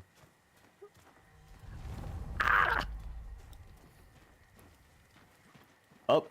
Oh, yeah. I know what's up there. Nope. So what I'd suggest is maybe at least activating this. Oh, that's a good idea. So if you die, and I'll leave a couple of mushrooms for you. This is the best spot to pick up and gather resources for your mushroom. Oh my god, and so many trees to chop down. Mm-hmm. What the fuck? I don't know. What was that? Oh, shut up. Yes, obviously I do. Absolutely. I hate that you're being so coy. Usually it's me who's the coy one. I know, but if I don't, I will spoil things, and there are things that are just not worth spoiling. The effect is so much better when you get to play it. You did speak to the other two, did you? Yeah, the father and the daughter? Yeah. Yep. Yeah. They were talking about something not to be trifled with. Yep. Cool. Kick. Hey, shortcut. Nice. Quick access. Oh, did we go? Yeah, we did. Yeah. Oh, I just love the verticality, and you mentioned this, but this is a whole other level of what I thought it was going to be. This is like proper exploring. Oh. And now we get to do it together.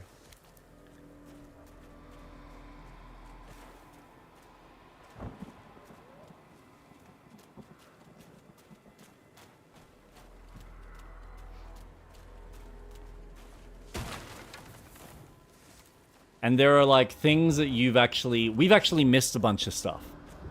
Oh. Yep. We can always go back. Yeah, no, I have no issues with doing the full exploration with you. But there's like a whole nother section that we can go around and explore and find something else, and you'll be like, oh my god. And it's completely optional. Oh. Eldridge enough for you? Lawrence? Oh.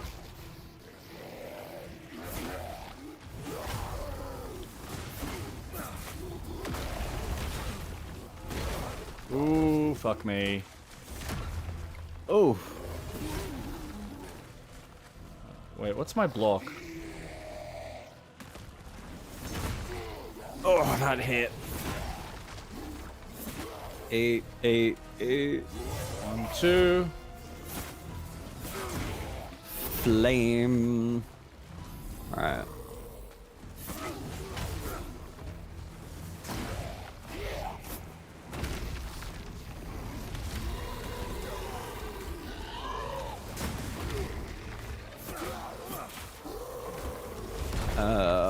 cheat again. Lucky I made Oh shit, all move. of that. Gotta move. Yep.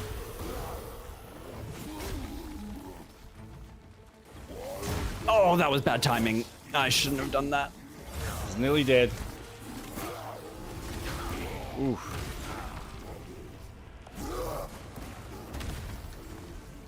Nice. Ah, you bitch. Done. Whoa. So they Whoa, drop whoa, whoa, two whoa. sets of loot. That's cool. For each? I mean, for the bosses, yeah. So that dropped two sets of loot, and I could have taken both, or I could have taken one or the other. How much of an asshole are you? That's really neat. The fact that they give you that choice, and you I can wonder play. if it changes with the more people you have. Well, you know what I found interesting though? The camera was actually really well stuck to both of us. I don't know, maybe that's just something I noticed. Or it could have just been how the boss was. Yeah. Oh, we're at the city? We are at Sacrament. State your business. Quickly. Don't think just because you felled the beast, you're an ally. It's all right. I just want to say, the art style, I love. Give me more. Oh my god. I want a movie like this. Yes, but this is what I'm talking about. Video games having that distinct art style. This, it's not realistic, but it's beautiful. There's a distinct look to it. I wish more games would push for it. And I feel if, Fable had this style of animation, it's a fairy tale. It's meant to be fantastical. But I get it. I get it. It's fine. I love this. I think it just comes down to what they believe people enjoy the most aesthetically. And oh, that's a weird glitch. Whoa. Yeah. And this is all ours.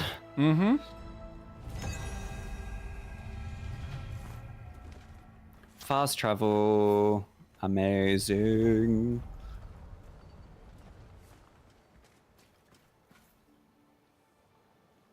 Whoa. Graphics, custom. Are you getting some frame rate hitches? Yeah. Yeah. I'm just gonna. You're gonna have some in this specific area. Let's do performance. This game, this is the issue with this game with the engine. Because of the way the artwork is designed, it's very demanding and it doesn't allow for much scalability. So they have a lot of optimization to still get through. It seems to be running fine, but like, to give you an idea, you know what system I'm running. I'm getting 52 to 54 frames a second. Okay. So if I'm take a guess at struggling, what I'm running. like Just 20? take a guess. 20? Yep. Yeah. Yeah. So what are my settings at the moment? Best quality. NVIDIA DLSS. Set to quality.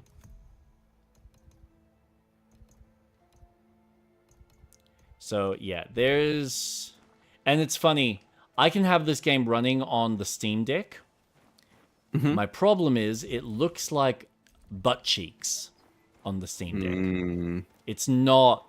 It doesn't look...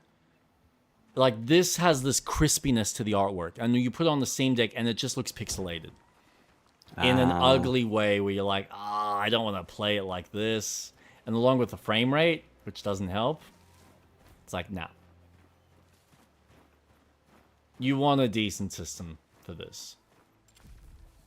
Where did you go? Oh, you went down. Yeah. Yeah.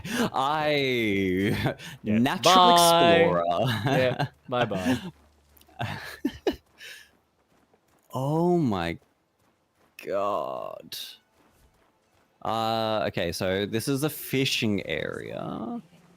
That beast nearly Cool. made it past our gates before you put it out of Let's its go misery. back. Only a matter of time before something worse comes creeping. Oh my god.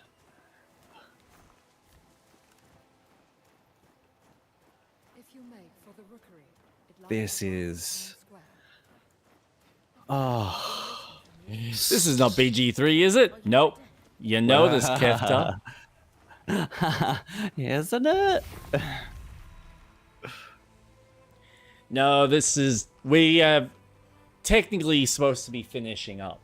We finish usually around 11:30, but our Fable 3 and the rest of our chatter kind of just took off into a different direction, and then we were talking about this, and Street Rat wanted to play some. So I thought, well, why not? I'll at least get him through the tutorial bit. And it's free weekend, so I thought, fuck it, let's try it before buying. And oh god, I'm running you disappointed?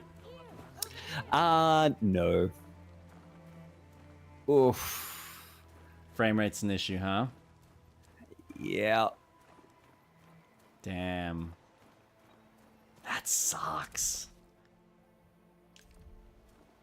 I'm gonna have to fiddle around with it.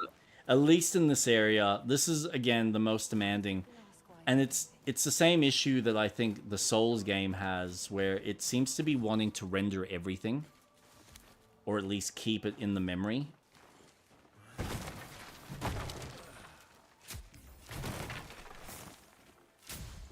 Perfect. Yeah, they've actually improved that minigame. Awesome.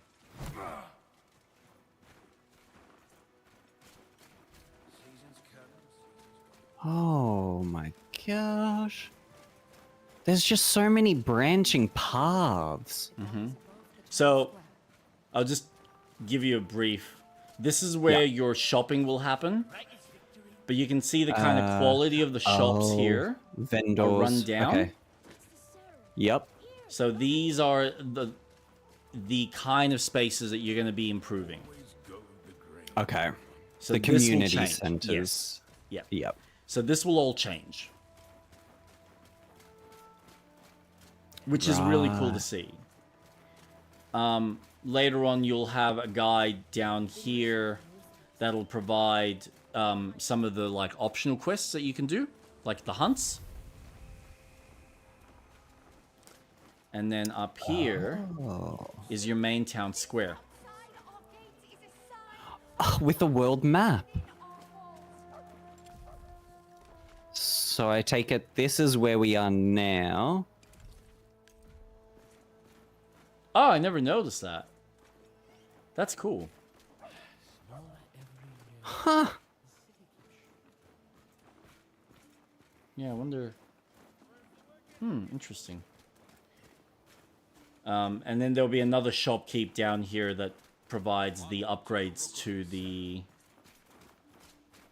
the town. I am so A hero happy. breaker away.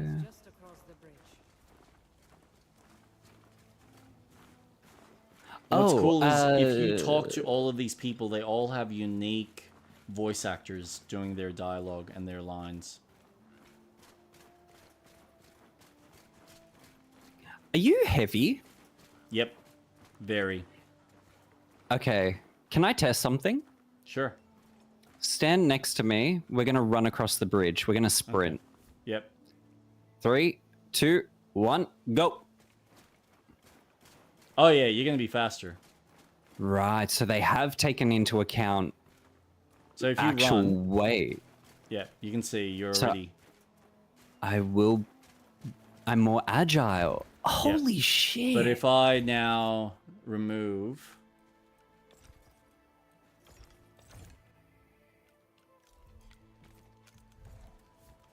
So now try.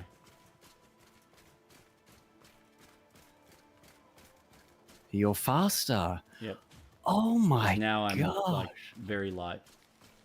And if you do your dodge, you're a roll. Mine's a dash. Huh. Do I want to use the Fallen Ember? Fallen Ember. A mysterious smoldering fragment that can be used to add enchantments to items or alter existing enchantments. Rumors say these rare stones were also used in ancient serum rituals of rebirth. Oh.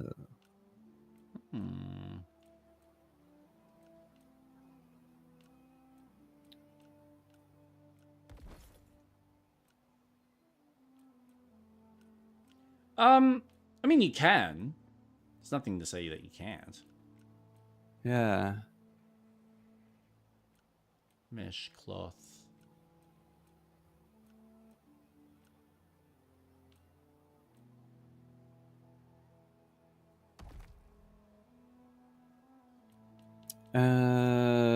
Actually, because I'm not gonna need this.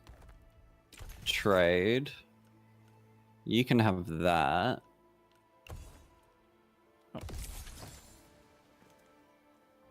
Because if you're gonna play a heavier build, Well, I'm probably gonna do a light build. I'm gonna try and go Oh. for a dex build. Oh, well. I'm definitely going for a mage build. I'm really intrigued. Let's get that up to... It's fun, but I'm curious how it functions now. I mean, I need to get my hands on an archery set because I want to see how the archery works in this. Oh, shit. Oh, that's alright. I can hear it. Yeah, but has this kicked in? Because this will be a cutscene. I'm kind of curious how this works. Yeah. It's an honor to meet you. I've only ever read the ancient texts about your kind. I want his outfit. With the candles? Yes. Yeah.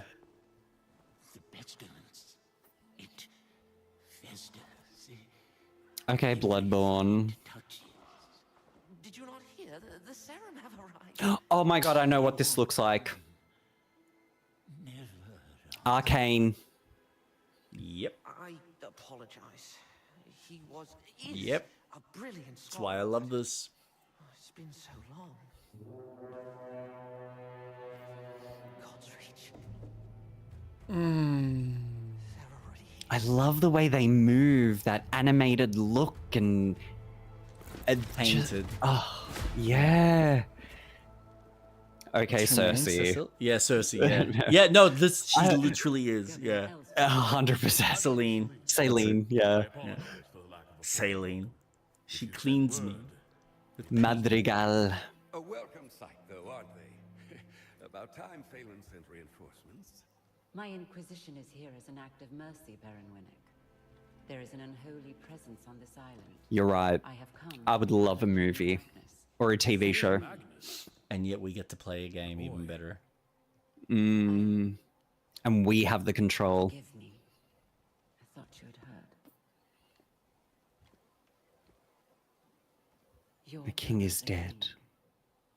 has passed. Yeah, who killed him?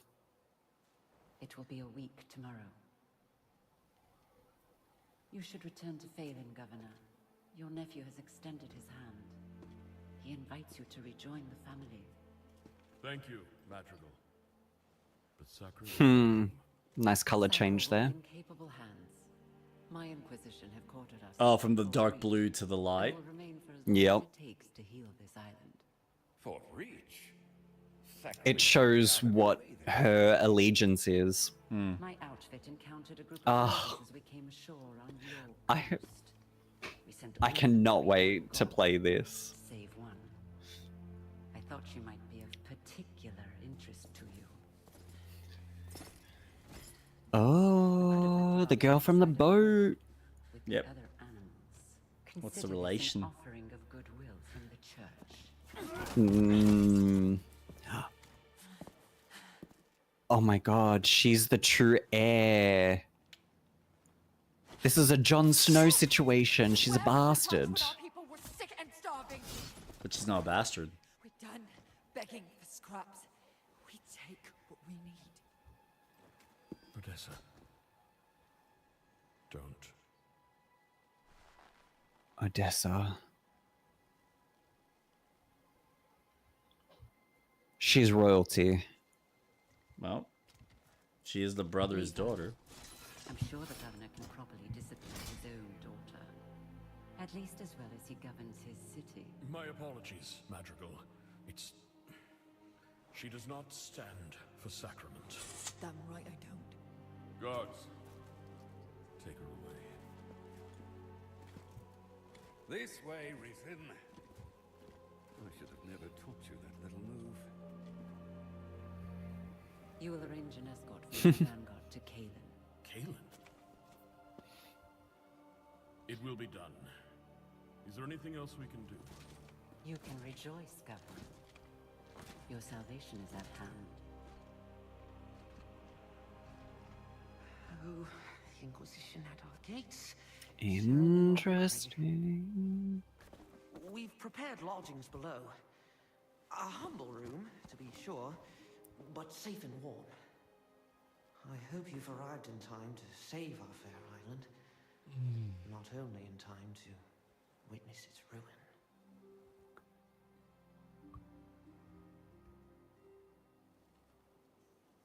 Ah, they put 4 bids in. Nice.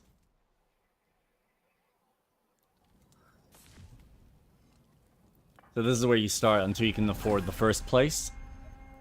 In the compendium, you can find collected knowledge and memories from all the serum on a realm. Every tutorial or cinematic scene that has been unlocked by any player can be revisited in the compendium. Eventually, you will be able to track items discovered and enemies encountered as well. Fuck off. Okay. So if I continue playing...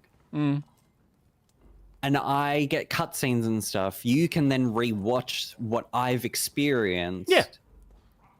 So then you don't feel left out of at least experience. Not the, well, at least from the cutscenes, but you don't get to Yeah, experience a kind of moment-to-moment journey. But yes. Oh, correct, yeah. But if I'm tracking a quest, you can then see what I'm tracking, or, oh, I need to get mushrooms. You can see that I'm tracking mushrooms. Yep.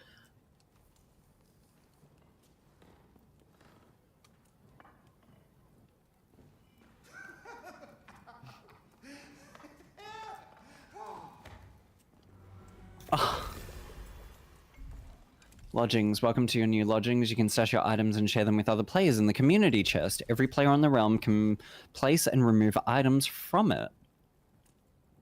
What am I doing? Why am I doing that? That's okay. So I've put stuff in the chest. I take it that you can see that? I can see all your junk, yes. Oh, but I will take the copper wooden axe. Oh, but my inventory's full. Okay, well... I mean, you might want this crow ring. So, here you go. Oh. Wait, drain health in combat.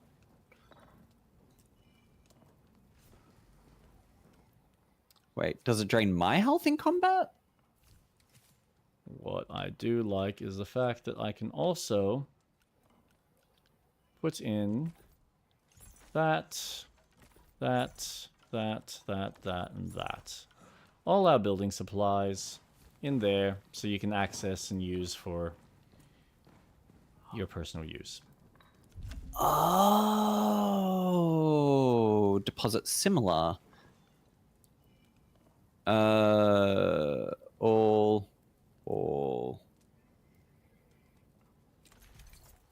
And I too have put in all the... there it is.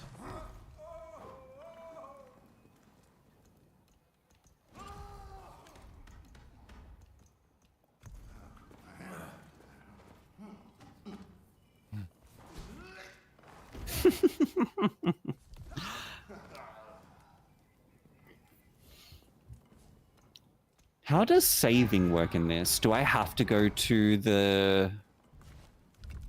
You just exit. This game tracks your gameplay very well. Hold up. I'm gonna... You don't quit. All right. I've quit. All right. To the main menu. Yeah. You're still in the game. Mm-hmm. I'm just gonna take the copper ingots again, and or no, actually, I'll take the armored shards and spend that and armor and strengthen my my weapons. Thank you very much. You want to jump in and have a look whether you know? Continue on? Yeah.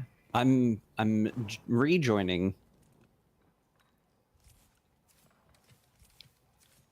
Oh my god.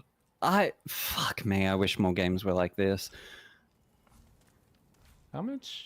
Oh, this one's got a decent inventory space. Not infinite, but still a decent amount. And how do I know what to upgrade? So, I'll show you.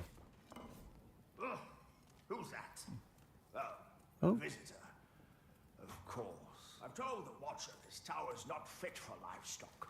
And yet there he goes, boarding any stranger that comes along. When there are plenty of houses in Sacrament for perch, you'll have to head upstairs. There's no way down. A fine staircase should be too. Would get us to the market in half the time. Most days you'll find me not far from there. In the square, by the wardroom. Make a Danos. I can repair anything with the right materials. So, he's your carpenter. But you meet him downstairs. So right now, we're told basically go up. Which is fine. We're going to do that. Mm-hmm. And you can build a staircase so that you don't have to go all the way. Oh my god. Mm-hmm. So, talk to Rowan. Because now this is where you get your first ichor, and then you can choose what you want to expand on your thingamabob, your inventory. I left a vial of its blood here on the table, but when I returned, I found it altered. The Watcher, he must have refined it, purified it. An ancient technique. Now you just need to... I apologize, it's my nerves. The ichor must flow through your veins. The scrolls say it gives strength to your kind. Go to the Watcher. This skill is it's beyond me. So, Watcher? Where is Rowan? Are you? Rowan, come here.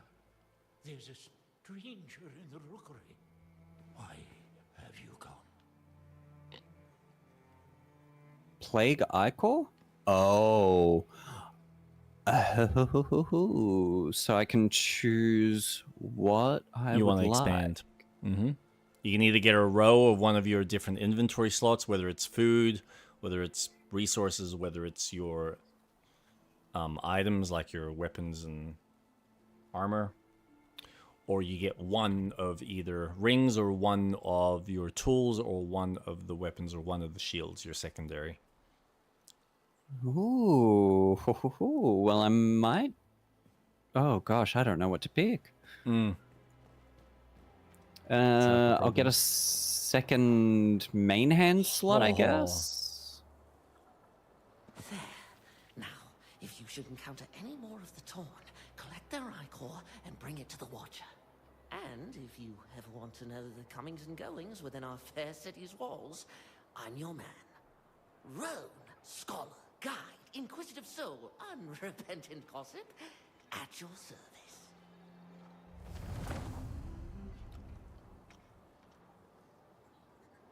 This is a nice view.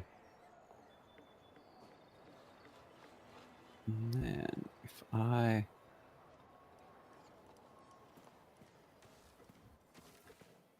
Right, so this is how I change my weapons. Oh my god. I love this. They've added that one in. The utility one wasn't there before. Oh, and that's also how you increase your hunger, so you can increase how many times you can use food. Because there is they do technically limit, even though you've got an unlimited amount of food that you've created, there's still a limit within a combat scenario. So you still need to perform relatively well enough.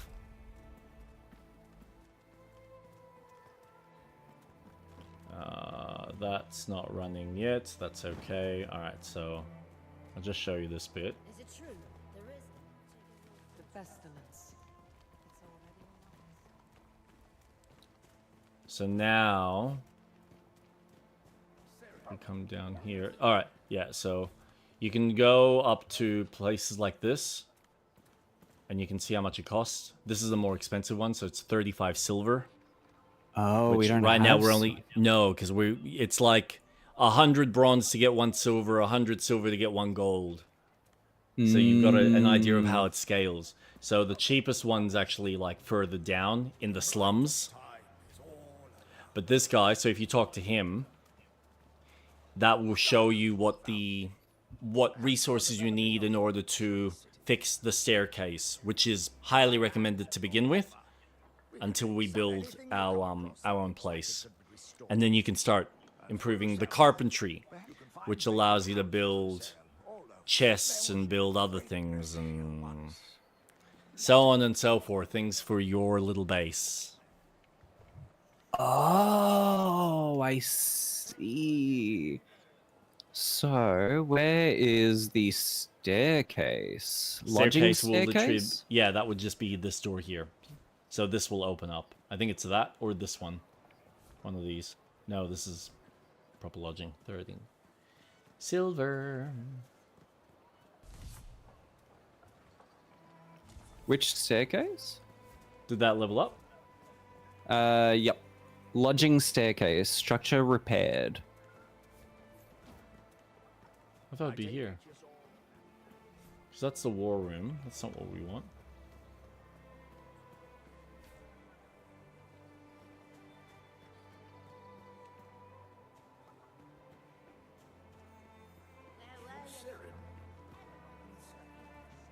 I must think you're up to chasing down a few bounties, Seren.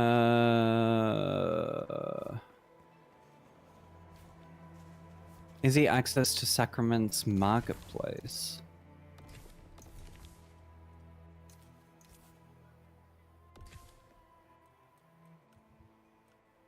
War room. Huh.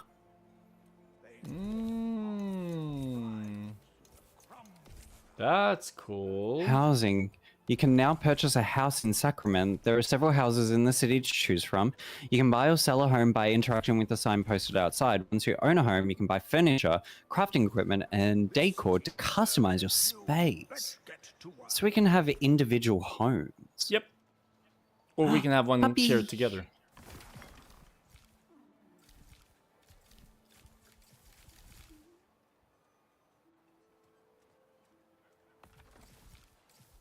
Scribe tables. You can learn how to craft via the research papers. Items previously discovered throughout your journey can be chosen to be researched, or you can choose research or a random item within a specific category. Researching an item unlocks the ability to craft it at its respective crafting station. You can unlock new items at the scribe table by upgrading Maker Dunus's architecture study. Research. Jewel wielding. Mm-hmm. Why do you think I want to do decks? Can I dual wield wands? I don't think so. You can try. I don't think I've done that. No. So that's a staircase. Where does that lead to?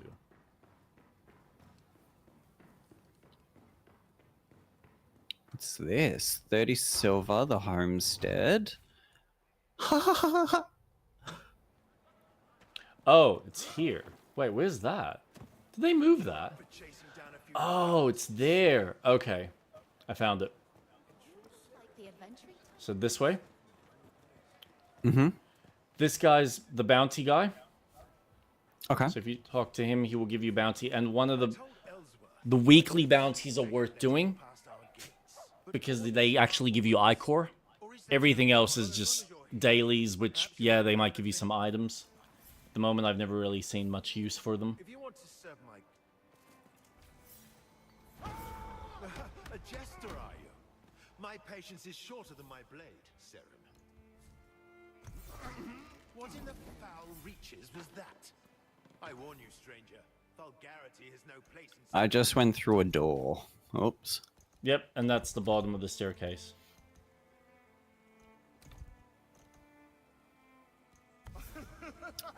Oh. Pathetic. I call it insubordination. Very good. Well, Where's our room, though? I guess it doesn't really matter. What's that? Our room that we're in. I guess it doesn't really matter because... Oh, of course, because I've just upgraded it. Oh, they've increased the amount of weeklies. Thank fuck.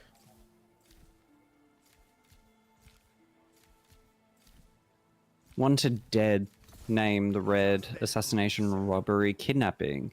An all-female gang of brigands. Each wears a signature red scarf as a tribute to their favored method of violence, a slit throat. No known ideology or principles beyond chaos and profit. Yeah, our room's still here.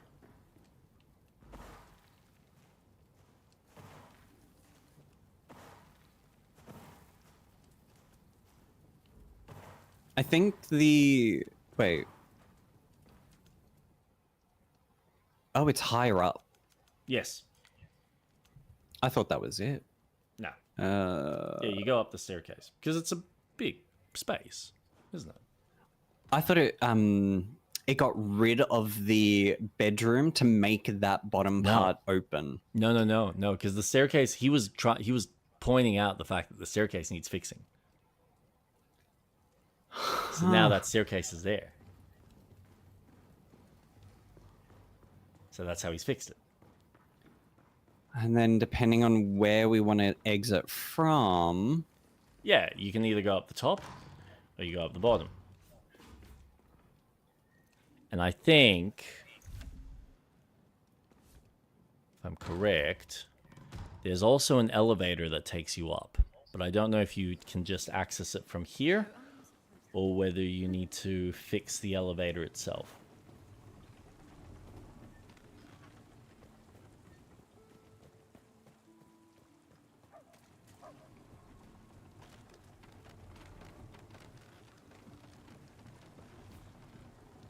It's 18 silver. Oh, so we're in the slums? No, this ain't the slums yet. This is just one of the little village bits. The slums is actually just down here. So if I just jump into this. Oh, wow! Oh, because you landed on me. Whoa! How is the game so far, Rat?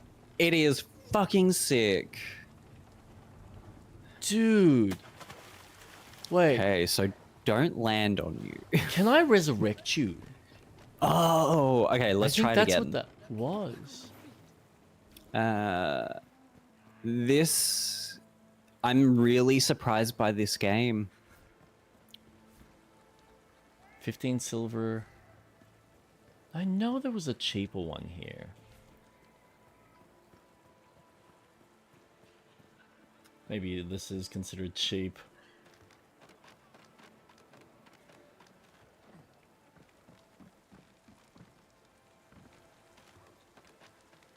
Yeah, that one's 15. I think that's one of the cheapest ones you can get. Right. Yeah. Ooh. But yeah, if you go up the ladder, you'll see that where it leads up to, and you'll be like, oh my god, the verticality, this is ridiculous. Wait, which ladder? This ladder up here.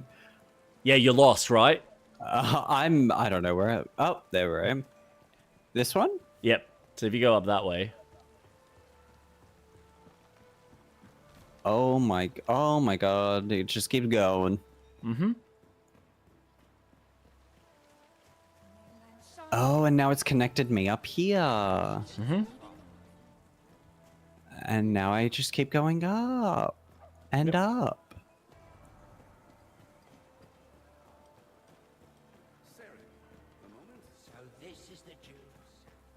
Oh, and this is where the watchtower is. Okay, I'm mapping out the... You'll get used to it. Like, everything loops really well with each other. Yeah. So... yeah. Anyway, I need to go to bed because it is 3:40 and I am taking my daughter swimming in like 3-4 hours. So yes, this is later than what I was expecting. Sorry. No, you're right. You're right. I honestly, I think I'm just smitten that you're just in love as much as I am. This is awesome. So yeah. And the fact that I can just say, like, if it happens, like, one of us will be playing, like, okay, I've got to jump off, no worries, no stress, and one of us can just continue finishing off something quick. Or if you want to do a daily or do some of the weeklies, go nuts. You want to level up something with your character or get, you know, a few resources for the next playthrough, go nuts. Like, that's, I think, the brilliance of what they've done without paying for a fucking subscription.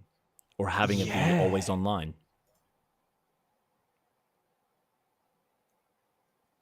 All right. Yeah, let's do it. Yep. Let's do it. Confirm payment. Yep. Fuck it. That experience alone? Yeah. Fucking absolutely. Nailed it. Told you.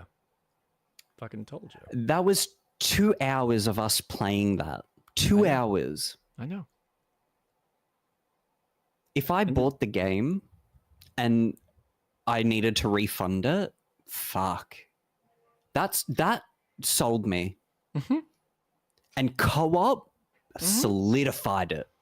Holy shit. And you haven't seen anything yet. Right. Nothing. Nothing. You've seen the introduction, and you haven't even seen all of the potential introduction. You haven't gone to the catacombs and dealt with some of the puzzles there and how that changes, or into the forest, or into the farmlands. It's just scratching the surface is what I'm gonna say. But anyway, we'll call it there. Yes. Thank you so much for everyone joining in for the stream. You will catch me next Wednesday playing Lies of P. I will probably be starting the DLC Overture. I'm so excited. So that'll be 7:30 Wednesday Melbourne time. Street Rat, when are you on next? I will also be going live on Wednesday, but I will be going live at 1. I don't know what I'll be playing. Stardew? I need to get back into it. I haven't touched it. Or maybe more Hightail, because that game it's just fun just running around. So I'll be going live, depending on the game. It will either be Stardew Valley or Hightail. And that's 1 p.m. Australian Eastern Daylight Savings Time.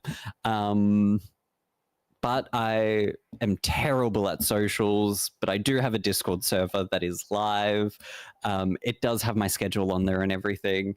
And then our co-op stream will continue in Baldur's Gate 3 on Saturday at 7:30. Yes, indeedy. So you can catch us then both together at the same time, squealing and bitching to each other about more gaming news and loving wonderful experiences such as No Rest for the Wicked. So, till then, thank you so much, Street Rat, and thank you to wonderful viewers and for your participation. We'll see you next time. Have a good night.